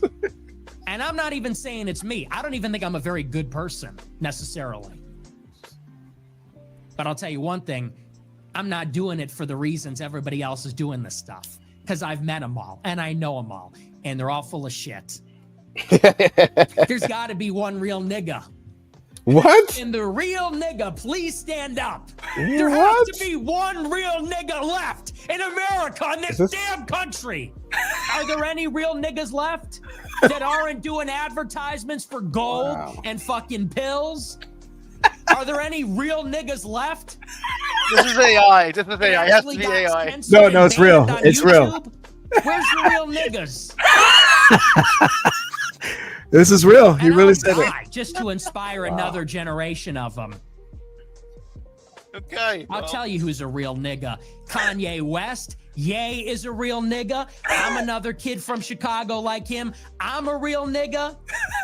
And I know that with everything I've done to this point, notwithstanding whatever happens tomorrow or the next day or any other day, I know there's 1,000 real niggas that are inspired by watching this show. And they may have a lot of people fooled. Maybe in the end of it, they'll have a lot of people fooled. Maybe they'll get you to think I'm a horrible person, whatever. I know there's at least 1,000 real ass niggas that watch the show, are smart enough to understand what I'm saying. They're going to take this information and they're going to blow up the second Death Star. Oh.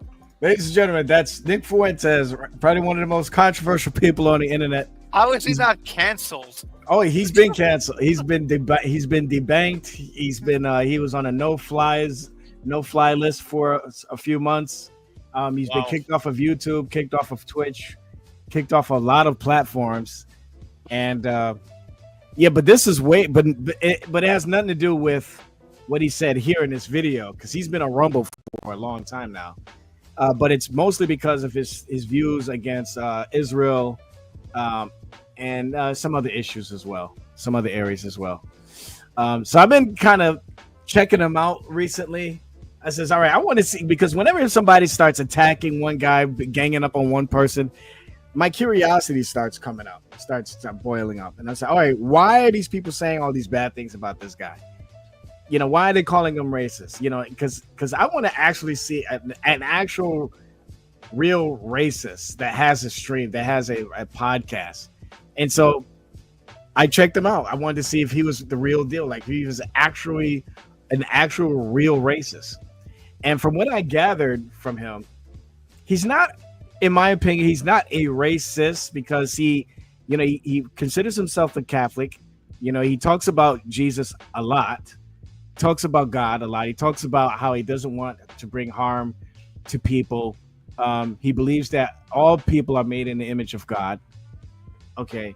The only thing that he has that a lot of people might disagree with him on is his view on as far as community. He thinks and you know, in genetics and stuff like that, he thinks that, you know, black people should stick with black people, white people should stick with white people, so on and so forth.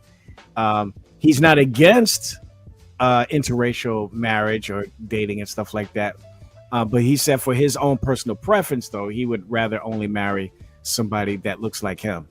You know, so now as far as what he actually is, his mother is Italian and his father was half white, half Irish, and half Mexican. So he's a little himself. In other words, he's a walking contradiction.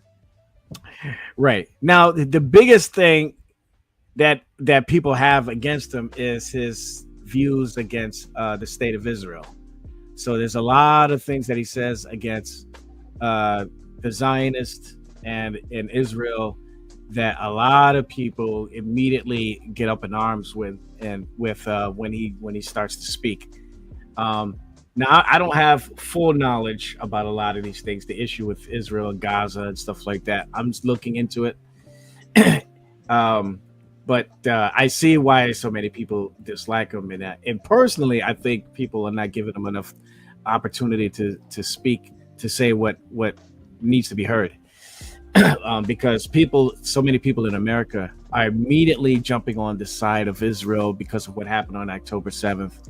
But whenever somebody brings up the issue of what's happening to the Palestinians, there seems to be this immediate attempt to silence somebody or censor them whenever they're bringing up the atrocities that the state of Israel has been involved in and participated in.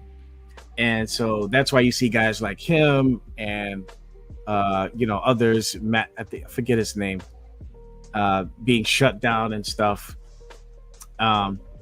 So there are some things that I think, because he is only 26 years old too, I think that he still has a lot to learn. Some things I disagree with him, but that's his opinions. So I can't hold him. I can't hold his opinion on, I can't hold that against him because that's his opinion on things. But he seems to be very knowledgeable. He knows a lot of stuff, and he's willing to debate anybody regarding the topic of, the stuff that he brings up, usually regarding Israel and, Gaza Strip and all that other stuff. So, and as far as him being a racist against black people, I don't know if he actually believes that black people and white people have different genes regarding intelligence and IQ and all that stuff. There are some people that actually believe that IQ determines is contingent upon your genes and stuff like that. I don't buy that. I don't buy that for a microsecond. But there are people that actually believe that. I know there's a book out called the Bell Curve Theory or something like that. And I haven't read it, but I heard about that being well, that bell curve is extremely outdated by now. Oh, okay. And I heard that. Yeah. Go ahead. Yeah, I heard that's one of the things mentioned in the book. About the, black people having a lower IQ because it's genetic and stuff. I'm not sure if Nick Fuentes takes that position, but there are I have bumped into people who have taken that position. So I think it's crazy because you got people of low IQ in every group. So, but ever since this particular clip here has been played since a few days ago, it went viral, and black people everywhere on the internet is talking about it. And amazingly, a lot of black people are saying positive things about the video and about Nick Fuentes. So this video has gotten this clip right here that I just played has gotten a lot of positive feedback from black people. In fact, black people seem to appreciate a white guy like this, who's not only bold to say this, but also to be genuine, and I think that's interesting. I think that's a positive thing. It's not that black people can't tell the difference between an actual racist and a white person who uses the N-word. Nick uses the N-word a lot. Well, not a lot. He's used it a few times, from what I understand, in his streams in the past. But as you can see, nobody's walking away, except for the media and the whiny leftists.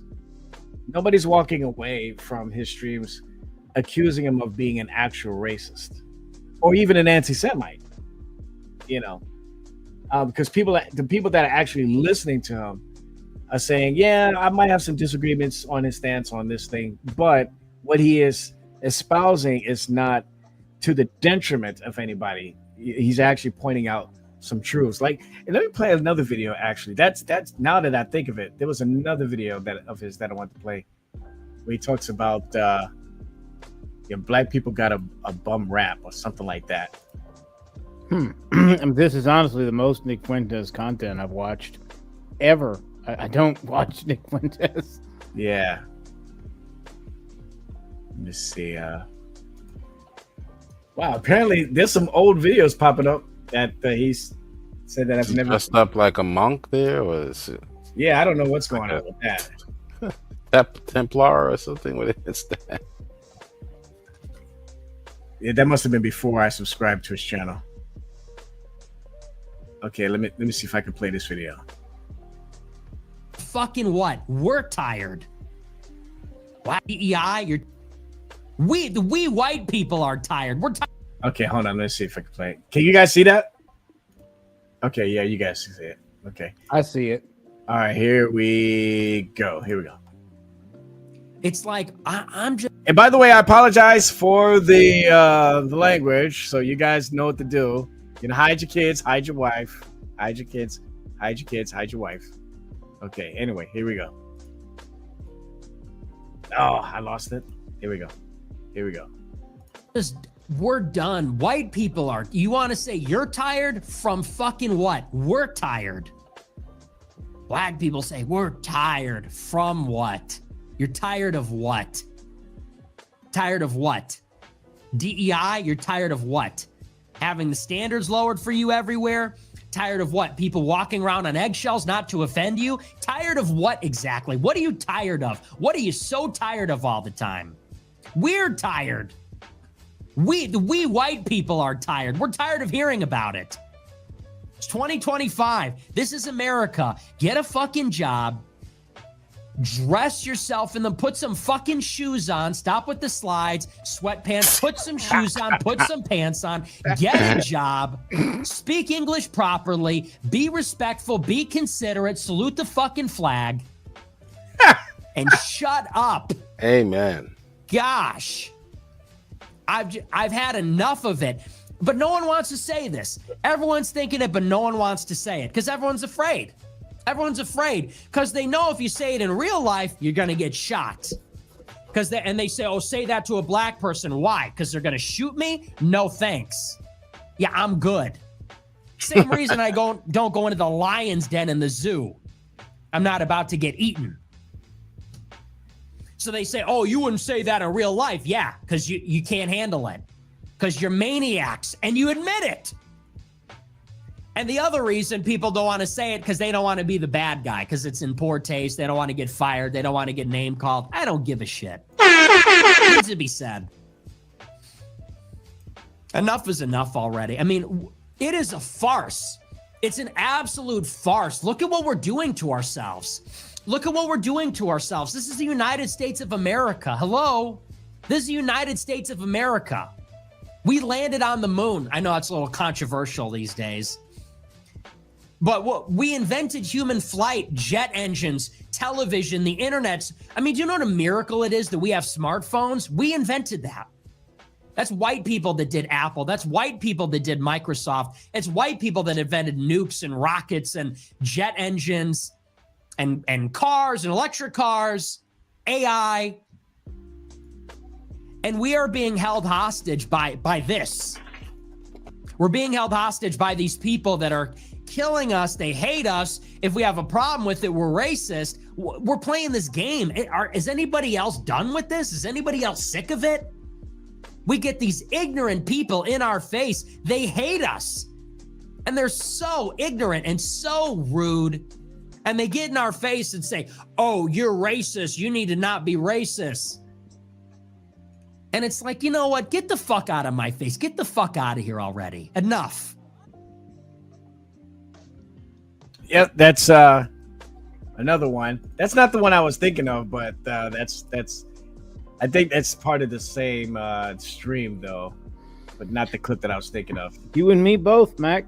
But I see how he could appeal to certain demographics and potentially even black people. Yeah. Yeah, I mean, you heard Jill, a black man, just say amen to some of the things, some one thing that he said, and I tend to have an agreement with that. You know, I mean, I think the reason why black people are in this predicament where we are 13% of the population, but yet committing 50% of the crime or whatever, is because we grew up in a society where there's less community, less accountability, and then too much entitlement. Well, we're also at a point where if I said what Nick Fuentes said, I'd get canceled. And I wouldn't get canceled by black people. White people would cancel me. Oh, I think this is the video. Saying she goes, okay, here we go. I'm gonna play this video. As we're leaving the movie theater, I hear, so the people, lights come on, we see the people. It's a black woman, black dad, black kid, and they're walking out of the movie theater, and I overhear them saying, she goes, and it's a fucking kids movie. And I'm thinking, first of all, 6 years old is old enough to shut up during a movie. 6 years old is not that young. Like, there's no excuse. It's not like he's 3, he's 6. Second of all, what are you yelling at the Karen for? Yell at the kid. Yell at your kid. Teach them how to behave in public. But that's how it starts. That's how it starts. The rules don't apply to them. So it just gets better and better. Then I'm driving. I'm on my way home. I see some guy getting cut off in another lane. Who's the driver? Some black woman. Then I go to Target, and who's shuffling, blocking the door? A group of black girls. You know, they're doing that shuffle. They're in their fucking flip-flops in public, and they're doing that shuffle walk. You know how they sway their hips and they barely move their feet. They shuffle, and they stand in the middle of the doorway. In the middle of the doorway. I want to say, hey, move. This is a doorway. Go and stand somewhere else. I can't take it anymore. And you know what? It's not because they're black. It's because they're so fucking rude and inconsiderate. It just so happens that they almost always are black, right? And they're not doing it because they're black. They're being black doesn't make them do it. They just always, for the most part, 8 out of 10 times, 9 out of 10 times, just happen to be black. And I say to people I know, you know, if black people were known for being extremely courteous and considerate and polite, everybody would love them. Everybody would say, oh, black people are moving into our neighborhood? Yes. Oh, black people are moving into our school district?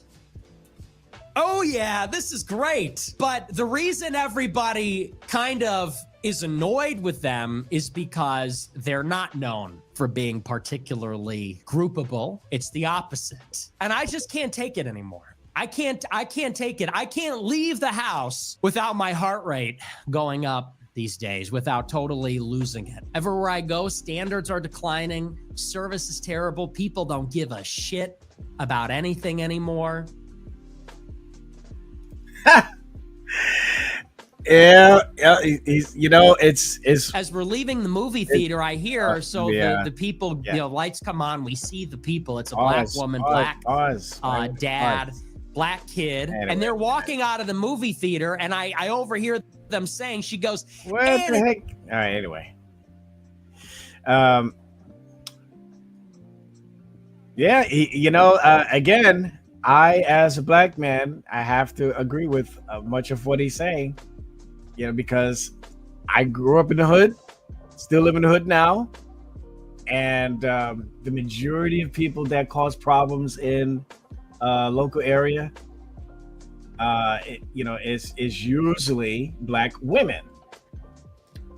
Don't see that many black men getting involved in. I mean, you know, sometimes I you know, most of the time the black men that are causing problems are usually just standing at a corner, maybe loud talking and stuff. But usually, you know, the rude behavior is predominantly from black women. You know, you're just lifting up the race card every time they do something they're not supposed to do, and they get criticized for it. So 9 times out of 10, I would add to that, if there are men that are fighting and blood, you know, killing each other, it's because an auntie or mama or a sister called and said, you know, there was one story about a mother who felt disrespected by a store owner. And so she goes home and tells her son, go get that, you know what. So then the son picks up a gun and goes and shoots the store owner. So 99% of these disputes are because a woman either called 911. If Leroy gets shot, it's because Kaisha called 911 or she called Leroy. She either called Leroy or 911. Right. Yep. Leroy's going to be there to take. Yeah. Right. Yeah. That's 99% of the crime and the shootings all occur. Now there is some gang related. Not much of them are all like gang related. But if it's not gang related, 9 times out of 10, it's because of a woman. And see, that was the other thing I wanted to say to Nick Fuentes' defense. You know, Myron Gaines actually brought this up too. I thought it was a good point. If Nick Fuentes was actual racist, it wouldn't make any sense that he would actually support Kanye West for president. Probably not. That doesn't make any sense to me. I think he's more of a controversialist. That's what I think he is. Yeah. 26-year-old controversialist, as you put it. He the wants question is, people to vote for Kanye? Yeah, he was. Yeah, Kanye. Remember, Kanye was running for president, or at least announced that he was going to run. Did he vote? I'm curious if he voted for Trump. Oh, he didn't vote for Trump in 2024. Wow. No, he's actually against Trump now. Well, he's upset with Trump. Let me put it that way. He's still very much America first. He just thinks that Trump. He's definitely not a leftist. That's for sure. He hates the left, but he just has some strong criticism against Trump now, with his handling of the Epstein files, as well as the issue with Israel and, the situation with Gaza, so he talks about that a lot, so. Thank you for having me, gentlemen. It is decently late. I'm going to bed. All right, my friend. Thank you for joining us. Yeah. Good night, Ryan. I'm going to play this one video. I think here he actually says something positive towards black people. At least black people that are more in the conservative or patriotic. So let's see what he says here. Oh, and John Miller. I always love John Miller's another one of the great black patriots. He's one of these people you just can't. This guy's just like the most hardcore sleeper patriot. So I love black people. I love you, black people. Not the ones that are causing all the problems, but the ones that are on TV and they're being patriots. I love you. Keep up the good work. Black, white, red, brown.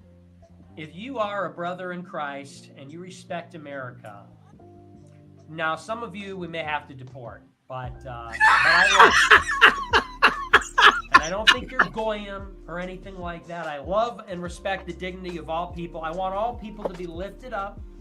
The white man can do it, but we just need to have our country back, please, first. Then we can lift up the whole world like we always intended to. So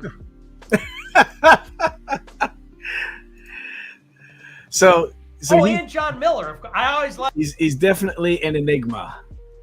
Yeah, but I think the more people listen to him, I don't know. I can't speak for everybody, but I know I, as a black man, am finding him more interesting.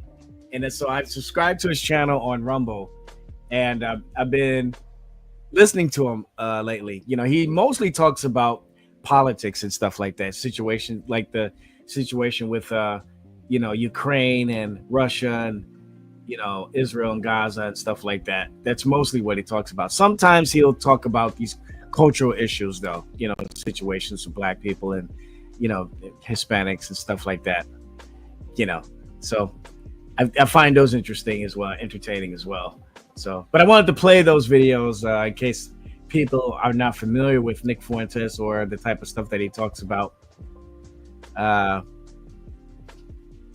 find him interesting. Now, he does have some recent beef with with Candace Owens, and apparently Candace Owens is going nuts. She's attacking Trump now, and people in MAGA are not happy with her as well because of. She's also pointing out some issues with the Epstein files too. But I think the reason people have with her is what is it that? Oh, I guess they don't like the way she was criticizing Nick Fuentes and Tucker Carlson too. So and Tucker Carlson's a little bit in hot water too, because let's see if we can actually find that. Tucker Carlson was giving some heavy criticism to Nick Fuentes, even resorting to ad hominem attacks, calling him gay and living in his mother's basement. So then Nick Fuentes punched back and pointed out the fact that Tucker Carlson lied about his father being in the CIA. His father was in the CIA, but he lied in that interview with Candace Owen and said that he didn't even know his father was in the CIA until after his father died. But yet you go to videos 20 years earlier, he actually admits, and quite often, that his father was in the CIA. So I haven't seen Tucker Carlson respond to that exposure made by by Nick Fuentes. But well, I don't know. We'll see. Fuentes goes off on. Let me see if I can play that. Let's go ahead. With Jewishness. Okay, here we go. And what did Tucker Carlson say? You're a kook and a crank if you say the neoconservatism has anything to do with Jewishness. What did Joe Kent say? I'm an inclusive populist. I don't want to talk about whiteness or Christianity, and I'm pro-Israel. What have these guys been saying from the start? Bill Buckley called Buchanan an anti-Semite because he said that Jews were making us fight their wars. But they are, and they always have been. Going back all the way. When Tucker talks about the neocons that me and Pat Buchanan are allegedly discrediting, who are the neocons? Over generations, I'll tell you who the neocons are. They are Jewish leftists from New York in bed with the CIA doing arbitrage on behalf of Israel that only became right-wing because Israel was threatened by the American left. That's who they are. And if you read what they write themselves, they will tell you it's not liberals that got mugged by reality. It is those Jewish leftist intellectuals from New York that were surprised when the Soviet Union turned on Israel. And they realized after the Soviets passed that resolution in 75 saying that Zionism is racism, they realized the left wing in America, the left wing in Israel would never let Israel be a Jewish state. I want to find a clip where he's talking about Tucker Carlson. Let me see if or acknowledges that this begin to piece this story fight Iran in the rogue. All right. I'm gonna have to dig through it. Anyway, trust me, there's a video. He actually plays a video clip of Tucker Carlson at a much younger age, admitting that his father was. All right. Oh, maybe this is it. Here we go. Believe me, Pat does raise issues. I mean, this is part of the sad thing with Pat Buchanan, as far as I'm concerned. The sad thing is, and I know that no one who watches him will believe me, Pat does raise issues that I think are important. Doesn't mean everything he says is false. It doesn't mean he's not talented. He's enormously talented. It doesn't mean he's a bad person. I'm not attacking him personally. I mean, I think that, the sovereignty of the American military, et cetera. I mean, these are not just crank issues. It's young white men who've been totally cut out of our economy, attacked mercilessly. I mean, they really are the victims, and they're desperate, and no one speaks for them. So they go to Fuentes because he's like incredibly articulate, and they think he's our leader.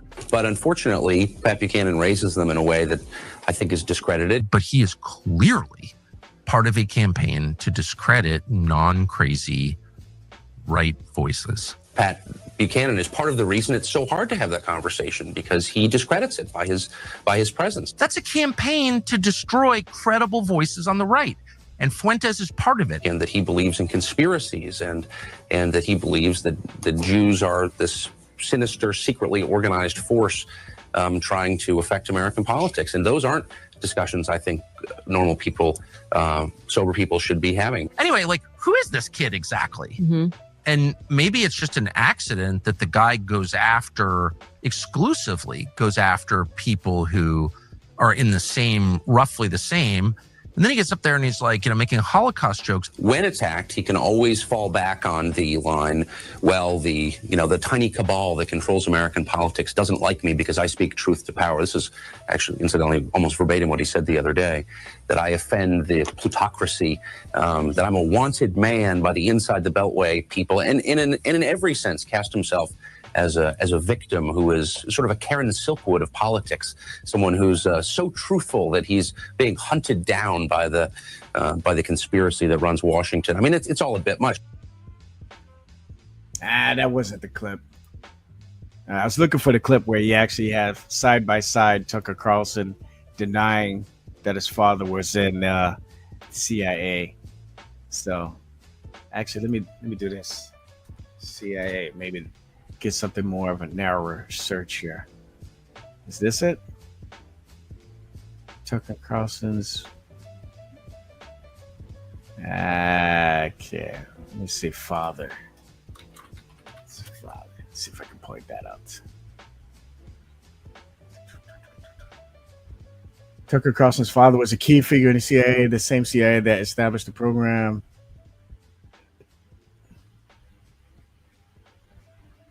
Let's see here. He was an ambassador in. I think this is it. All right. This is it. Let's see. All right. Here we go. Africa, and then he ran something called the Corporation for Public Broadcasting. I mean, the guy who took. All right. So back in 2010.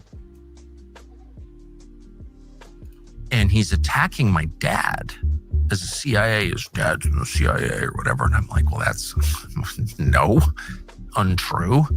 And my father dies, and I learn actually, yeah, was involved in that world. Completely shocked by it. So no one has to believe me, but that's just a fact. Right. All right. So here in August 1st of this month, Tucker Carlson is in a discussion with Candace Owens, who's gorgeous, by the way. Anyway, and he is he's proclaiming that he didn't even know his father was in the CIA until after his father died. This was in March of this year. And so when I applied to CIA, and I've taken a lot of crap, including from Putin, like, oh, you're from a CIA family. Well, yeah, obviously my father worked in conjunction with CIA. I mean, that's what that is. And I tried to join the CIA. He had a bunch of them. He ran the Voice of America for a long time, maybe 5. So that was a clip from last year. For those of you who are not looking on your screen, what you just heard was another clip. That was Tucker Carlson admitting that his father had CIA relations. And he said this in June of last year, 2024. So now we're looking at a clip from May 10th of 2002. For 6 years, he was an ambassador in Africa, Voice of America. I mean, that's what that is. They go back. And I tried to join the CIA. He had a bunch of them. He ran the Voice of America for a long time, maybe 5 or 6 years. He was an ambassador in Africa, and then he ran something called the Corporation for Public Broadcasting. I mean, the guy who took out Mossadegh lived on my street. Okay, now we had another clip. This is February 27th, 2024. Here we go. One of the Roosevelt CIA officer. So, I mean, again, I grew up around this stuff, but that's why it's not happening. But they seem to be. Here's another clip. May 21st, 2024. And so many other things. I mean, I applied to CIA. My dad worked with CIA. I was never against CIA. I thought only like dumb liberals were against CIA, and traitors or whatever. So my views on CIA have evolved based on things that I have seen and personally experienced. You took a pretty well publicized trip with your father.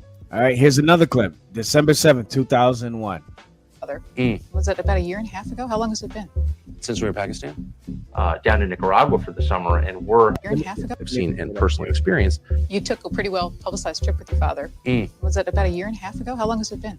Since we were in Pakistan, down in Nicaragua for All right, another clip, June 2005. Here we go. the summer, and work and get involved in the war, and support the side that we thought was right. Where you got left behind for a couple of days. Oh no, that was when I went to Vietnam with John McCain. Yeah, I had a hassle at the airport. And are you still traveling with your father on trips? We spent the summer. Okay, that was back to the previous 2001. Now we're at September 17th, 2017. In Nicaragua, trying to get a sense of the war there, and all kinds of hilarity ensued. But By yourself, my father's a great guy to travel with, and very amusing and adventurous person who's up for anything. So I said, let's go to Pakistan. Okay.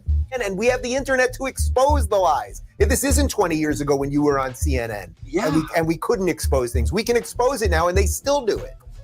Well, I guess I would ask myself, I lie. If I'm really cornered or something, I lie. I try never to lie on TV. I just don't, I don't like lying. I certainly do it, out of weakness or whatever. And that's the end of that video, folks. So, again, what's the significance of showing that clip of Tucker Carlson lying about his father's relation in the CIA? Because, first of all, he admitted it in front of Candace Owens. He said that his father was never He didn't know about his father's affiliation with the CIA until after he died. But then we can see that previous videos, even just videos last year, he said the complete opposite. He's openly admitting that his father was in fact, indeed, very much heavily indeed involved with the CIA. And So, he's attacking my dad. Muted. So the reason why this is being brought up is because Nick Fuentes is the one who actually brought this to everybody's attention. Why did Nick Fuentes go on ahead and do that? Because again, in his discussion with Candace Owens, Tucker Carlson was attacking Nick Fuentes, attacking his credibility, on his stance on Israel and Gaza. And he even went further as to started dropping ad hominem attacks, referring to him as gay, referring to him as him living in his mother's basement, referring to him as a anti-Semite, and all these other type of things. Stuff that Nick Fuentes has heard multiple times from different people, mostly on both sides, on both the left and the right. Some of you might even know that TPUSA wants nothing to do with him because of his stance on Israel and stuff like that. So when Tucker Carlson made those terrible comments about Nick Fuentes, saying, well, listen, we're all on the same team. We're Candace Owens, Tucker Carlson, Nick Fuentes, we're all raising questions about what's going on with United States relations with Israel. But then Tucker Carlson turns around and says this stupid stuff about Nick Fuentes. And now it just made him raise questions about his situation with bringing out this information about Israel and Gaza. So what did Nick Fuentes do? He decided to go do some research and find out, okay, this guy's lying about his father's affiliation with the CIA. Why is he lying about that? Why would you lie about something like that? After you've admitted it over a dozen times in public, even just the previous year, you admitted that your father was in the CIA. And now all of a sudden, you're sitting on the opposite side of the table with Candace Owens, and you're saying that you didn't even know that your father was a part of the CIA until after he died? Why would you do that? And so, me personally, I'm waiting for a response from Tucker Carlson himself. I haven't heard anything, but if any of you guys get any information on him responding to Nick Fuentes, and it's not just Nick Fuentes, it's the internet. The internet is exposing them on this. I mean, MAGA is exposing him on this. Why is he lying? Why did he lie? Why did he lie in front of Candace? So he lied to her face, said this, but he lied to the whole world. And so if he's lying about this, maybe he's also lying about some situations regarding the Israel-Gaza situation. And, it's rather unfortunate because I think all people involved with MAGA, we're supposed to be fighting this, the same fight. But it's rather unfortunate that we got people in MAGA who are a little bit upset with Trump. I have a little bit of issues with Trump too right now. I think, he's still my guy. I do think that there are a couple of things that he's doing that I'm not happy with. I don't know if he's playing 4D chess and we'll ultimately see something positive that's going to come out of it or not. I don't know. But all I know is that I don't know. And again, but this goes back to what the Bible says about not putting your trust in man, right? See, we Christians, we can always bring it back to Scripture. Why do we always bring it back to Scripture? Because God is our Alpha and Omega. When we say the term Alpha and Omega, what are we talking about? We're not the chill unit. The chill unit. The chill unit. That's the you. Chill unit. Yeah. The Jill unit, right? Look at that. All right. Let's see if I can get you up there. The Jill unit. Yeah, there you go. Oh, you. Did you create that? He did it himself. What the fuck? You did that yourself? Yeah. That's funny. That's funny. I got But real one, quick, too. when I think of the term Alpha and Omega, I think not only is God the Alpha and Omega in terms of his ontology, but I also say that he ought to be that in terms of our daily living through application. So yeah, I would agree that Trump is not perfect. Yeah, and he's not going to do everything perfectly. But what exactly did you disagree with? What policy or what did he do or say? Or yeah, I'm not sure if I'm a fan of how he's handling the Epstein files thing. For one thing, some people might say, "Well, it's not really a big deal." Well, it kind of is because there's a moral value to it because we're talking about people being victimized and stuff. I don't believe Trump is on that list. Some people think that he's hiding something, that he's on the list, he's in the client list and stuff. I don't buy it. I don't believe. Well, how would you handle it differently, considering the circumstances that he's in? If you are aware of all of them, we'll find out. Well, the first and foremost, I definitely wouldn't discourage my base by saying, you're not my supporters anymore, because people keep constantly asking about it. And the reason why people are constantly asking about it is because that was one of the things that he told us that he was going to take care of. And now we're getting close to getting more information, but now all of a sudden there's this abrupt shutdown to it. And it just seems to be weirdly coincidental that Congress is now taking a break when we're about to get some more information. And they're going to, reconvene, I guess, in September. But I feel that this is giving them way too much time, giving somebody, I don't know who, but it's giving somebody way too much time to clean up the mess so that they can hide more stuff. Now, as far as Trump being on the client list, I don't buy it. I don't believe that he's on the client list because we spent 2 whole years during his first administration trying to prove that he was peeing on some hookers. Okay, and that been proven to be false.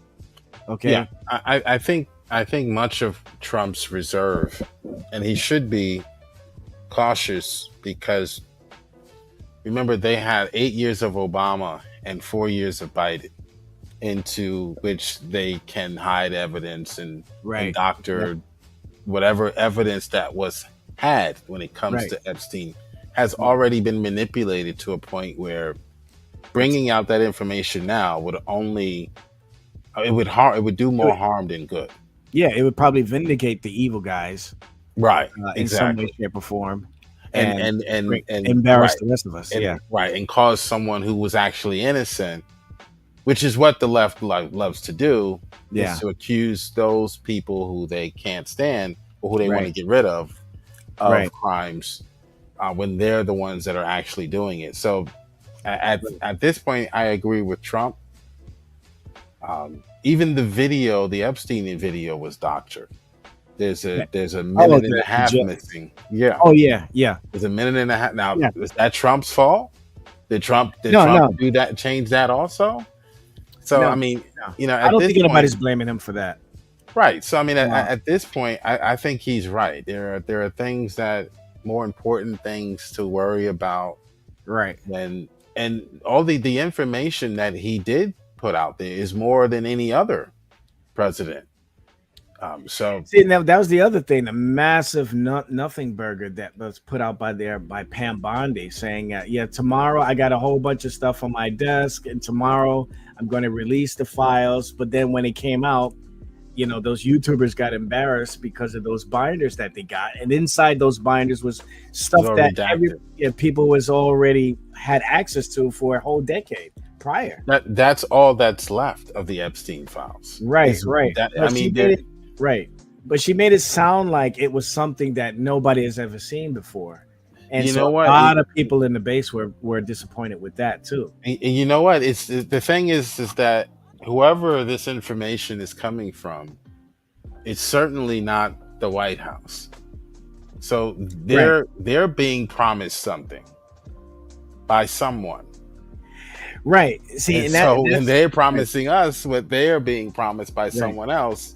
So I'm sure Pam Bondi was just as shocked, but she had to come out with what she had. See, now here's where here's the bottom line though, because I do agree with everything you're saying. I do, like, even before Trump got elected again for the second time, going back to the Epstein files situation, I totally agree with what you're saying. You know, they had plenty of time to make copies or even just destroy all the real hardcore evidence that could have possibly been out there to expose anyone. Okay, now I'm at the point now we're never going to see it. I might as well even believe that it doesn't even exist anymore. They probably just destroyed it.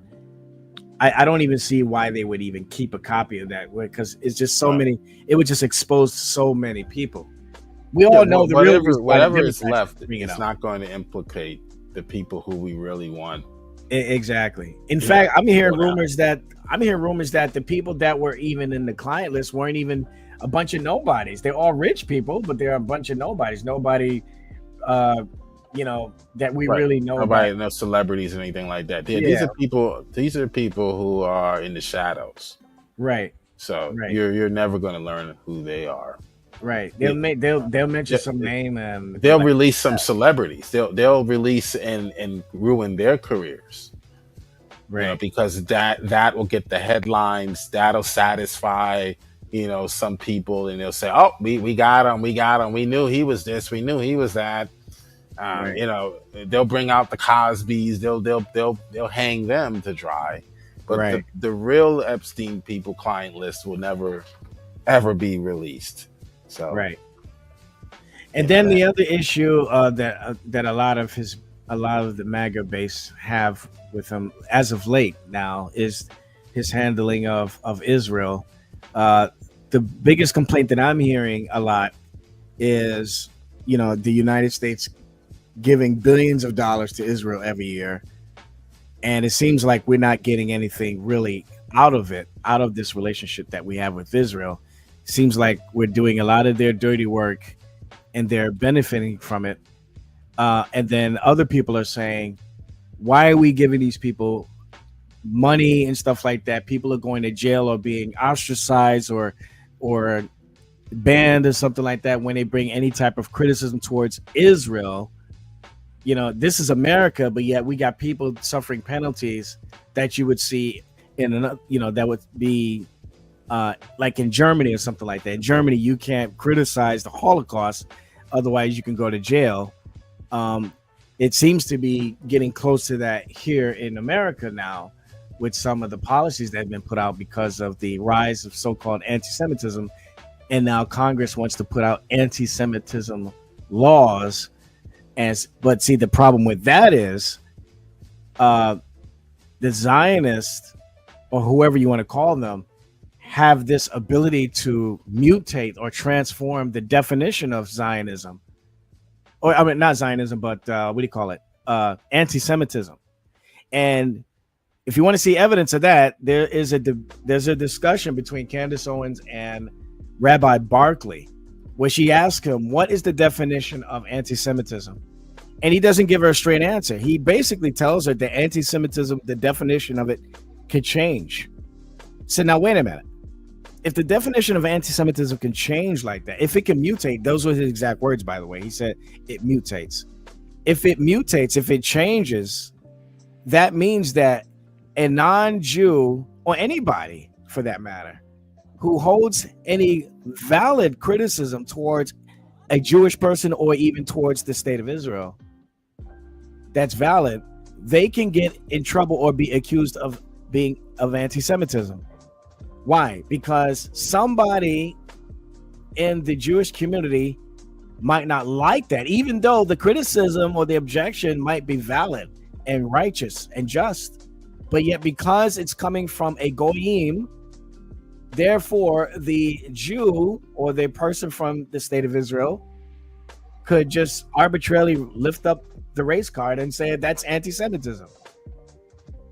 And I brought this up too before. I think this stems from a misinterpretation of Genesis 12:3. And for some of you are familiar with that. Welcome to the room, Ben. By the way, how you doing? It's good to see you. Hey, Becco. You all right? Good, doing good. What's the topic? We're just talking about whatever. Right now, we're talking about Trump, the problems that MAGA has with Trump right now. Okay. And, and one of the issues is his dealings with Israel and Gaza and stuff like that. So a lot of people didn't like the comment that he made also about what he would do with the Gaza Strip, turn it into a hotel resort and all this other stuff. People making comments about that. I says, well, that could be taken two ways. Either he's speaking genuinely about that, which would be atrocious, or he's just BSing like he always does. Trump is from New York. He has a big mouth, just like a lot of New Yorkers do. And sometimes you just got to take what he says with a grain of salt. He doesn't really mean that, but he's just kind of speaking in a very tongue-in-cheek BS type of fashion. He's trolling, basically. Or he's trolling. Yeah, he does that a lot. Yeah. Yeah. Okay. Right. It's to see the media's reaction. Did you realise your vice president, I think it is, he's on holiday in our country at the moment? Oh, yeah. Vance, JD Vance. Yeah, that's him. I heard that he's overseas somewhere. Yeah. Yeah. A lot of people didn't want him in their village. It's not near me. It's a date. I don't know whereabouts in the village it is in England, but there was one lady though who wasn't against it and said she thought it was rather humbling that we had a US vice president, of that kind of importance in their village, and she liked it. Man, I think that's a good thing. In fact, I heard that JD Vance was one of the pretty outspoken against the censorship over there that's happening over there in your neck of the woods too. So people in Europe are liking JD Vance for that reason, at least. That's good.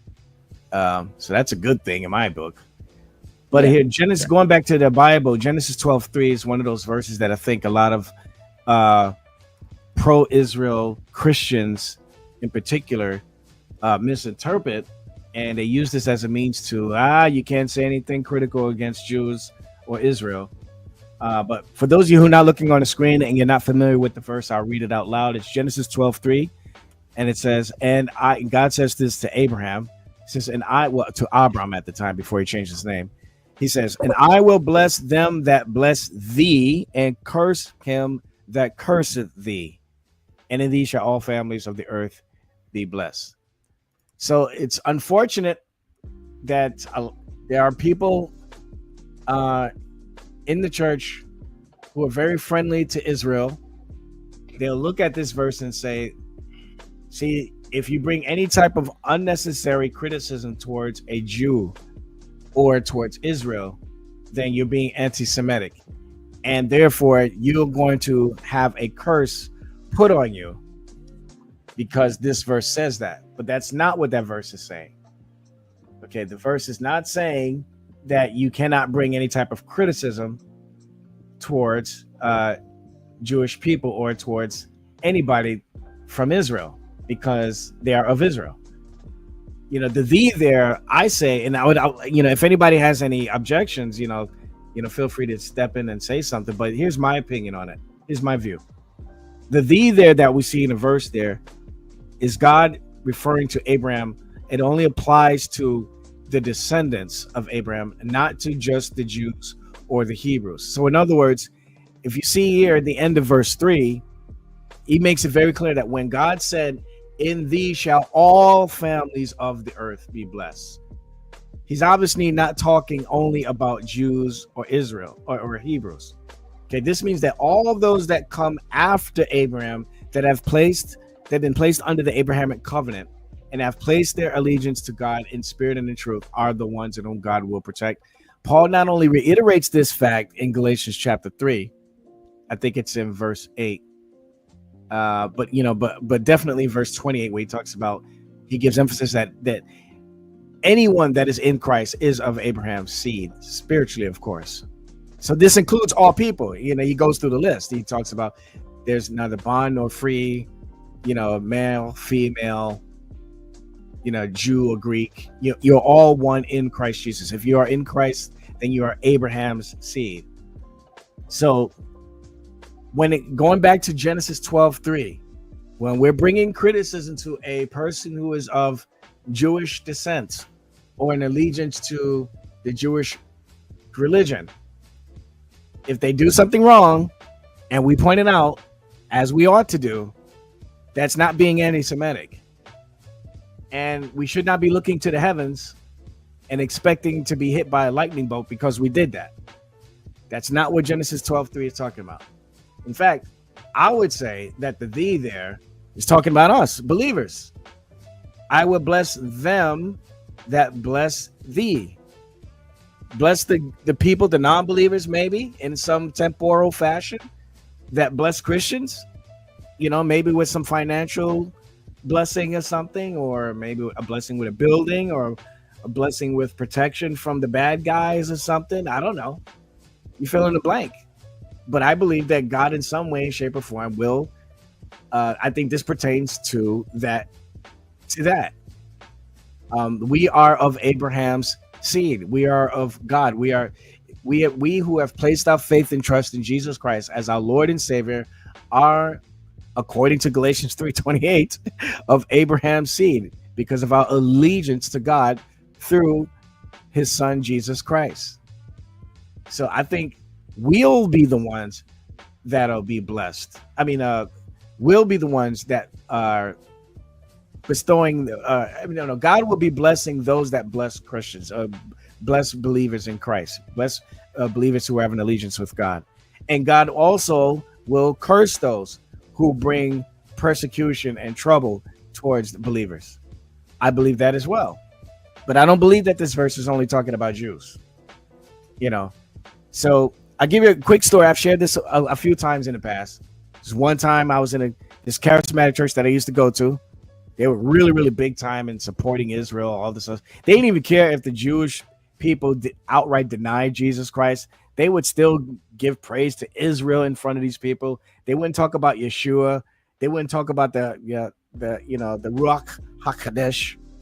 They only talk about Yahweh. That's it. They wouldn't give any emphasis on the death, burial, resurrection of Christ. They wouldn't give any emphasis on the Holy Spirit. You know, none of that. It was all about celebrating Israel, celebrating the feast days and the feasts and the all these other things. That's all they cared about. But prior to that day coming, there was one time I'm in church. You know, I got there about 10 minutes early, just kind of hanging around. There's other people there and we were mingling, just kind of waiting for service to begin. This girl that I saw, she used to go there all the time too. She came in there. She was looking kind of downtrodden. And I asked her, I said, "Hey, it's good to see you." She said, "Hey, hi." I said, "You okay? You look kind of sad. What's going on?" And then she says to me, "Nothing. It's not a big deal. It's just, I just got into an argument with some girl at work." I says, "Oh man, so what happened?" He says, "Well, she did something wrong. She wasn't supposed to do. She did something that she wasn't supposed to do at work, and I just recognized that." I said, "Oh, you didn't confront her about it?" She says, "Well, I couldn't." And I said, "Why?" And she said, "Well, because she's Jewish, she's a child of God, so I can't really." And I says, "What do you mean? Why can't you address her? If she did something wrong, why can't you address her?" And then she quoted Genesis 12:3. "I will bless them that bless thee, and I will curse him that curseth thee." So when she gave me that reference, I was led to believe that she believed that if she gave this Jewish coworker a righteous rebuke, that would be equivalent to her cursing this person. And I didn't want to argue with the girl. She was already disturbed, really depressed. She was really affected by her being hindered by her own conviction, mind you, because nobody told her not to do it. It was her own conviction. But the conviction was wrong. It was fraudulent because it was based off of a misinterpretation of this verse here. But she was kind of sad, kind of moping, head kind of sunken down a little bit. But when she told me the verse that she referred to, which prevented her from addressing this other coworker, this female coworker who happened to be Jewish, because she's Jewish, that's when I got a little bit disturbed. And I started to realize, all right, something is not right with this congregation. And I'll go into other details of other problems I came up with regarding this congregation I was a part of, which had caused me to eventually leave because it just turned out to be super charismatic. I mean, they was promoting Benny Hinn and Gregory Reinhardt, whatever, you know, all these other false prophets and stuff like that. There were times when there was no preaching at all. There was no study, no looking at scripture. It was just singing the entire service. It was, you know, begging people to speak in tongues to come up and receive the Holy Ghost, you know, playing all this melancholy music in order to get people's moods, you know, to cry so that they can, you know, get saved and all this other stuff. You know, to me, I think that's kind of cheating anyway. But anyway, that's the type of church that I used to go to, you know, people who would really, you know, base their emotions took precedence over the scriptures, you know. And so bringing it back to Genesis 12:3, again, if anybody says that this verse only refers to Jewish people, I would challenge you on it. I want somebody to prove me wrong. There's no way that this verse refers only to Jewish people. And most importantly, there's no way that this verse says that this is some sort of prescription to not bring just or righteous criticism towards Jewish people. If a Jewish person does something wrong, it needs to be called out just the same way to you white people. If you see somebody black doing something wrong, you have the right and you should call it out. You don't keep your mouth zipped up just because you don't want to be labeled a racist. No, this person did something wrong and it needs to be called out. So if a black person does something wrong, you call it out. You're not a racist. Don't let these leftards, these retarded lefties, try to convince you, oh, no, leave the poor black kid alone. He's only doing that because of 400 years of oppression. No, get out of here with that garbage, man. Man, I wish somebody would come to me and say something like that. Boy, I'm telling you right now, if I could lose my salvation, it would happen at that moment. I'm telling you right now. I want it bad. I want a white liberal to come to me and say some bullcrap like that to me in my face. God, I want it bad. But it'll never happen. It'll never happen because I'm too outspoken in public and on the internet. It's never going to happen to me. But anyway, same thing with the Jews or with a Jewish person. If a Jewish person is doing something bad, if a Jewish person is doing something wrong, and it can be proven and demonstrated that it's wrong, especially if it's against God's will, you, non-Jew, Goyim, Gentile, whatever you want to call yourself, you have every right to call it out. Do it, and do it without fear. The only fear that you should have is towards God. That's it. You should not fear man. You don't fear no Negro. You don't fear no Jew. You fear God. Okay? Remember what Jesus said about what God can do to the body and soul in Matthew chapter 10. Fear not man what they can do to the body. Okay, but fear what God can do to both body and soul. Okay? And so I just wanted to bring that up, you know, kind of bringing it back to the issue with Trump and his handling of the Israel-Gaza conflict. You know, the fact of the matter is that there are a lot of people in MAGA. And, you know, there's a little bit of I don't know if you want to call it a cold civil war between MAGA, but there is a division. One side says, hey, Trump is doing everything right. You know, he's not perfect. He's doing everything right. I'm going to support him. The other side is saying, I love Trump and I voted for him. He's the best president we've ever had, but he's slipping. He's slacking with this situation, the moral value of this situation with Israel and Gaza. And he's also slipping and slacking with this issue with Epstein files. I say this. This is what I say. With regard to the Epstein files, What people in MAGA really want is transparency. If you don't have the files, if you don't have diddly, then just come out and tell us. Just come out and say, listen, we're looking for these files. We don't have it. This is all that we got. Okay? And if you can prove that to MAGA, MAGA is going to forgive you and say, okay, fine. You know what? Oh, what we do ask, though, is that you don't say disparaging things about people in your base like Trump did. You know, he really disappointed a lot of people, man, when he made that comment saying, you know, I don't need your support anymore. I don't want your support anymore.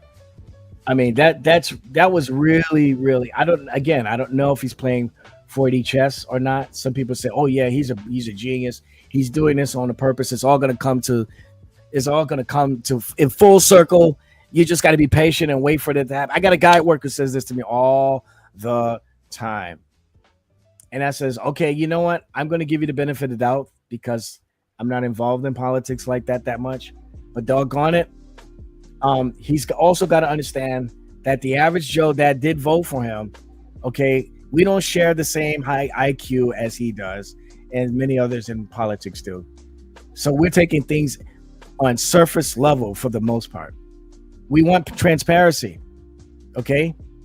If you're tired of people bringing up the Epstein files to you, Mr. President, you can't resort by saying things like, I don't want your support. You could just simply say, you know what? We're still working on it. I don't have any new information for you. I'm sorry that you're upset, but this is the best that I can do right now. You know, and move on. People will still be bothered, but they won't be nearly as bothered as when you criticize them and attack them and say, I don't want your support anymore. I think you're stupid. You know, those people who are asking about the Epstein files, you're stupid. That you can't do that. You can't do that. You can't do that, Mr. President. You know, I still believe that President Trump is the best president of my lifetime. I don't think we're going to get better than him after this. God knows what the heck's going to happen after this. But again, just like Jill and I brought up before, nobody is perfect. The Bible says that I can't remember the verse exactly, but I know that we're not supposed to put our faith and trust in man, but only in God. Only in God. Why? Because man is retarded. Man lets us down all the time. No matter how much you get along with them, no matter how much you agree with them on things, there's always going to be at least one point in your life where you bump heads spiritually, psychologically, academically, philosophically, whatever. There's always going to be some area where you disagree with your friend or the people that you hang out with the most. It's just going to happen. You know, I wish it wasn't that way, but that's just the way it is. You know, and Trump is no exception. I just realized this. I'll check out this link in just a minute, Joe. But I noticed that I said those are coffee beans. Yeah. Could be indicative of how I'm still up this late.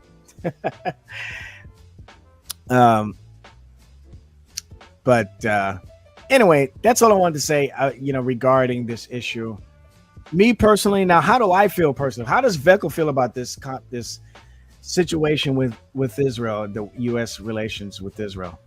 Well, here's my uneducated take on it. Okay, and I'm admitting this ahead of time because there's a lot of things I haven't looked into yet.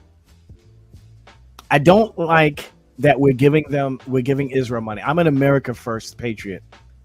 I love America, and I think we need to focus on America first. Like truly be America first. Like we need to leave these other nations alone first, take care of ourselves first, and then we worry about those guys, whether or not they can, we can make some sort of deals to bring aid to us. Now, I do understand that there's some strong consequences, negative consequences to that. I understand that because there's the issue of trade. The other countries have resources that we depend on them for, And if we just outright, reject them in any type of fashion, that could affect our economy in a negative way. I understand that.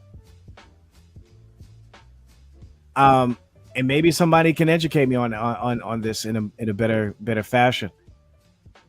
But I know that, and I speak for a lot of other people who've made the same complaints.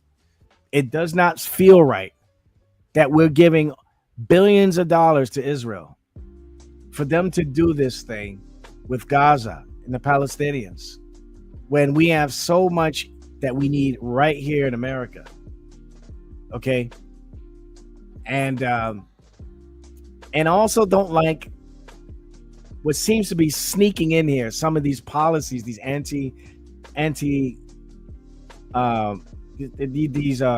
these policies, these whatever, that seem to be protecting Israel, like, criticisms towards it, people being, shadow banned or silenced or censored, or even, being temporarily thrown in, temporarily detained because of certain things that they're saying, because people are bringing criticism not to Jewish people but to Israel, maybe to even Bibi Netanyahu. And people are seeing that, particularly MAGA. People are speaking out about it, but they're only allowed to speak about it on places like Rumble or Kick or Odyssey or some other platforms. If you speak about this too openly or brazenly on YouTube, you're going to end up like Steven Crowder and Candace Owens or Nick Fuentes or Alex Jones. None of these people are anti-Semitic, but they brought some heavy criticism and scrutiny to some of the actions performed by Israel. And next thing you know, their channel is gone. So, and we need, an ADL or whoever, the Anti-Defamation League, I think it's called, the people who immediately jump down your throat if they detect any type of anti-Semitic statements or thinking coming from you. These people need to be able to give a cogent response to why several individuals are getting in trouble for bringing any type of scrutiny. Forget about criticism. What about scrutiny? What about just inquiry? We certainly don't want. I don't want that for black people. I think white people have every right to bring any type of heavy scrutiny towards black people in this country, especially the monkey head, the monkeys that go around trashing up stores or harassing innocent people who are on an airplane or at an airport. People are minding their own business, but yet they want to walk around with their bonnets and their slides on. People should not have to walk on eggshells around people like that. I'm tired of it as a black man. Okay? But non-black people should be able to strike back, not physically, maybe verbally, but if physically, they should be able to do that too. But anyway, heavy scrutiny needs to be brought up to black people if and when they do something that is unruly, that is unethical, that is immoral. Non-black people should not be afraid to address these kinds of things just because they're not black. They should not be saying, "Ooh, I don't want the race card to be thrown up. I don't want to be a racist." Man, screw all that garbage, man. Right now, white people, white folk, you're in a good time right now because black fatigue is on the rise. So I think there's a little bit more room for you to speak up a little bit. And you got my back, by the way, just as long as it's done rightly. You know what I mean? I mean, if I see somebody black saying something stupid to you and you ask me for backup, I'm going to back you up. But not because I love white people so much, but because I love righteousness. So if I see, and I'll do the same thing for a Jewish person, Jewish person says something or does something wrong and a non-Jewish person calls it out, and you need somebody to back you up, I'm going to back you up. But But anyway, going back to Genesis 12:3. Genesis 12:3 does not pertain only to the Jewish people or to Jews or to Hebrews. Okay, it pertains to all those that are in Christ Jesus. Take a look at Galatians chapter 3, verses 28 and 29. If you are of Christ, then you are of Abraham's seed. So those that are blessed for blessing us, believers, okay, obviously they're separate. There's a distinction there. So the non-believers that choose to do something morally beneficial towards us believers will be blessed according to this passage. And those who choose to do something that is morally non-beneficial or morally detrimental towards believers, they will have a curse on them according to this passage. But this passage doesn't say, oh, only guys whose name is Spielberg this pertains to. Nope. It's not what that verse is talking about. So anybody wants to challenge me on it or correct me, the link is at the top. I'm not going to stay on too long because I've been streaming for a while now. But I'm going to check out this link that you shared, Jill, and see what this says here. Oh, gosh. I can't stand this broad. This chicken head. Okay, let me share with you guys here. This is the epitome. This is why people are tired of black. And when I say black fatigue, what I really should be saying is, and guys, brace your ears, hide your kids, hide your wife. What people really mean when they say black fatigue is nigger fatigue. That's what people are really tired of. They're not tired of black people. Black people are wonderful people. You know, black people were Republicans first before we became Democrat. And there was a great hesitation to become Democrat, by the way. Jill, I think you were there when we proved that to that bozo named Ronan. But anyway, and black people have made many great contributions to this world. But I guarantee you that those black people that have made great contributions to the world and to this country, they did not act like these bonnet wearing, slide wearing, bust and sag wearing, bad grammar talking, Colt 45, Paul Mall smoking Negroes walking around, starting trouble with every light-skinned person that they see. Okay?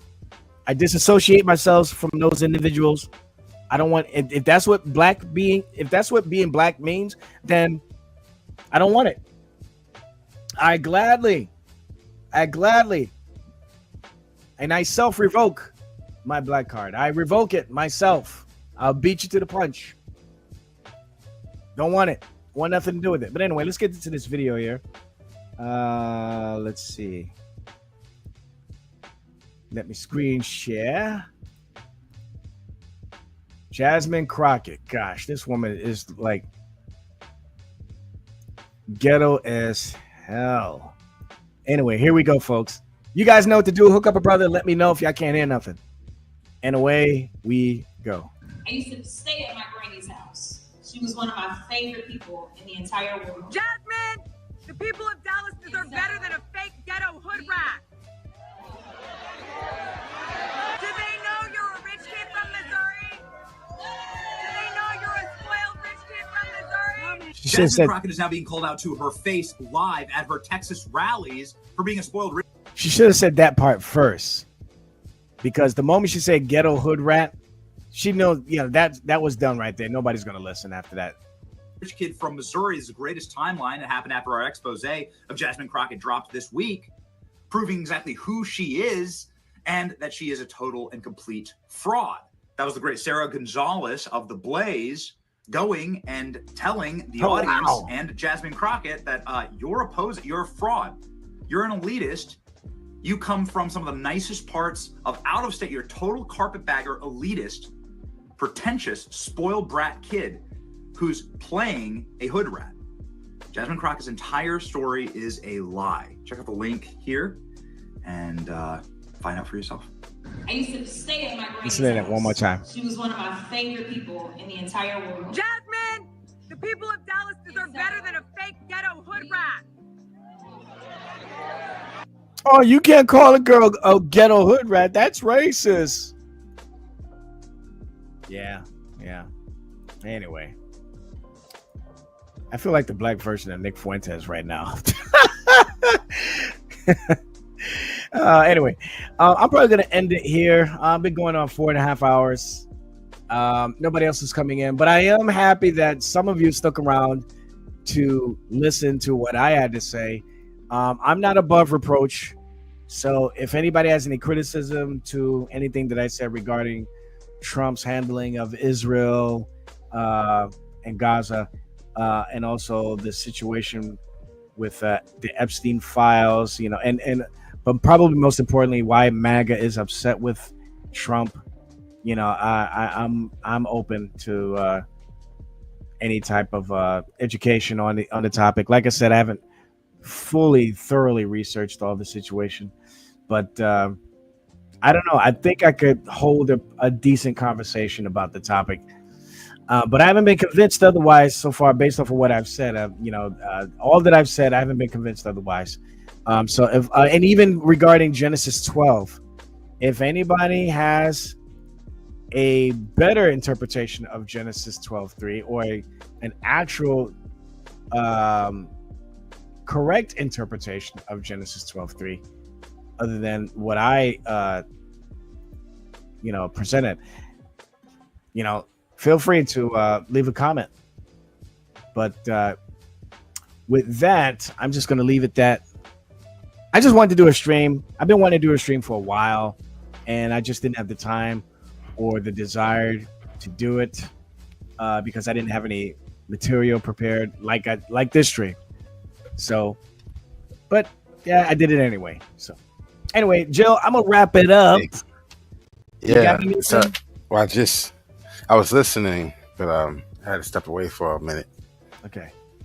So I couldn't really respond. Okay. To what you were saying about Trump and Gaza and Israel.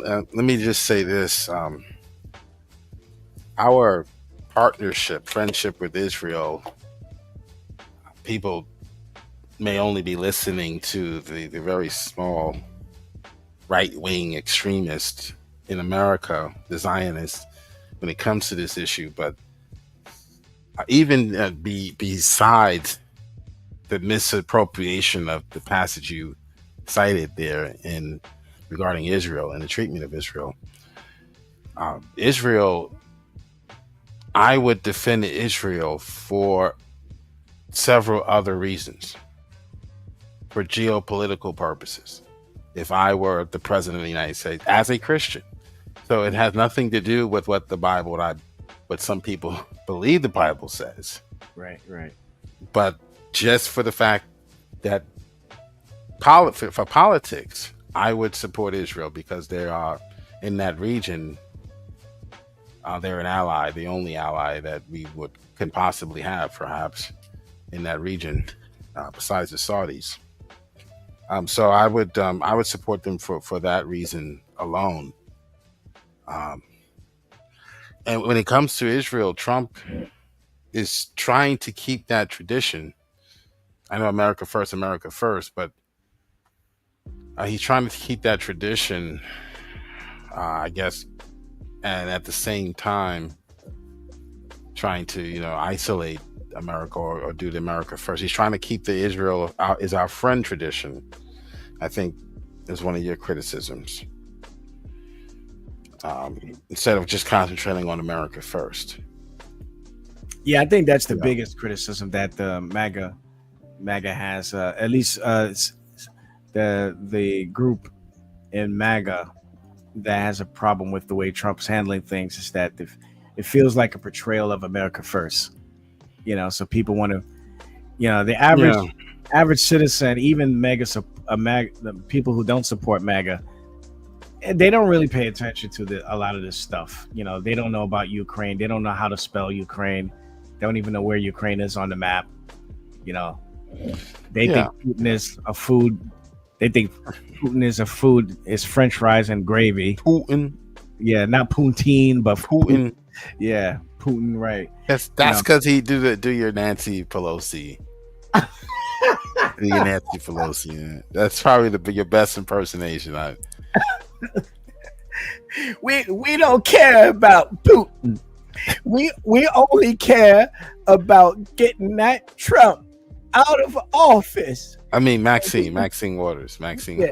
I'm Maxine Waters. I don't know who you're talking about, but we need to get Trump out of there. And this is not a joke. You go to a gas station and you see someone wearing a Trump hat. You tell them they're not welcome here. They're not welcome here. Get out of here. Anyway, that's my Maxine Waters impersonation, folks. Thank you. Mad Maxine. Mad Max. I'm borrowing James Brown wig Waters. But what I like about Trump when it came to Israel is when he came to his tariffs, he did not discriminate. Israel was also given a 15% tariff. Yeah. So he was a lot harder on, those countries who, like China, who we are not friends with. Right. But he doesn't totally give them a pass. And he's been very critical of Netanyahu. He said they're both stupid when it comes he to did say that. Both leaders, as far as how they're conducting themselves in this situation. He said he criticized them both, and there's so much you could do. Yeah, to control another man and his country, and what he thinks is best for his country, as opposed to what you think is best for his country, America, and how that affects the world. So America, and I don't think there's anything wrong with this, but America, I believe, is in this position for a reason. I don't think God elevated us to this point to whereby we would not take advantage of the fact that we are in a position to help countries that are not as powerful as us, and that would be our allies. So yeah, that and that's just geopolitics. That has nothing to do with protecting Israel, because the Bible says those who protect Israel will be blessed, or anything. Nothing to do with that at all. It's just common sense. Yeah. No, I agree. I mean, again, most people that are making these criticisms are, YouTube journalists. And they're jumping on the whole fact that you have the evangelical right. That was not even. I mean, you'd have to go back to like the 90s, when the height, the John Hagees, where the height of that was really popular. That's not even a popular movement anymore. Right. Yeah, that was called Kufi, by the way. Somebody actually did make a recent appearance. The Kufi did recently have some sort of event, by the way. Kufi's, by the way, for those of you who don't know, CUFI, it stands for Christians United for Israel. And so I think if their mission would be good if their sole purpose was to minister unto Jewish people for Christ. The problem is, though, that I myself have talked directly to two representatives of that group, and they actually believe in that heresy. I think it's called dual covenant theology, which is basically that's what Ace Theo teaches, right? Oh, Ace teaches that? Yeah, man, you don't be paying attention. Yes, he teaches that there are two gospels, one for the Jews and one for us. Oh, wait a minute. Oh, okay. It's a similar. Right. It's not the same, of course. Right, I have heard him say that. It's a spawn of dispensationalism. It's a type of dispensationalism, basically. So they don't need Jesus. They just need to obey the law. Well, they'll come to Christ when Christ returns. They will bow. That's when they will submit. They don't have to submit now, because when Christ returns, he's going to. They're going to see him, and they're going to therefore submit at that point. So they don't need the gospel now. They don't need the gospel now. They don't need the gospel now. So in fact, it would be incorrect to preach the gospel to them. Yeah. According to Ace. It's Right. Unfortunately, Kufi espouses that false belief as well. Yeah. So So you do have some people in government like Ted Cruz who still hold on to that movement, that Zionist Christian. We need to hoard all the Jews into Jerusalem so 2/3 of them can be slaughtered, and the Antichrist can come and Jesus can return. So we still. By the way, speaking of Ted Cruz, he is one of those individuals. I love Ted Cruz, man. Yeah, he's one. Yeah, he's one. But unfortunately, he's one of those guys who misinterprets Genesis 12:3 as well. Right.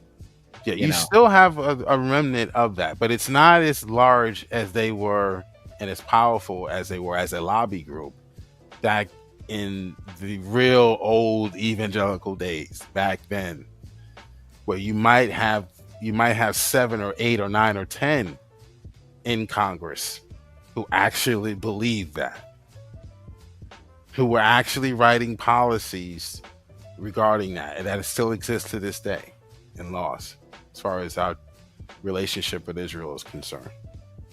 That's an old thing that's been going on since like 1948, to be honest with you. This protect Israel thing, because God says so. Now that they're a nation again, so that's really when that started. But yeah. But I agree with you. I couldn't respond, but I agree with you 100%. The Israel there is referring to us. Yeah, I agree. Yeah, with see, that, now this is where the synergists hate Calvinists. They think that we're teaching replace theology. And, yeah, you know how that goes. Backloading replacement. Backloading replacement work theology. It's backloaded. What's Whitney? Whitney Cutshaw. You're an interesting person. You said, I don't know, you're talking to somebody. And I think you're talking to us. So I thought even more about that. If there are two, why not more? Paul is different, and you two like him. Interesting for us all. I think you're giving us a compliment. You weirdos go to bed. Yeah, we're going to bed. Yeah. All right. I think she's saying, if there are two gospels, why not more than? She's talking right there. Oh, okay. She's talking about that. Okay, yeah. Jill, man, it is always a pleasure talking to you. Okay, I'll see you next time. Yeah, man. So I got some other stuff I'd like to talk about and get you specifically involved in. I'll be live later at 1:00 today. So. Yes. You wanna okay, I get out of church at around 12:30. I gotta buy me some chicken, but then after that, I'll be home. I'll probably be watching your stream for the first 30 minutes, and then I'll be able to join. That's on like 12 or 1. We'll see. All right. Okay. Yeah, I mean. Okay. Any final words before you go for the ghetto? Oh, God bless you. Was that a fire alarm I just heard? Yeah. What's going on, man? Yeah, that's a new racist symbol now. If a white person plays the sound of a chirping smoke alarm, you try and get your black card back or something? What's going on? Yeah, I'm trying. It doesn't seem to work. Yeah. You think they're gonna hear that and say, "Oh, Freckle, just give him his black card back"? Everything I tried doesn't work. Nothing works. Black. Maybe this will work. Beans and cornbread. Beans and cornbread. How about now? This working? No? No, because there were white people down south that ate beans and cornbread. Shoot. How about this one? I'm black, y'all, and I'm black, y'all, and I'm blacker than black, and I'm black, y'all. How about Definitely black. Definitely. You don't see anything different? Nothing's changing? Nah, man. Yeah, we said blackety. That's definitely black. That ain't working. All right. Maybe I'll come back with something different then. Maybe I'll have to resort to video then. Yes, video of minstrel shows and stuff. Maybe that'll work. Yeah. Peas and cornbread. Peas and cornbread. All right, man. I just realized that. Hold on, let me put that on the screen while I play the music. Go ahead. Beans and cornbread. Beans and cornbread. We got to get our beans and cornbread. Beans, not Time to go to bed. Don't forget your vegetables, boys, girls. I see y'all tomorrow. See us tomorrow. God bless you. God bless you. All right, man. I see you, man. God bless you, man. All right, folks. The Vecker unit is about to end the stream, man. I really appreciate you guys coming around this piece. And yeah, man. I didn't have anything specific to talk about tonight. I just felt like streaming. Had a couple of things I wanted to get off my chest and share with the world, even though there's only one person listening. But it's all good. But anyway, thank you guys for tuning in. This was not your average scheduled and why not show, but we did it anyway. So anyway, we'll see what happens during the week. It's back to work on Monday and back to work on the cartoon. So I will talk to you guys later. Take care and God bless.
That's all, folks. Bye-bye.